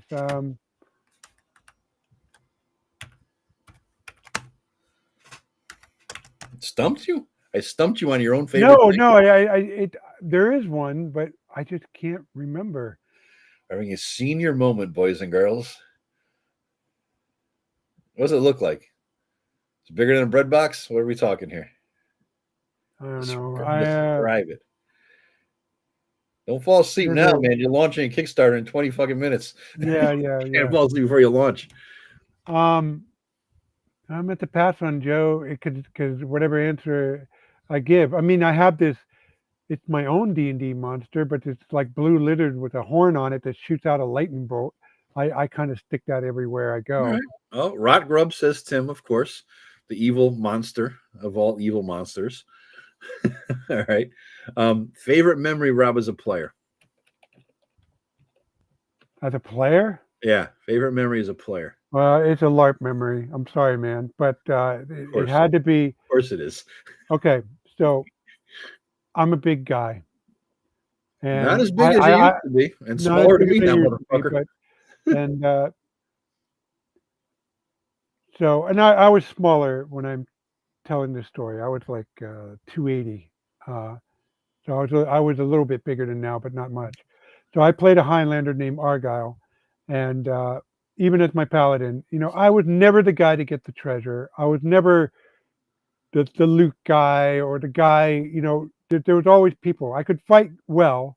Mm-hmm. I was in the upper half of fighting ability, but I was never the top fighter.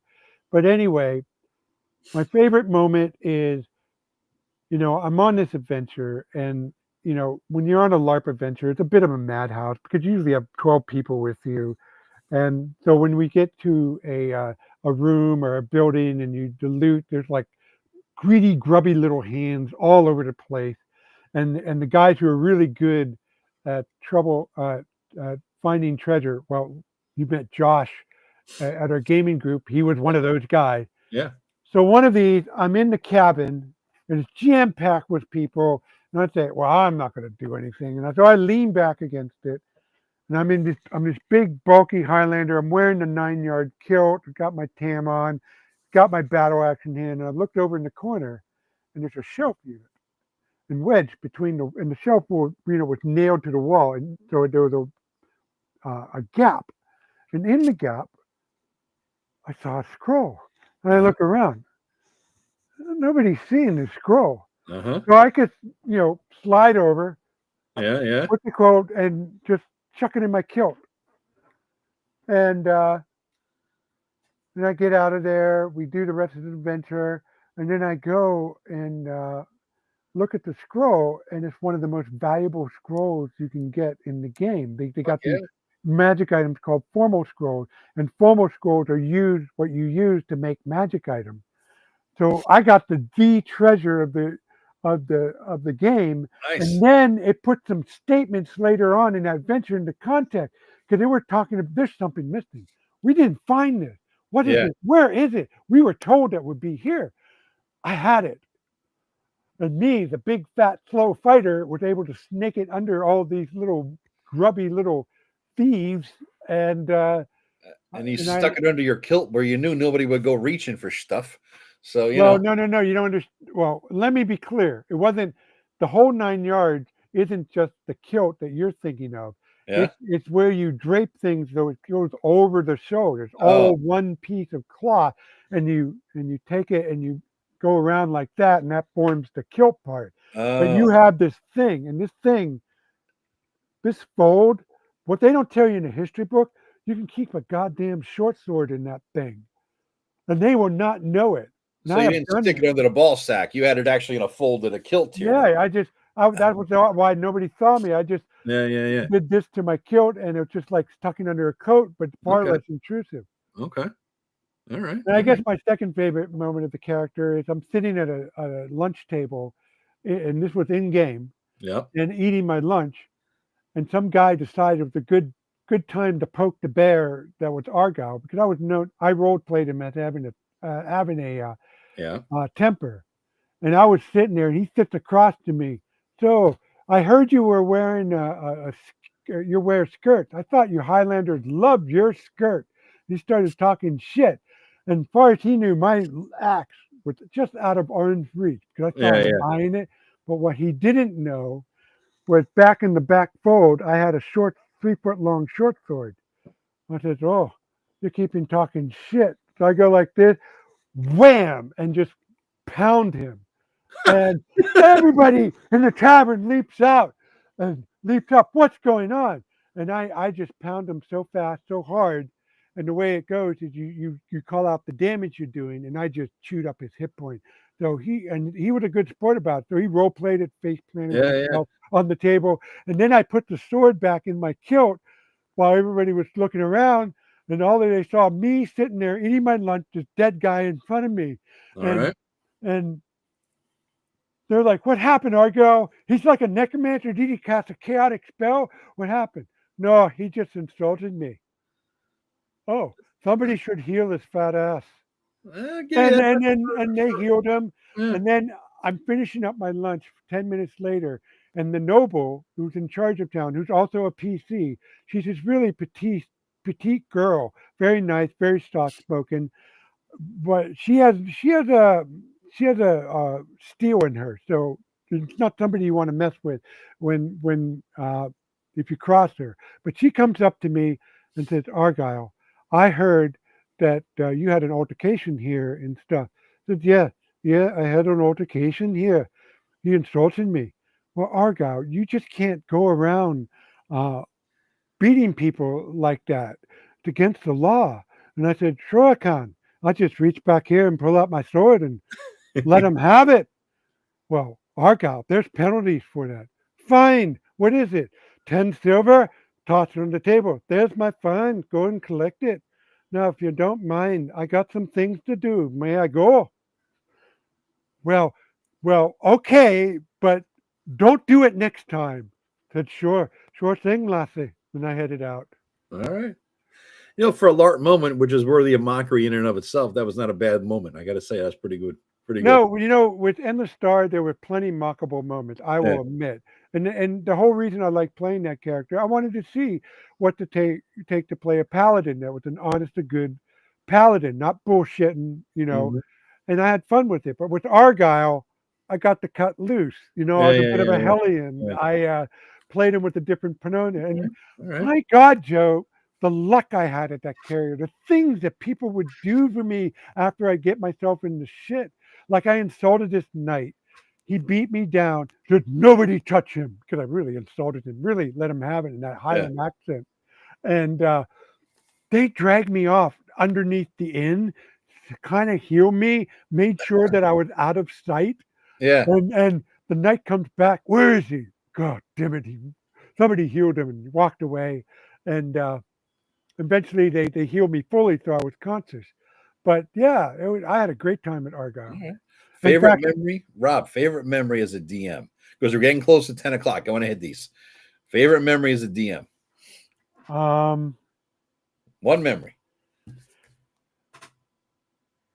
Well, I guess the first favorite memory. Well, there's one memory, not a list.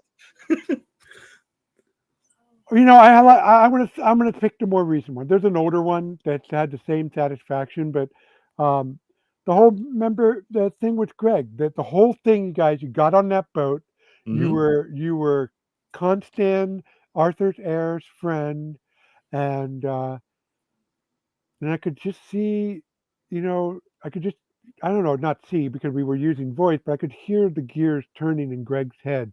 Yeah. And Greg was his friend. They became friends.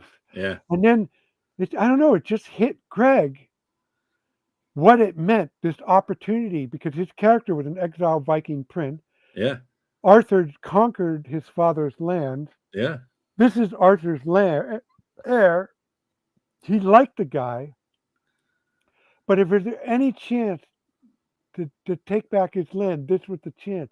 Yeah. And you know what?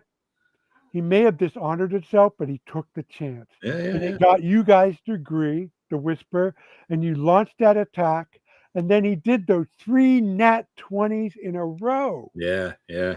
And those of you who don't know, my crit system is exploding dice. That means if you roll a nat 20 for a critical hit, you don't get to do double damage. You get to roll again. So you roll again. If you get another nat 20, you get to roll again. And he did 3 in a row, did quadruple damage. Didn't take the guy, but took him down to where 2 hits could hit him. And he was lucky because the guy was wielding Excalibur. And I think he got 1 hit in with Excalibur. And Greg said, well, oh shit, and took him down the next blow. Oh. All right, Rob. As you answer this next question, I will piss because I have time. Because the next question takes some time and thought. Who goes on your Mount Rushmore? What 4 people of RPG people, other than Gary and Dave, and why? Well, other than Gary and Dave. Other than Gary and Dave, and I shall piss. I'll be right back while you think and answer that question. Okay. Keep talking because we got to fill the air. So think out loud. Oh, right? I'm going to think out loud. Okay. All right, think out loud a little bit. We'll get into you can still hear me here. Yes. All right, keep talking. Let's hear it. 4 people, not Gary, not Dave. Who's it going to be?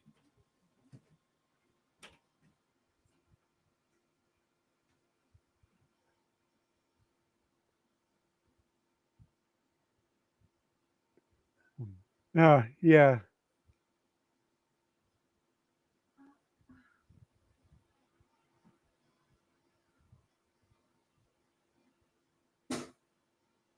Okay. I think I'm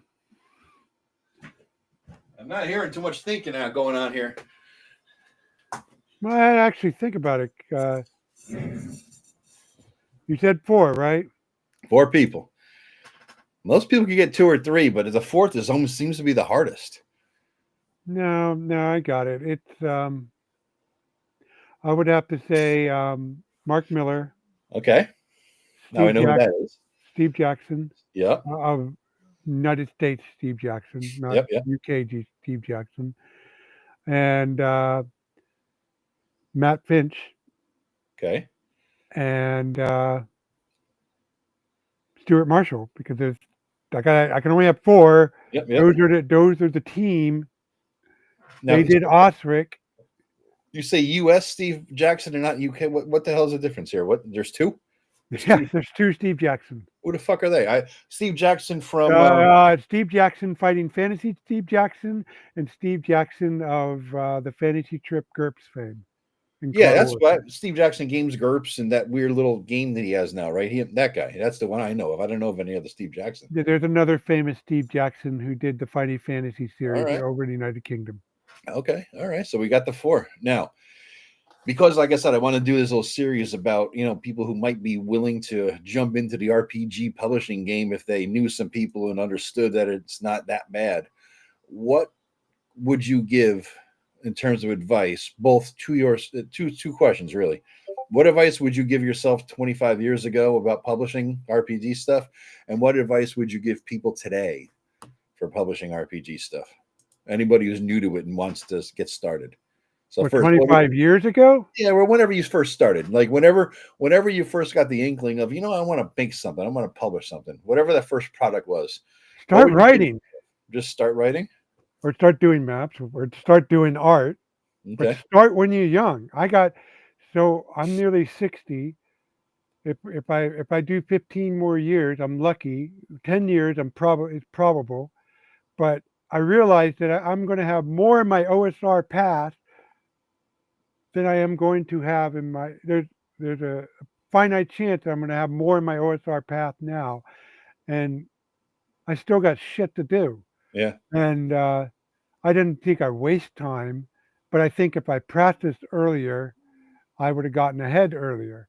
Okay. But on the other hand, it's not being fair to my younger self, because with the internet, without the digital technology, without desktop publishing, it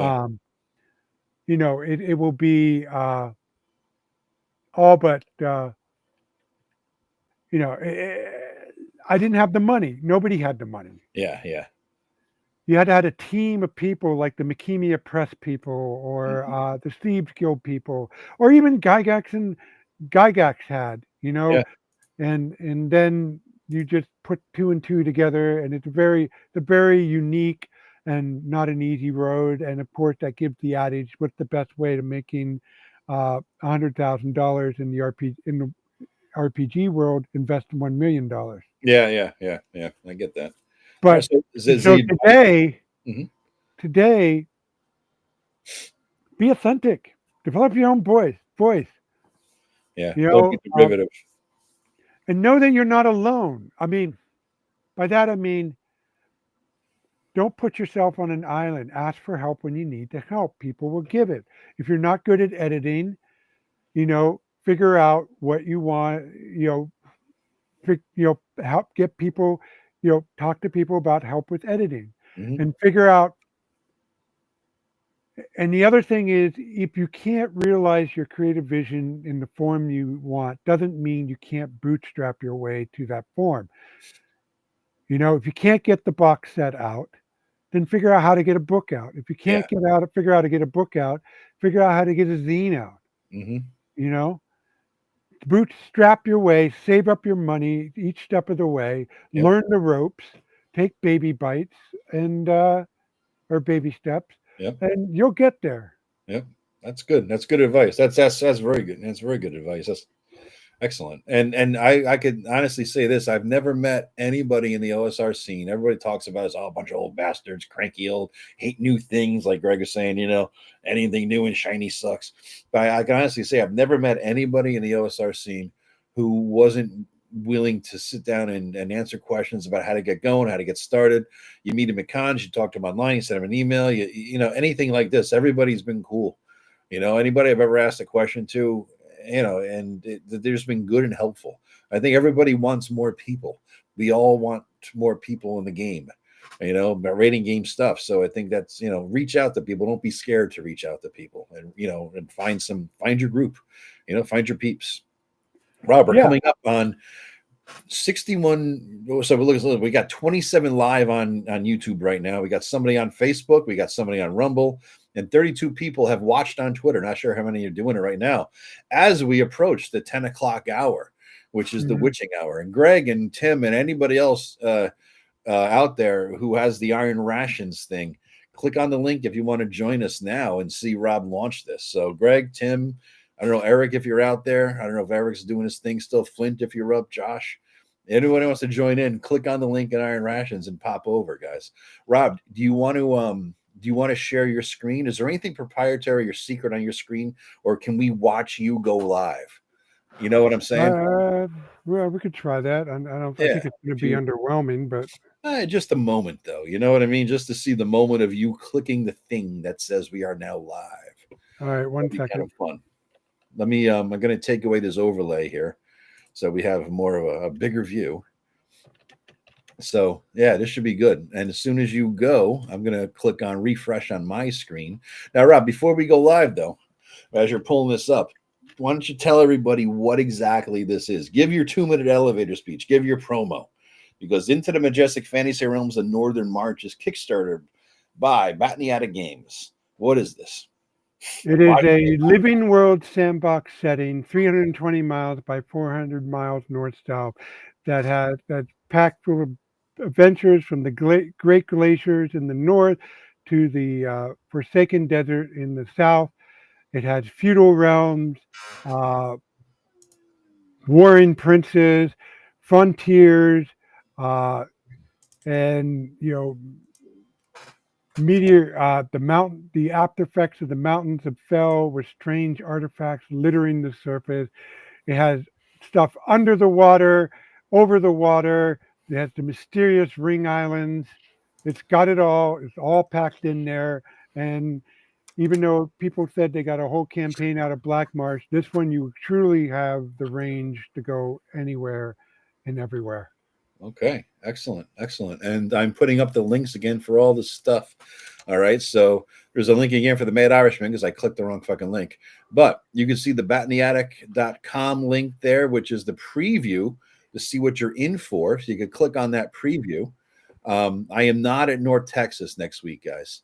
Who else we got joined? Somebody else has joined here. Who the hell? Oh, that's you sharing the screen, Rob.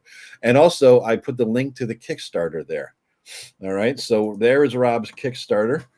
Can you make that wider or something? We can read a little bit. There we go. Okay.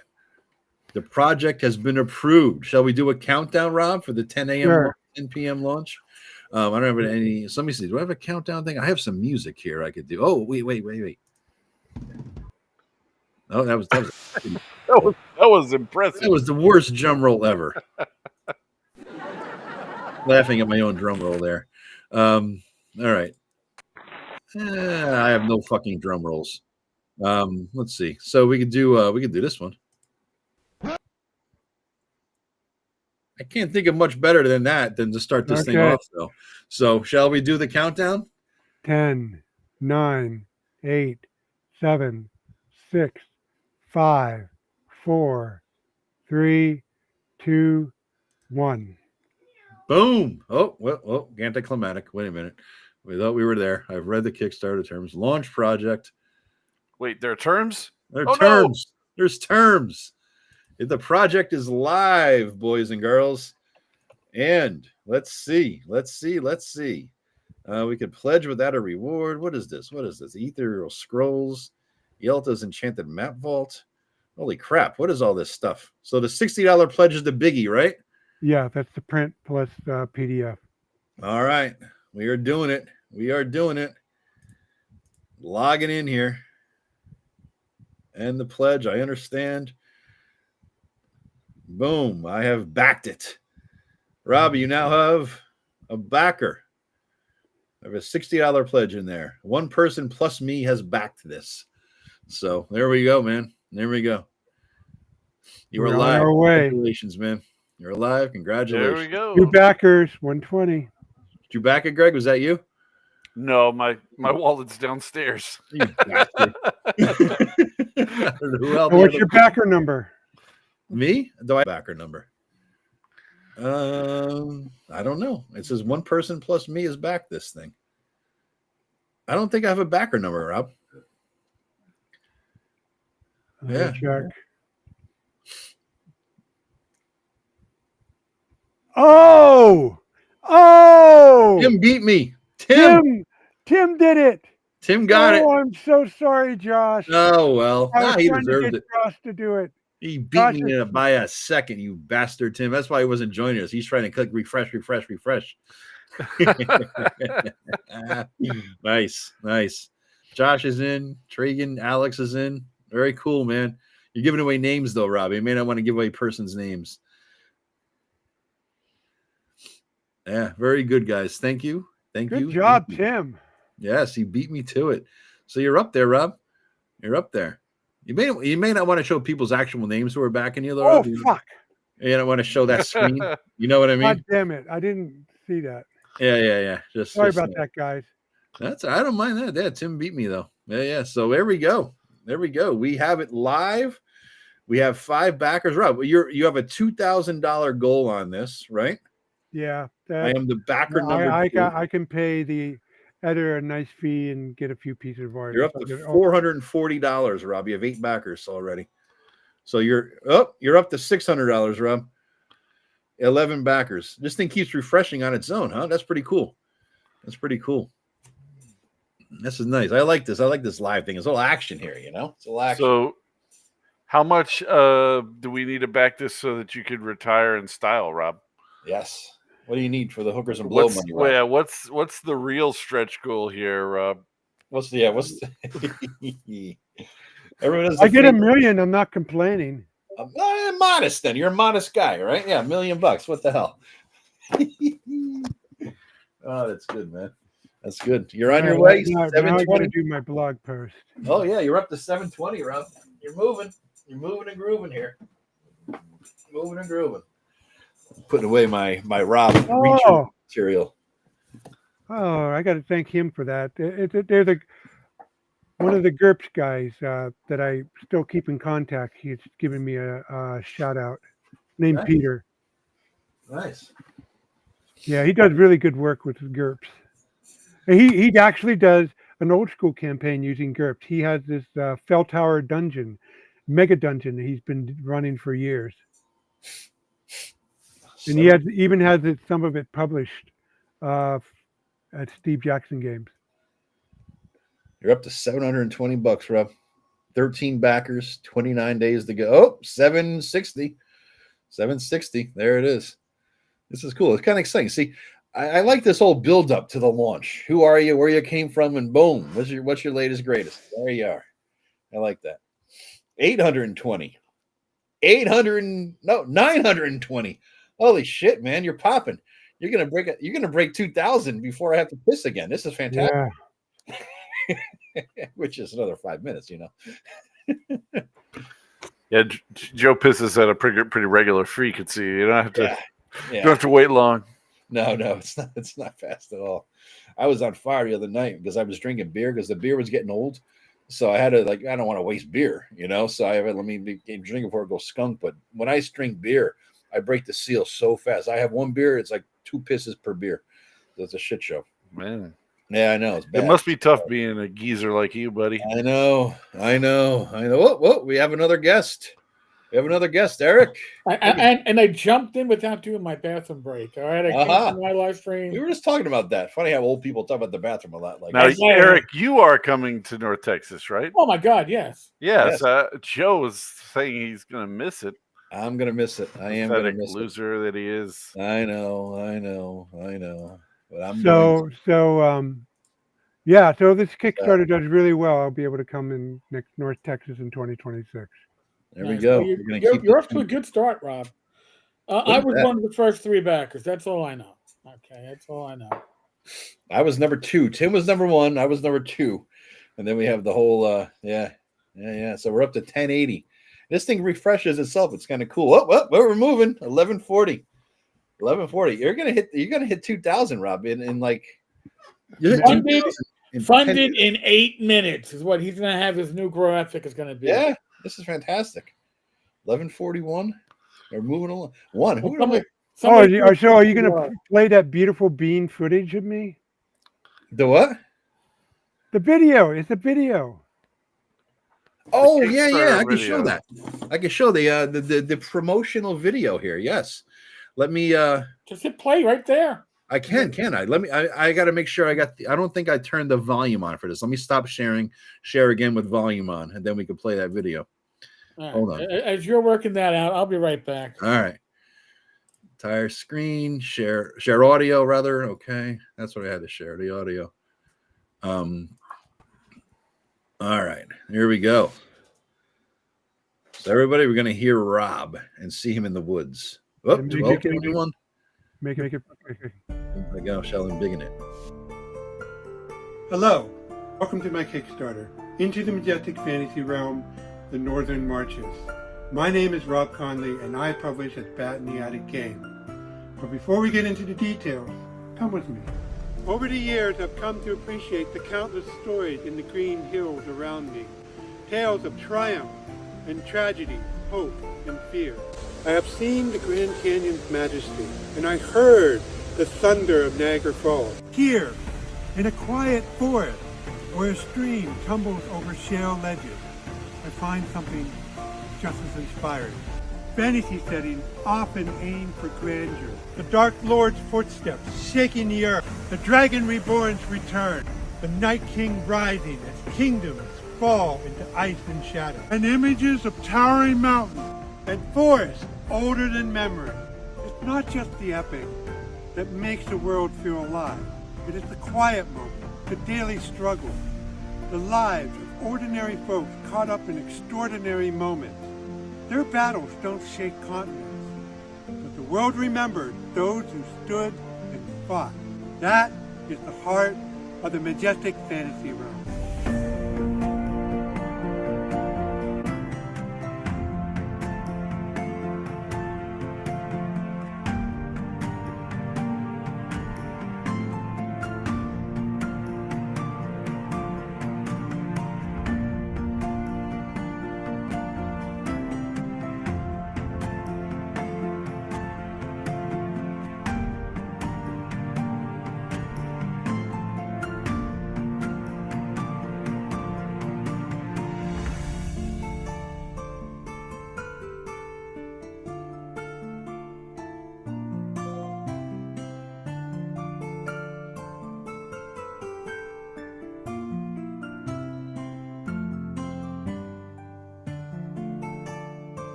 There is still room for new places to discover, new threats to face, and new lives to shape.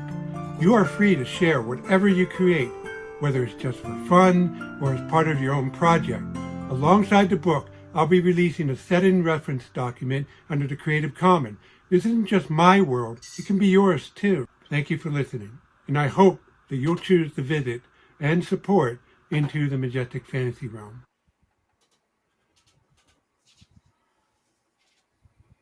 Yeah, Charles did it.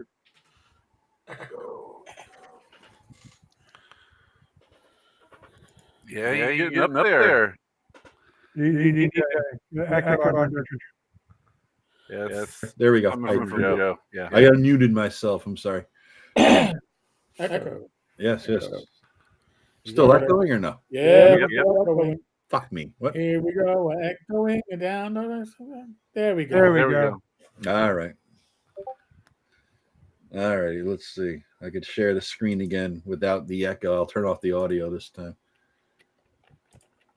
Boom. All right. There we go. Good deal. Yeah, good deal, man. 1621. You're gonna hit 2,000 in 15 minutes. I bet you. You got 3 minutes.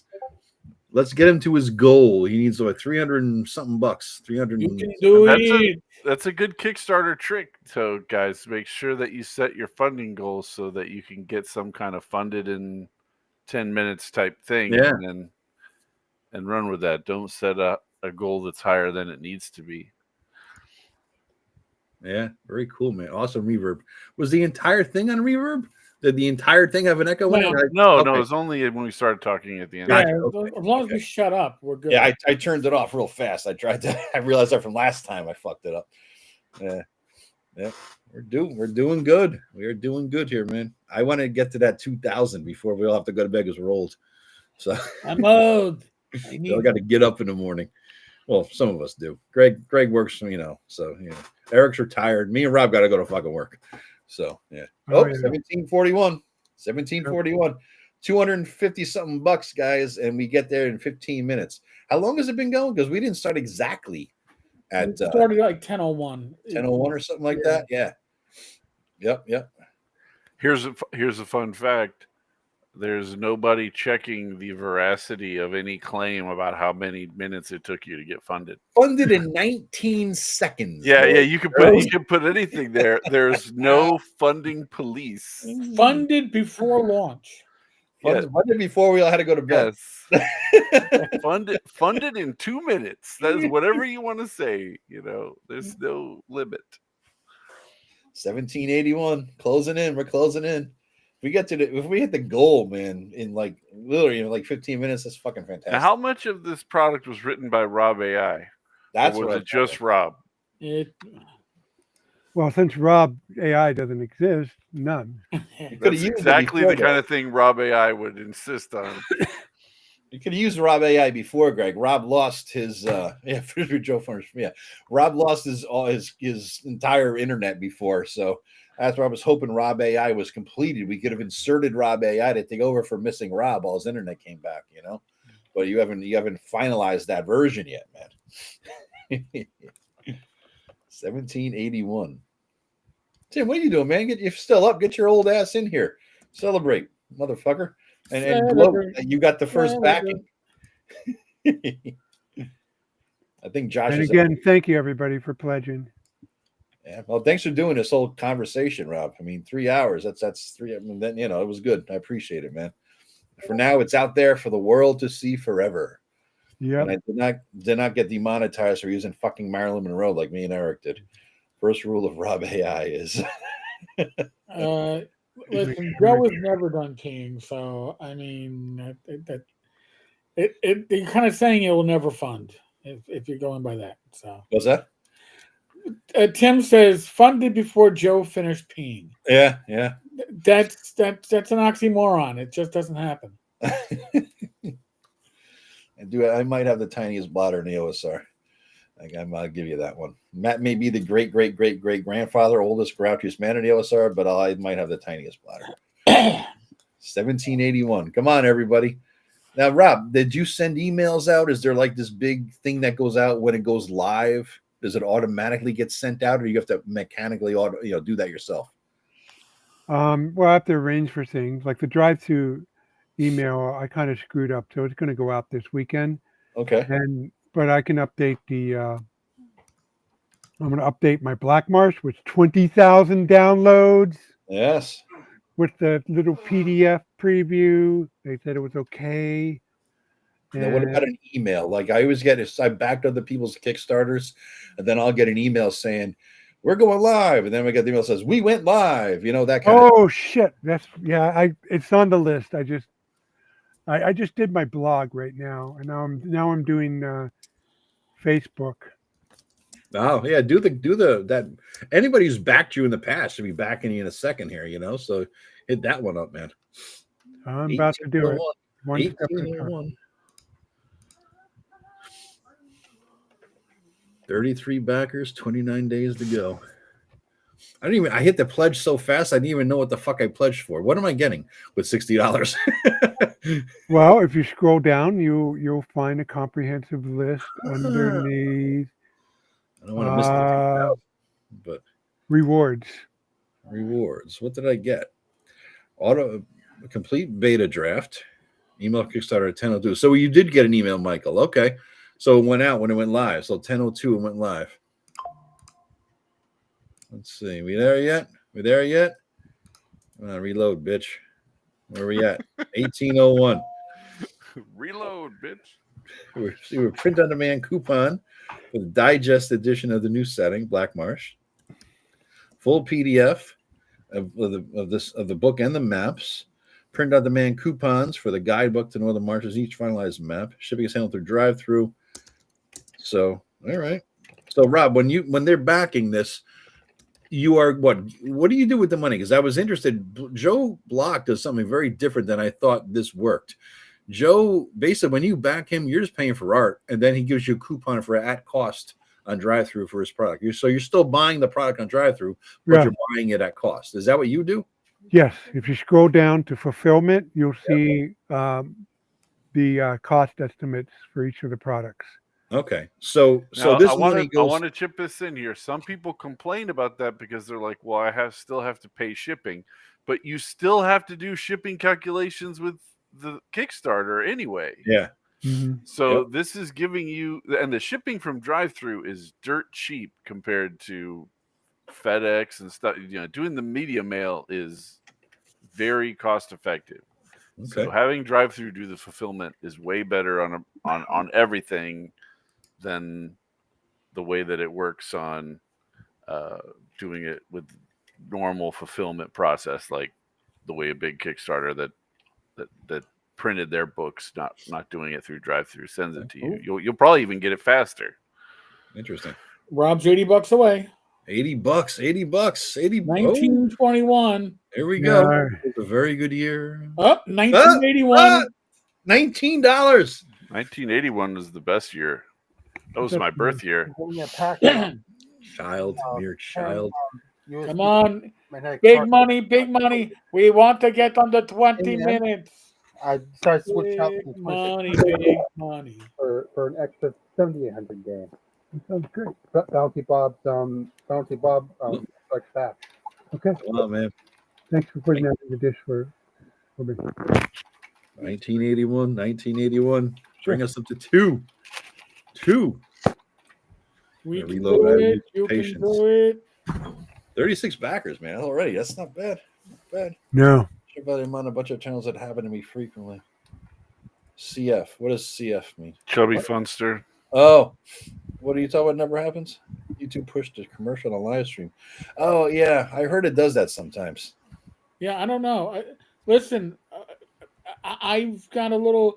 I'm in like some YouTube beta testing stuff. One of the rumors we're hearing is that if you're a member of a channel, you're not going to get commercials before or during a live.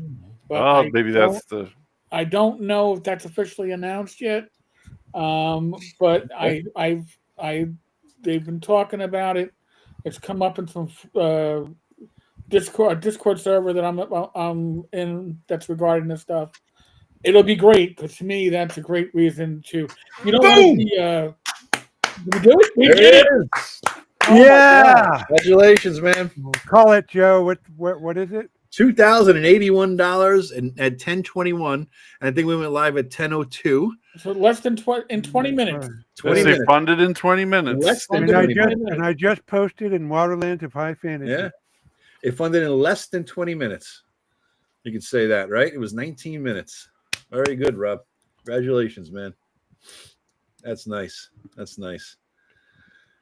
Hot damn. It's nice to do this thing live, a little participation. It's cool. Yeah, Rob, we'll have to, after I do my convention shit over the next 2 weeks, we'll have to bring you on to Wednesday night. I appreciate that. Yeah, we got 30 days on the Kickstarter, so there's plenty of time for that. I have a promotional idea for you, Rob. I know in the past, you haven't liked my pie aid suggestions and so on, but hear me out, okay? Hey, I got into that. I made okay, so here's what you do. You go on the like last 24 hours left to go.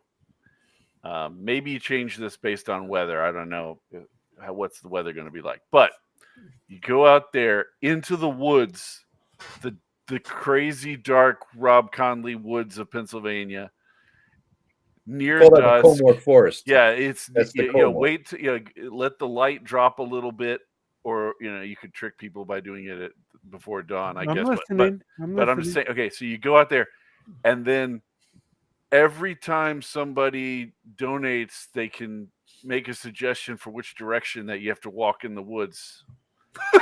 Until you get lost. And so you just keep going deeper into the woods to get more and more. Yeah, until eventually the Kickstarter is complete. You just use this as a way to get people to donate during the last leg. Explore the woods of Pennsylvania with Rob Conley. That's actually so retarded. It sounds like it's fun. I don't know. Let's look at the date here. Okay, so it'll be nighttime. It'll be like 10 o'clock at night. He'll be out there with a fucking lantern. You know, my son says this is a great idea. That's 7 days, 14. All right, gents. Congratulations, Rob. I wanted to make sure. Thank you. All right, I'll catch you all guys right, take it easy, man. elsewhere. All right, Oh, take it easy, Greg, the last day's on a Friday, and I don't have any more days off for work. We have 57 viewers currently right now on YouTube. Oh, no, it's summer, so I could do it in the afternoon after work. Yeah. Yeah, it's going to close out at 10 o'clock at night. So, yeah, I'll think about it, Greg. Not sure exactly how. Well, I could live. Yeah, I got a phone. We already proven my phone can live stream. I got even better idea now. I just thought of, you hide some special like Rob Conley treasures in the woods. Oh, that like are like maybe like Gatorade, like unusual colors, right? Some kind of object. And they could be Pie-Aid cans, you know what I'm saying? And you can hide them in the woods, and the people have to look through your camera and give you suggestions on where to look to find these things. And every time you find a can, there's another stretch goal unlocked. Come up with some new last-minute stretch goals if they can help you find the Pie-Aid. apparently, think about it. Fugly says he was the 2000 guy. He was the guy who put you over on 2000. Well, thank you, Fugly. Yeah. There you go. Boom, boom, boom, boom. There's the Tim's fireworks. This has been cool, man. This has been very, very cool.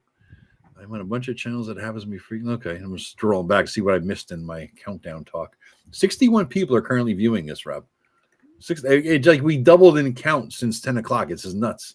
Oh, that's great. That's awesome. Yeah. Well, again, if Eric's listening to this, thank you for shout out on your video. Yeah, I think a lot of people from over there got bumped over here and came in, you know, so this is cool. This is cool, guys. So everybody, whoever's watching now. Yeah, and everybody, if you're not sure about this, there's a preview. I know it's kind of buried down in there, but I'll put it up again. There it is. I'll put this in the link in the chat so you guys can take a look at the preview and see what it's all about. Yeah. Okay. And the Kickstarter in question. Oop. Shit. The Kickstarter in question here. I will copy that link as well and put it in the chat in case you were wondering, but it's also my description. And anybody who's listening right now, please click like and subscribe to the channel, because I'm suspecting that some of you don't know who the hell I am. If you came from Eric's, you may not know who I am. But yeah, click like and subscribe. We do a lot of these things, these fun events where I'm interviewing people, long form conversations. Just as happened to be one with Rob where he was launching a Kickstarter at 10 o'clock or right after it. So that's kind of fucking cool, man. So join in, like, subscribe, become a member and all that stuff. And thank you for watching this. We have, what are we up to? 2481, Rob. 2481. And all the links to Rob's stuff are below in my description, guys. All right. So if you click on the Bat in the Attic blog, the Kickstarter link, the Drive to RPG link, buy all his older stuff in there, and you can check out everything related to Rob Conley. 64 people. We're still fucking growing. Oh, I got a 10 out of 10 kitty review from my wife. What? 10 out of 10 what? Kitty review. Kitty? Okay. What does that mean? Oh, 25, Rob. You broke $2,500. Oh, fuck, you broke $2,600. Jesus Christ. I want to know what a kitty review is. Yeah, I mean, I do too, but I'm distracted. That's some kind of strange sexual move, or what? I didn't want to go there because I met Rob and his wife. I didn't want to go there. So I'm glad you did, Greg. What's a kitty review? I don't know. No, you bastard. That Rob, all those Rob AI stuff, you could just sit there wondering what a kitty review is for a while. Wow. Well, we go to the Google. Yes. All I don't know what it right. is, but No, I'll post the link. Joe can do with what he wants with it. there's a link to a kitty review. There's a kitty Okay, review. now I GIF. gotta see this. I gotta see this. So here, copy the link address. I will put that link in the description so we could all share in what the hell a kitty review is. Paste. Oh, okay. This apparently is the kitty review, boys and girls. Oh. So there you go. Very bread. All right, now we know. That's a little creepy. Just very much. Yeah, okay. 2661 though, Rob. In less than funded in under 20 minutes, Rob. That's what you could say. Funded in under 20 minutes. Yeah, I'm just trying to. You got to find that banner though, you know, that Tim was talking about. Yeah, I'll do that later. Let's see here. I wonder if I got any subs out of this. Well, I got no subs out of this, Rob. God damn it. Well, thank you for all the stars, Tim, or bangs, or booms. Boobs? What? Want to hear? Yeah, it's funny. When I advertised for Raji, I put it out there a couple days ahead of time to get a little, a little publicity, basically. And as soon as I put it out there, I lost 5 subscribers. I got 4 back afterwards. I was down 1, net down 1. It's like, Jesus Christ. Well, I was kind of worried, there could be nudity on the channel for the first time in that stream. And I was a little concerned. 2 fat guys in the man boobs. Yeah. That was, people were asking for it, but yeah. They because we're studs. I mean, face it, But I haven't listened to the whole thing yet. Did you talk about the video where he was yelling at kids in the park? No, no, with the snowplow and all that shit, and then the kids. The kids came over, and he was like, "I'm trying to film." That was fucking fantastic. I'm just glad he wasn't naked in a park in the middle of the winter with a bunch of kids running around him. So that would have been a different kind of problem. I don't know how that goes in Finland, though. I mean, it might be a cultural thing where it's different. Who knows? Well, my wife, when she was this was in the 80s when she was in high school, she said that they had an exchange student from, I can't remember if it was Finland or Sweden. Yeah. And that they walked around naked like all the time. Really? Yeah. Damn. And it was a problem because she had a younger brother who was like 12 or 13 at the time. Jesus. But the people next door to us growing up had an exchange student, and she was about my age, maybe a year older. Remember, her name was Anu, and she was from Finland. And I couldn't hardly understand anything she said, but Anu had massive, huge tracts of land. I remember that about her. I don't remember much else about her other than that. I couldn't understand what the fuck she was talking about ever. But that was that, huge tracts of land. So 70 viewers. I can't believe this. Probably Sweden. Yeah, I don't know. Zatrin. This is sorry, fun. I'm so quiet. I'm just now in promotion mode. Gotta get go for it, dude. Go for it. Well, we're moving again. We're almost at 3,000, Rob. Holy shit. This is something else. I mean, this is really fast. You can honestly say it is legit that you funded in less than 20 minutes. Yep. You can put that little banner or whatever the hell they do with that, I think I might set my funding goal at like $100 because I have no financial burden to pay off. It's just as soon as the first book sells, it's good to go. Funded in a millisecond. Funded by the first pledge. Yeah. Oh my God. Somebody just sent me something. Oh my God.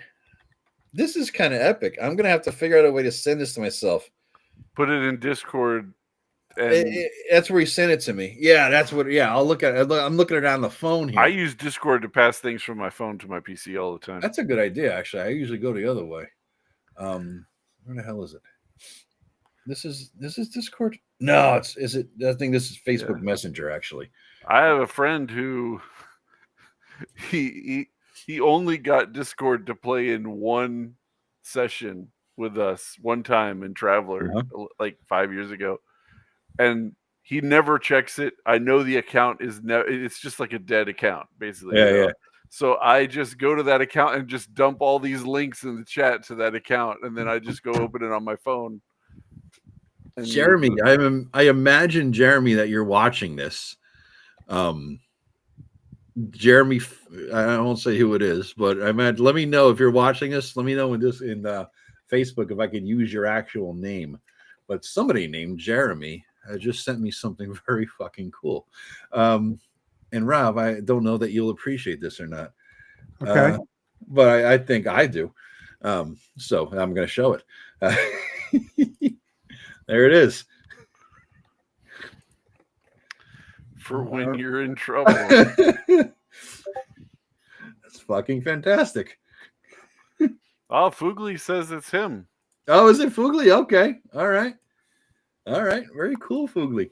That's you? Okay. I don't know names. You know what I mean? So Rob Conley's Pie Aid. Bilge Pump Brown for when you're in trouble. Well done, sir. Well done. Very nice. Very cool, man. Very cool.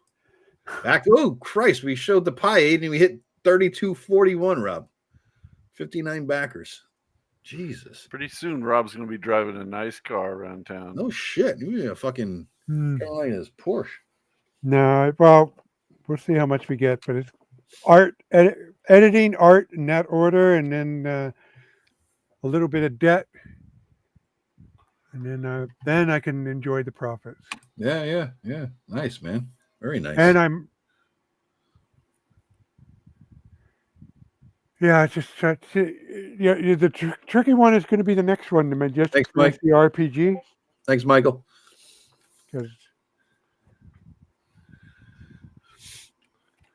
Very cool. We have 73 people on YouTube watching this right now.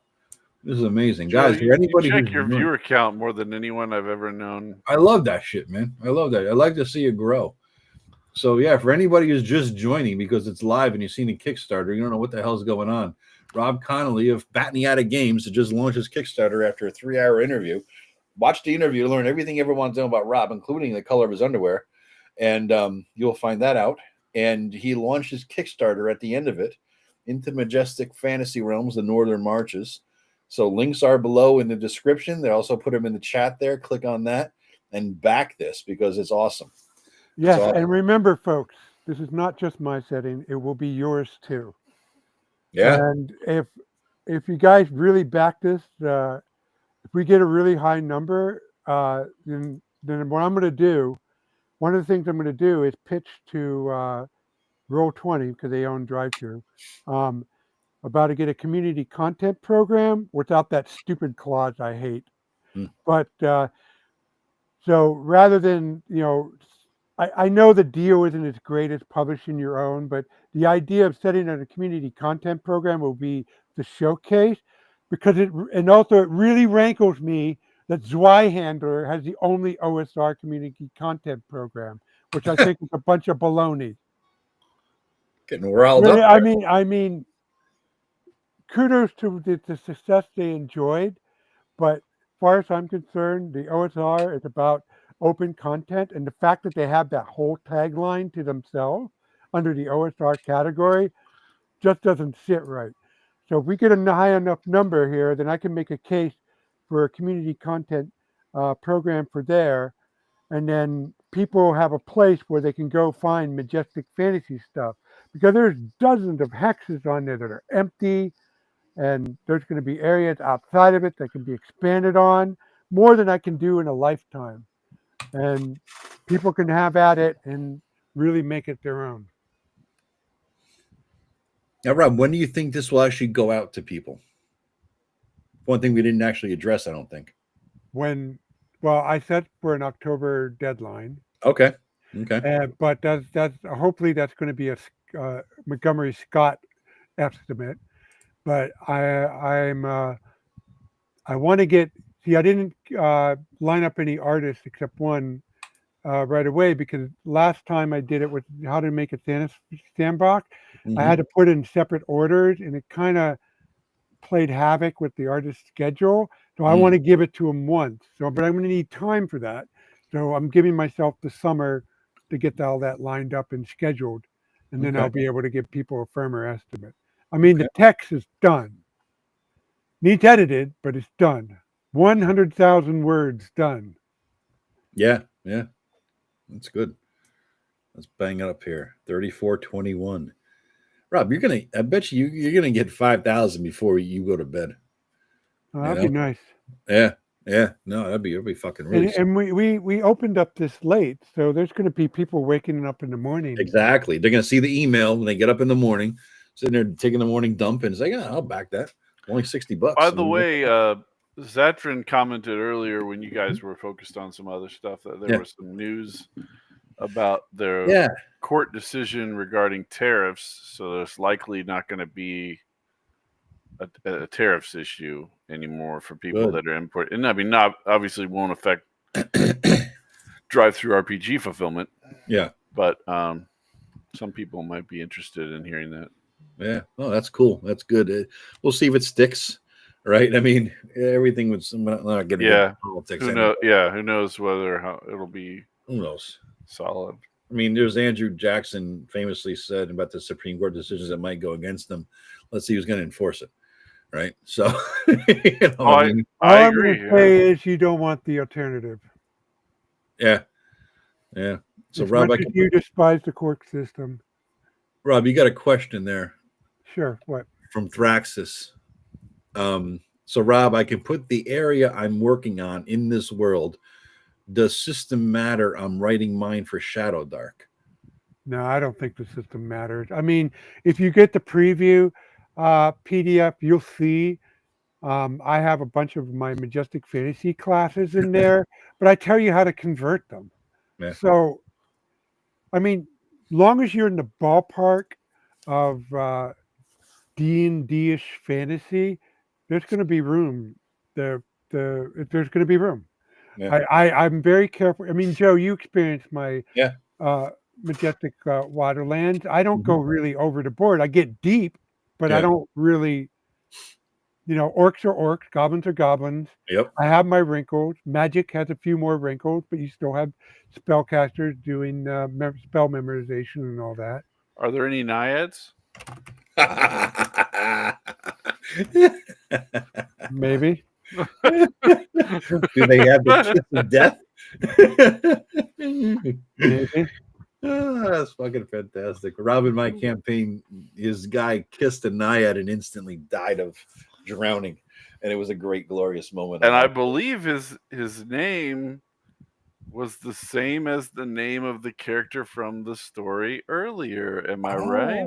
Yeah, Argyle. Argyle. Yes, I decided to play Argyle with a tabletop role-playing character. He started asking all these questions about, what was the phrase? Something about I should have known you were a Philistine about mythology. Yeah. I even in character, the Naiad said, I don't know what you're talking about. And out of character, I made a crack of something to the effect of, look at Rob trying to put real life shit into my own fantasy world. Those two warnings weren't enough. He still kissed the bitch and died. Well, I think we can all agree I'm not a blind backer of Joe's GMing abilities, but in this case, he was 100%. He was 100% right. I took a chance. It was a bad chance. Yeah. I paid the price. I didn't whine about it too much, and too much. You were grabbing the fucking player's handbook, looking for any definition of drowning you could find, and arguing fair. No, that came afterward. I think the guys were trying to save me or something. We were trying to save him. He didn't make anywhere near as valiant attempt as we did. We were brainstorming like crazy to try to save his ass. That was fucking glorious. That was fucking glorious. 3481. 3481. Come on, 3,500. We could do 3,500. Come on, everybody. We have 76 people watching right now on YouTube alone. Smattering in other places. We could do it. 3,500. Come on, one more pledge gets us there. One more pledge, because then I do have to head to SAC. So I want to get 3,500 before I go to sleep. Okay, I have been a subscriber, and that's the second round of commercials. That's interesting, Fugly. I don't know why. That's very strange. I didn't think that lives had commercials. I don't understand that. Oh, it happens to me all the time, man. Does it really? Is that not just me? Is that all channels have that, Greg? Oh, yeah. It doesn't matter whether it's Black Lodge or let's see who else has been on. Basic Expert. I had it happen today on Basic Expert's live stream. I have it on Diversity and Dragons live stream. Wow. Okay. Yeah, a lot of times it'll kick in right at the beginning. So a lot of guys will put like a 20-second little lag or nothing is happening kind of thing up. Gotcha. And then they'll actually start talking after like 20 seconds because otherwise because it used to be that it would totally block it out, but now it will. All right, so let me explain what the difference I'm making. So previously you'd have it up, it would count down, that they would launch the live stream. Yeah. The ad would take over the entire display, and then when it was over, it would start at 1 second on the live, right? Yeah. Now it'll start the live and then run split screen showing the people on the live, but audio and half of the screen is an ad. Jesus. And then that runs, let's say that runs 15 seconds. So then when that 15 seconds is over, you've now missed the first 15 seconds of the live, which is ridiculous. Do you pay, Greg? Do you have a subscription? Oh, no. I'm too cheap for that. So that's what it is. It must be because I pay for YouTube. I don't see any. Oh, well, if you pay for YouTube, then that totally changes the calculus. Yeah, I don't have anything on mine. It's not a member thing. It's a do you pay for YouTube thing, it sounds like. I have a real hard time giving money to companies that go out of their way to fuck me over. And YouTube is one of the it hunts down channels that I like and demonetizes them. It finds ways to take creators that I like and make them shadow banned, make it hard to find their videos. Interesting. It fucks with. I've seen it happen so many times. I can't, in good conscience, give them any money. The best I can do is make them believe that I'm actually watching their video, their stupid ass ads. Yeah. I would never, ever, ever, ever, ever, ever, ever buy anything that YouTube advertised to me ever. Okay, will never happen. Got some anger there I'm sensing here. Yeah. Well, I am the kind of person who slams the door in the face of the solicitor and hangs up on everybody, but YouTube has a special place in my heart for their fuckery. Over the beer bug era, I was able to actually, because I was stuck home and everything, I was able to actually take instead of a 5-second morning shower and running out the fucking door, I could take a nice long shower. So I go in there, hop in the shower, get it turned to hot, and just relax under the hot water. And I brought my phone in the shower and next to the shower above the toilet. I could listen. I know what you mean, yeah. YouTube show, and I'm sitting there listening to whatever show I'm enjoying, Rogan or whoever, and it's without fucking fail.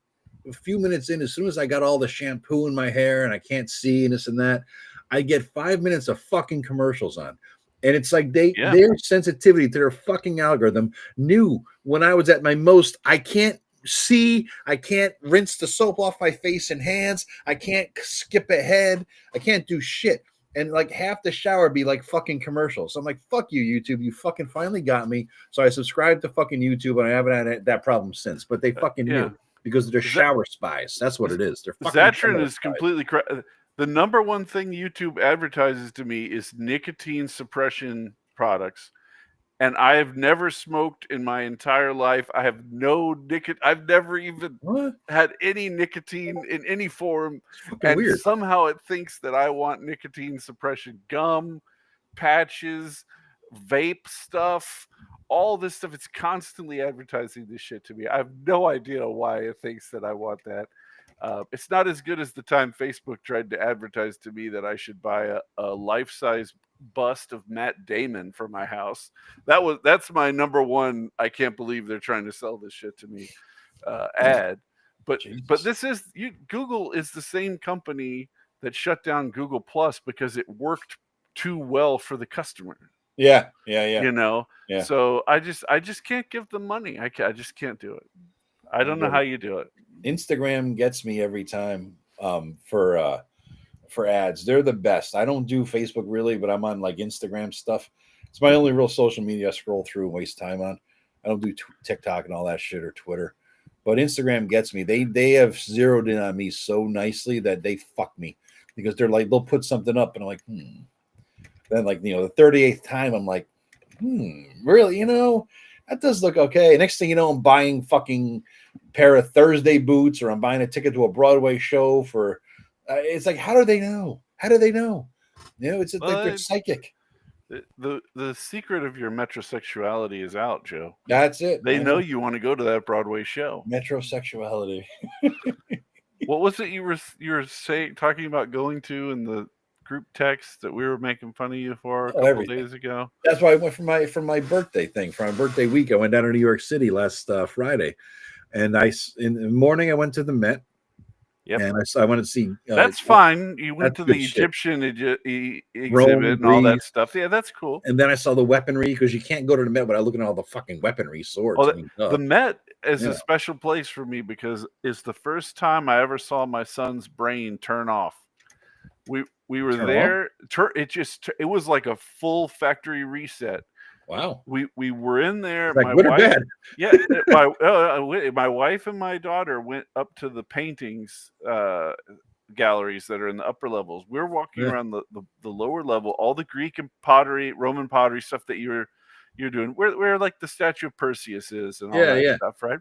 Glorious. And this woman walked in, and she was 11. Wow. All right. Like my brain function dropped a good 60%. and Grant was like 8. And he was walking along, he was like, do this is cool. And then he turned and he saw this woman, and it was like the whole system went down. He just was like, it was like system offline, and then like there was like a reboot, and I had to be like, come on, buddy. I mean, it was brutal. I couldn't believe it. God. Well, after the Met, I went down to Broadway because I wanted to go see Glengarry Glen Ross. It's a limited thing. You had Bill Burr, Bob Odenkirk, and that guy Culkin, not Macaulay, the other one, the brother or whatever the hell it is. Okay. He was in it, and it was a great show. I had lunch down on Broadway, went to see that show. They don't make seats for fat people, by the way, in Broadway. That was a little rough, but that was a good fucking show. I loved the movie, and it was originally released. The movie came out in '92. I saw it when it was released in the theater, but I know it was based on a play that won awards and blah, blah, blah. Obviously, it came out in '83. I wasn't going to see a play in '83. You were, in diapers still, I think, right? But I got to see the revival. So that was nice. And after that, I hit the Strand bookstore because, the greatest used bookstore in the fucking face of the earth. And then after that, I went to the Roxy Hotel. They had the Django Jazz Bar down below. It was like this Parisian vibe in the cellar kind of thing. And it was real nice. A great dinner there and a jazz club, live singer, the whole bit. And then I took the train back up. So that was my birthday. Very long day, very expensive day, but it was worth it. You gotta live. It's a big one. You gotta live once, right? What the hell, So yeah.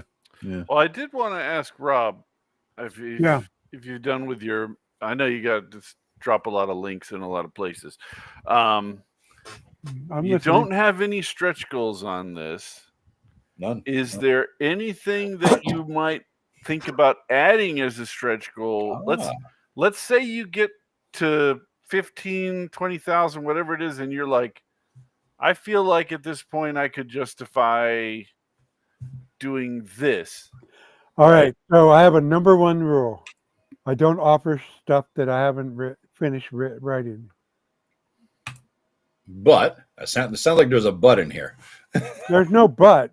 I mean, I have stuff to offer, just they're not written. And I'm not going to be foolish to offer it unless it's written. Well, Rob, you have the demon fucking thing, right? That's already done and written. That's not part of this, right? No, there's a chunk of it that needs to be finalized, and it's actually the chunk of it. So I carved out a letter-sized map region around Northport, and that's going to go into the Demon Wolf as its setting. Okay, in place of the Wilderlands setting that I had in there earlier. I got it right here. Scourge of the Demon Wolf. This one. Yeah, now look at the back half. Back what? It's in two halves. There's a back half that's a supplement. What the hell are you talking about? Locales? Oh, okay. That has to be changed, and that's what I'm not going to kickstart that. I don't need to. I got the art. But what would have to be changed in this, Rob? That setting. The setting part? And I was people complained at me that setting is the actual weakness of the book. They appreciate everything else except for the setting. Well, then leave it out, Rob. Just publish the 32-page or whatever the fuck thing. 37 pages without it, right? Or whatever the hell it is. Well, I suppose I could do that. Yeah. But I really want, and then I can just release the whole thing. Yeah, that's all the time. You could just do a free PDF of the first fucking 30 pages and setting out, You're good. I mean, that's easy. It still takes some light editing, but that's not rewriting the whole thing. Yeah. You're chopping off something. You're chopping off the last half of it. That's all. Yeah, because this is good. It's an adventure. It's a free adventure. Hit $10,000 and boom, you're already at 4,100. So maybe 15,000. You could also put the publication of that video of you fighting Joe.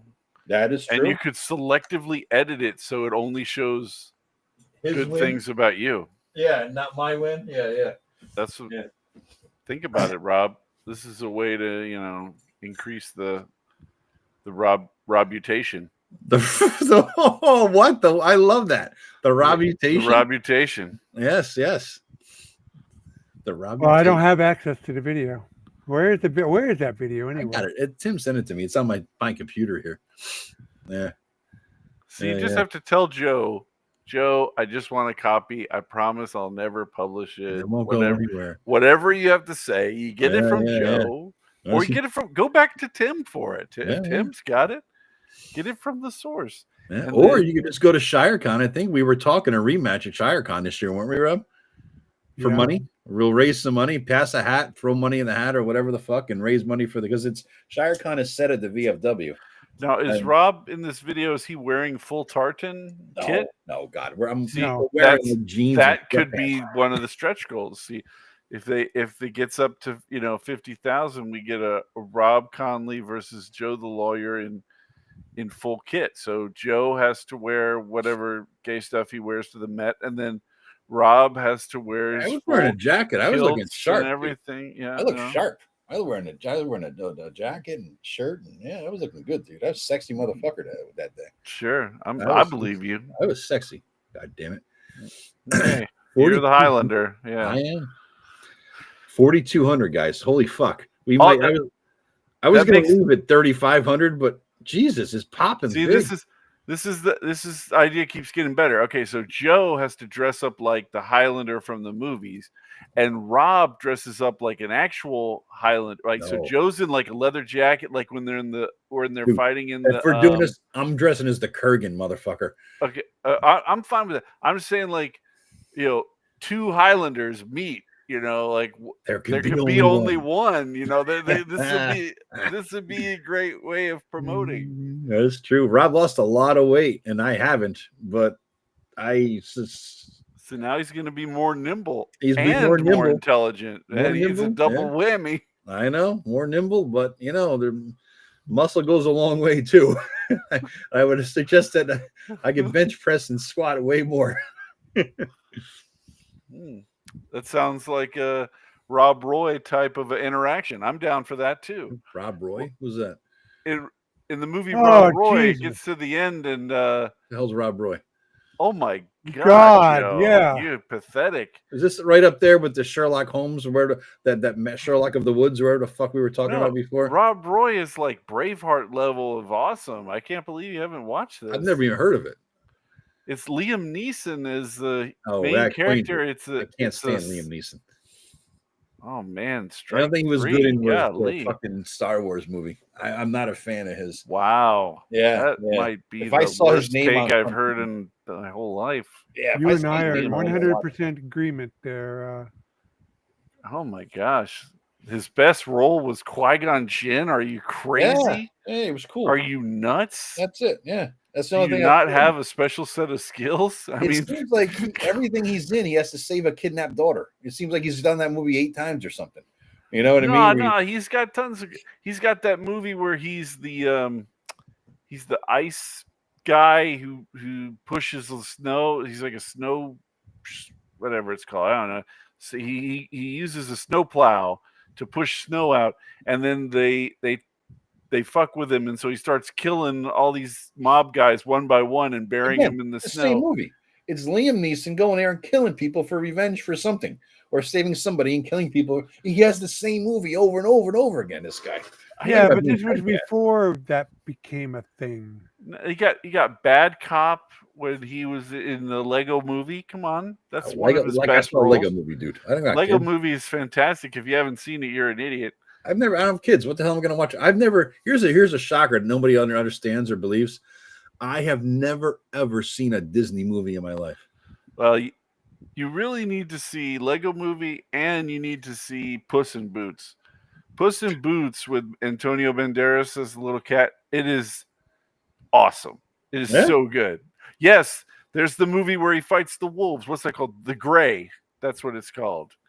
Yeah. Was it revenge because the wolves kidnapped his daughter or something? No, he's like stranded in the north. All right. I forget the premise. It's been a long time since I watched Roy. it. I mean, it's a dude with 2 first names. It sounds like a redneck thing or something. You know? He's a historical figure. Yeah? Well, I'm pretty sure it's like based on I went to public school, dude. I don't know. Right. Yeah, Rob Boy. Well, we got 4,300 Rob Conley. I was gonna go to bed about 20 minutes ago, but I want to hit 5,000 before I go to bed if we can.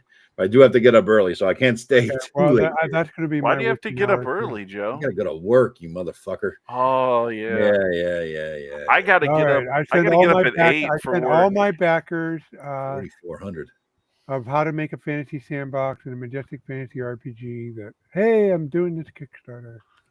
80 backers, $4,400. Cranking it out, Rob. Christ, it's really growing. And we got 84 people watching right now. I can't believe this audience keeps growing at this time of the night. It's amazing. Thank you all for watching. Again, everybody, thank you who backed me. Appreciate Rob it. Conley Roy. Who knew? You know? Who knew? Rob Conley, Rob C. Roy had so much. Yeah. You know? Who knew? Who knew? Now, what did you call it? The Robsutation? Yeah, I don't want to forget that one. I don't want to forget that one. Liam Neeson was also in Love Actually as a great character. See, you just don't know it. You're just not cultured, Joe. You watching rom-coms, Greg? You sissy? Love Actually is a Christmas staple. What? You got to watch that like every Christmas, like The Grinch Stole Christmas and Santa Claus and stuff. Come on. I know you have no heart, but I mean, you do. I like A Christmas Story. The one with Ralphie and the Red Ryder BB gun. That's my Christmas tradition right there. And I agree with the people who do not think that Die Hard is a Christmas movie. Just because it comes out of Christmas. Die Hard's a Christmas movie. I don't think so. I'm not in agreement. There's Christmas music in it. There's a story about a father that's trying to get back to his kids. He engages in valiant behavior. There's presents that are exchanged. There's all kinds of stuff in there. It's a Christmas movie. Presents are exchanged. Yeah. I don't know. I can't buy that as a Christmas movie. I just can't. I don't know, man. I don't know. It's Bruce Willis. He's not Santa Claus. You know what I mean? Oh, what do you think? I gotta look at the comments. Who's Santa Claus? No, Nielsen? No. Greg is saying that Die Hard's a Christmas movie. I don't agree. Scrooged and Die. I like Scrooge. I'll give you that. That's the one with what's his face from SNL, right? The old SNL. Bill Murray. Bill Murray. And there's so many Christmas elements within Die Hard, Joe. You're just wrong. You're just wrong. You just won't admit it. I saw it once when it came out, and that's the last time I've seen it. I remember walking on glass a lot, and he got hurt. A lot of blood going on there. A lot of blood. That wasn't glass. That was tinsel. Tinsel? I thought it was See, glass. You don't even remember the movie. Yeah, I don't Jack. remember. Yeah. I didn't remember tinsel. Who knew tinsel caused that much blood? It was glass. Who knew that caused so much bloody feet of tinsel, huh? Jesus. Yeah. Yeah, 4461. 4461. You guys want to see the video again? You want to do the live video? Sure. And that's not my excuse to go take a piss for 3 minutes, by the way. That is just virtually just seeing this live video. You know, you could have not said that and nobody would have suspected. No, they would have suspected. I'm just going to give them their props. They were correct. So I got to mute myself now. I know this. I got to mute myself and play. Hold on here. Thank God. Yeah, well, actually, I have to. 45. I got to stop sharing and turn on audio. So I'll stop sharing, turn it on, and we'll do it again. Here we go. I'm learning the ropes on this fucking interface. Okay, here we go. Stop. We have share the screen, turn on audio. Life is good. Turn on system audio. Share that shizzle out. And we will mute my.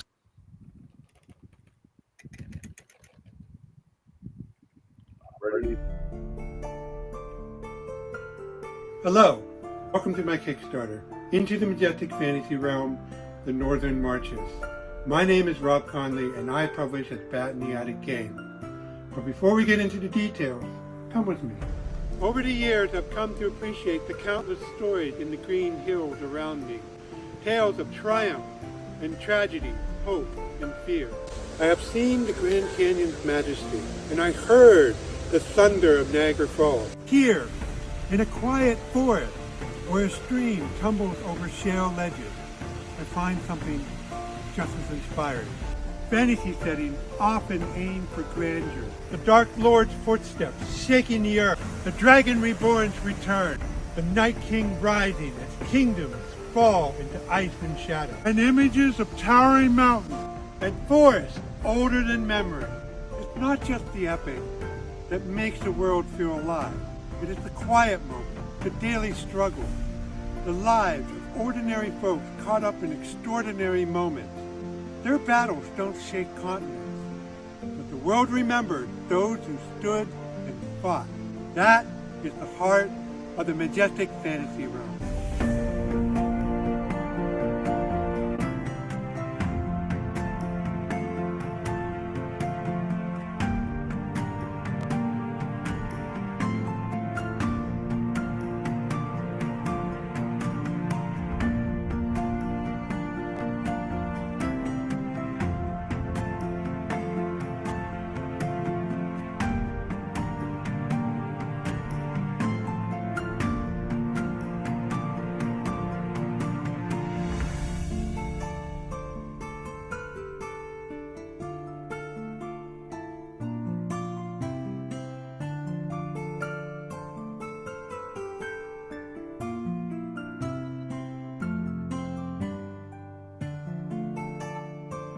There is still room for new places to discover, new threats to face, and new lives to shape.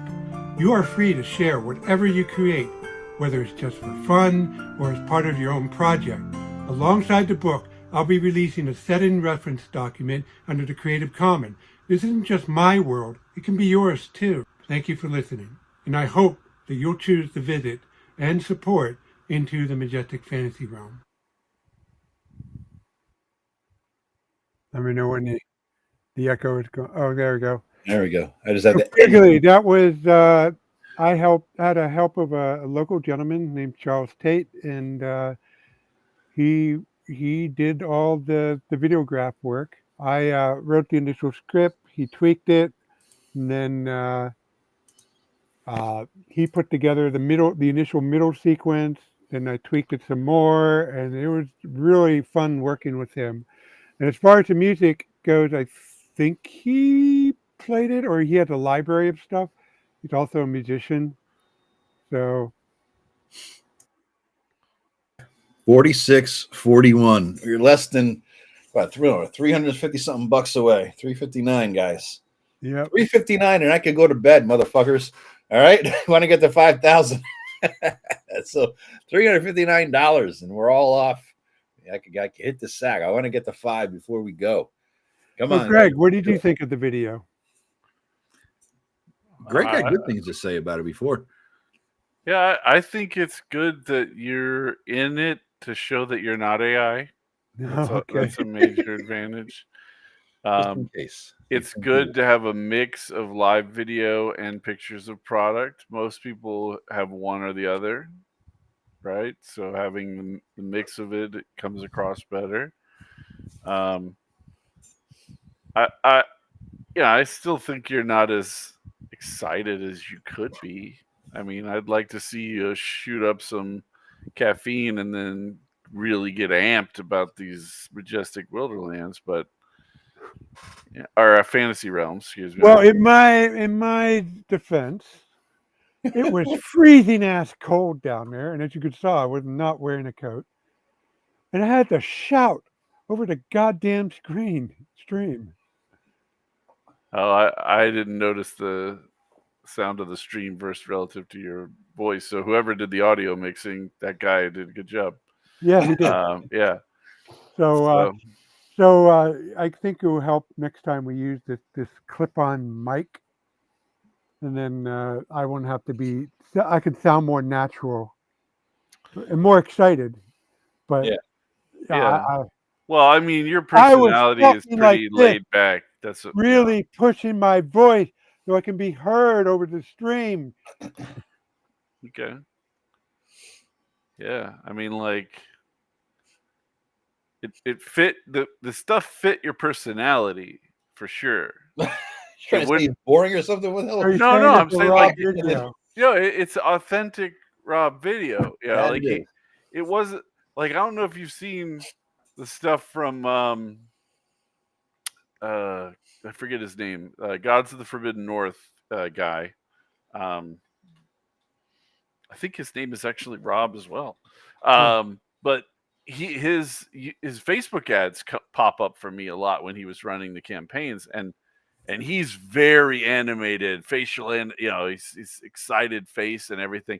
That doesn't really fit the Rob Conley brand. Mm-hmm. Woohoo, Rob Conley. You gotta be yourself. So that's what I'm saying. Like, I think it fits your personality, and the kind of customer that you're trying to reach is similar to you in that respect. Yeah, Traxxas. Yeah, that's exactly right. I've got a whole bottle here of methylphenidate. I could just pop that shit up. Woohoo! Yeah, Robert Alderman. There you go. So he's got this very excited thing that the Black Lodge guys do a whole like live dance party where they're wearing like funny outfits and they're playing techno music. So like everybody needs to pick something that fits their personality. Yeah. Me, I'm doing a toga party. That's what I'm doing when it pops. Got a lot of ideas at the Met with the Roman exhibits. We're doing a toga party. Do you have a project, Joe? Yeah, it's a 5-year plan. And, okay. Yeah. More ads, 20 seconds. Jesus, fugly. Marcelo's saying congratulations there, Rob. Welcome, Marcelo. You caught the 4th hour of a long conversation with Rob, which led to a Kickstarter drop an hour ago. Rob funded in less than 20 minutes, fully funded. And now we're looking in at. I was going to go to bed half an hour ago, but we're closing in on 5,000. I don't want to go to bed till we hit 5,000. Asian customers are waking up. That's true. That is true. They're checking in. They're putting their money down. Rob, do you have a breakdown? I mean, without getting into the weeds here, like approximate breakdown of how many of your people are U.S. and how many aren't? Without pulling up spreadsheets and shit, just roughly. Do you have, Oh, I'm looking. Hold on. I knew we're going for a spreadsheet. I'm just looking at the backer report. Yeah. I'm curious what the top 5 other countries, other than the U.S. I'm curious what your top 5 other countries are. I'm working on it. Oh wow. Do I have a? Oh wow. I can only look 10 at a time. Okay. 46.41, $359 away from me. All right, there's 2 from the United Kingdom. Oh Lord, that's more than I expected. Okay, so we're starting at. Is this on this Kickstarter you're looking at, Rob, or all going back?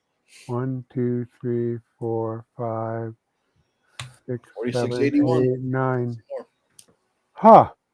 59 of the 84 are U.S. The rest are from other countries. What's any predominant other countries, or is there a trend, or? There's a couple unknowns. There must be UFO people.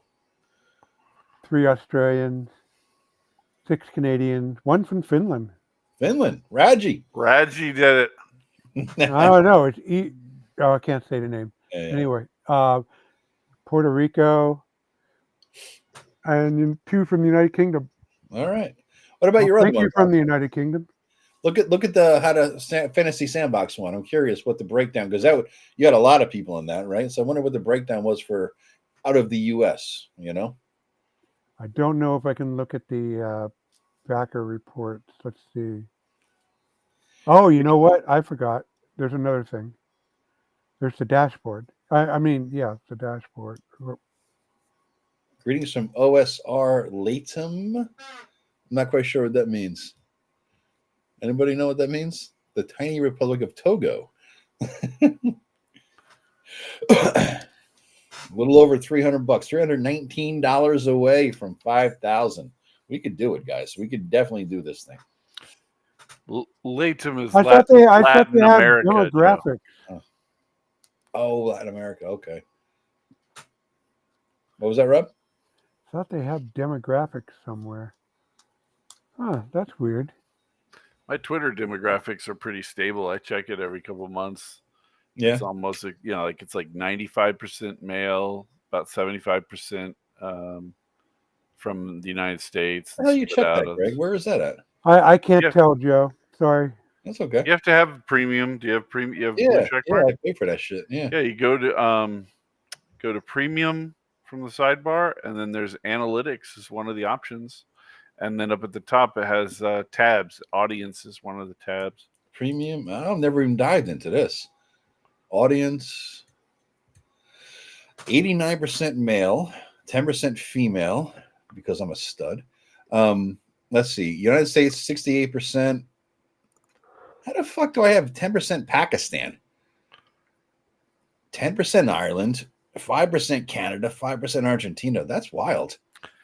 The most useful thing is when you go down to active times. It's on the audience page. You can see when people are most active on your stuff. So, like for me, from Tuesday from noon until 9 p.m. is like the most active time for role-playing games. That's why the guy I mentioned earlier, Robert Alderman. Yeah, he had a thing that went a little viral around his tips for doing a Kickstarter, and he suggested that you start it on a Tuesday, and then calculate your end day to be a Thursday. Yeah, so that the notification that there's 48 hours left will go out on a Tuesday, because Tuesday is like the most statistically optimal day. His theory is that people are caught up on their work stuff by the end of Monday, and then Tuesday they're mostly goofing off. Okay. So you know what we didn't do, Joe? Can you embiggen me? I can embiggen you. Yeah, I didn't He's going to show his map. book off. Yeah, I didn't show off the map. 49.61, Joe. Shit. Well, I shall embiggen you. All right, folks. Rob, I'm going to embiggen you in $39 because I don't want to miss the 5,000. You're $39 away from 5,000. Oh, cool. Awesome. 90 backers. I'm only 10 away from 100 backers. Yeah. Everybody who's watching, 83 of you, plus whoever's on Twitter. If you haven't subscribed yet, link is below in my description. There's also links down there to buy all Rob's stuff over on his drive-through site. There's links to his blog. You could get to know Rob a little bit better. But also, if you're joining late, This was the last hour that you're watching now, the last hour of 17 minutes, were preceded by 3 hours of getting to know Rob. All about Rob. All right, let's see. Come on, man. $39, and Rob can be embiggened, and we could go to bed. We could do it. 39. Somebody back it. We could get you there. Come on. One more pledge. I have on my analytics for Twitter. It's interesting. My spread of ages is interesting. I have 18 to 24 is 10%, 25 to 34 is 15%, 35 to 44 is 21, 45 to 54 is 31, 55 to 64 is 21, and then nobody 65 or older. It's interesting too because on YouTube I have a lot of younger people on YouTube, and I thought that I would lose that once I started showing my face, but the demographics, 5,000 have not changed for me. 5,031. Somebody back for 60. You got 91 backers, man. All right. Congratulations, Rob. All right, let me embiggenify you. Show what they're gonna get. So yeah. Let me embiggenify you here. Remove that. There we go. Let's see. Boom and boom. So, folks, how about removing the comments? Yeah. There we go. So these are the maps. These are the actual size, 12 inches by 18 inches map. And so this is the Great Glacier. This is the Wild North. Great Glacier. You stole that from Forgotten Realms. They're going to sue your ass. Oh, actually, I didn't know that was a thing in Forgotten Realms. I knew they had a glacier. I didn't know they called it the Great Glacier. I believe it's called the Great Glacier, yeah. So this is the southern half. This is the Northport. This is mostly new stuff, and this is a lot of new stuff. And this is the Blackmarsh. And this, if you notice, there are dunes right here. Yeah. Those are at scale. I zoomed in on a map of a dune area in the Sahara and in the Arabia, and I looked at the Google Map scale at the end, and it said 5 miles, and I said no way. So I measured them out, and they would show up just like this on the 5 mile hex. And also, folks, if you notice, you're probably some of you wondering, oh, what I'm going to do about this corner here. Well, that's why there's a 5th map that combines that corner. All right, there you go. And also, there's going to be player maps. So there's 10 maps total. Actually, there's going to be 12 maps total, and I'll explain what the last 2 are. But the player maps are going to do things like get rid of all the non-common knowledge area. For example, this is home of Baron Belden. He is a exiled noble from the Grand Kingdom, and he is a follower of the blood goddess Callus, and he holds slaves. And so this area looks blank on the player map. And also, there's no layers on the player map and stuff like that. So I went through and removed all the common knowledge area. And so the other map is that the 11th and 10th map are going to be the smaller version of the combined maps. 1 player, 1 referee. Very cool, man. Yep. Very, very cool. Let's see. We have. So that, folks, is those when you get mapped in the guidebook. It's 200 pages. A lot. Yeah. I thought, oh, I'm just going to have 8 times to work. No. It multiplies a little bit more rapidly than that when you do it all at once, like I did with this. Very cool, man. And guys, we are at 5,091. Let me share that thing. I have to unembiggen you, right? And then I have to share this screen again. Damn. All right. This is a good interface if I know how to use it. But I don't know how to use it. It's not a great interface. There we go. 5,091, guys. We're kicking ass. Rob, congratulations again. We have 120 people have watched this at some point or another. We have 83 on YouTube. Still going. So guys, share this around. All right. Let everybody out there. And give them the links, give them the link to the video if you want to know about Rob. Click the links below to buy his shit, and definitely give them the link to the Kickstarter. Okay, and back that thing. Jesus, we got, dude. Think about that. An hour and 20 minutes, you got fucking $5,000. Christ, man. You know? Yeah, I hope this goes really well. And What's sure, I'd like to make a profit, but I really one of the artists I know that I hope that he has time for it had a tragedy in his family, and I hope I can just give him a nice little proposal for some art to do that will help him out. That's cool, man. That's very cool. Rob, what did your last one do? How much? The 15,000. 15?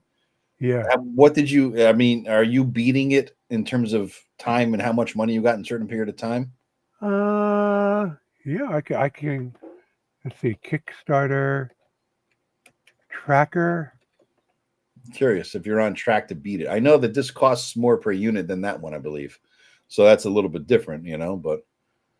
And you got a question here, Rob, from Jason Jacobson, too. It says, I didn't realize drive-through could print big maps. Am I reading that correctly? So these are going to be printed via drive-through then. Okay. Yes. The only downside is that you cannot order the maps with the book. So you're going to have to pay 2 separate sets of shipping. And I'm sorry about that, but yeah, it is. The shipping on the maps is not that bad because they are very lightweight. They come in a tube or they come in a flat? They come flat.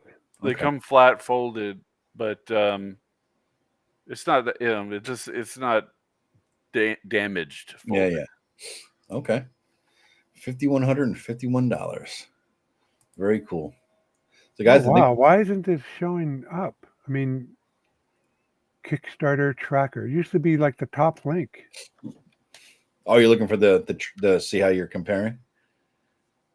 It's a little bit different. Like I said, is the cost per unit is different. So the number of backers, average cost, blah, blah, blah is a little bit different. So it's going to scale differently, but still. Yeah, you think you're doing good. What is the rule of thumb that you gain? What percentage the first few days and what percentage the last few days or something like that? Do you know that, Greg? Nah, Eric would know, but I remember there's some formula that's pretty accurate. You get the bulk of your people the first few and the last few, I think, is the bottom line. That's definitely the bottom line, yeah. Yeah. Let's see if my dashboard shows anything. Yeah.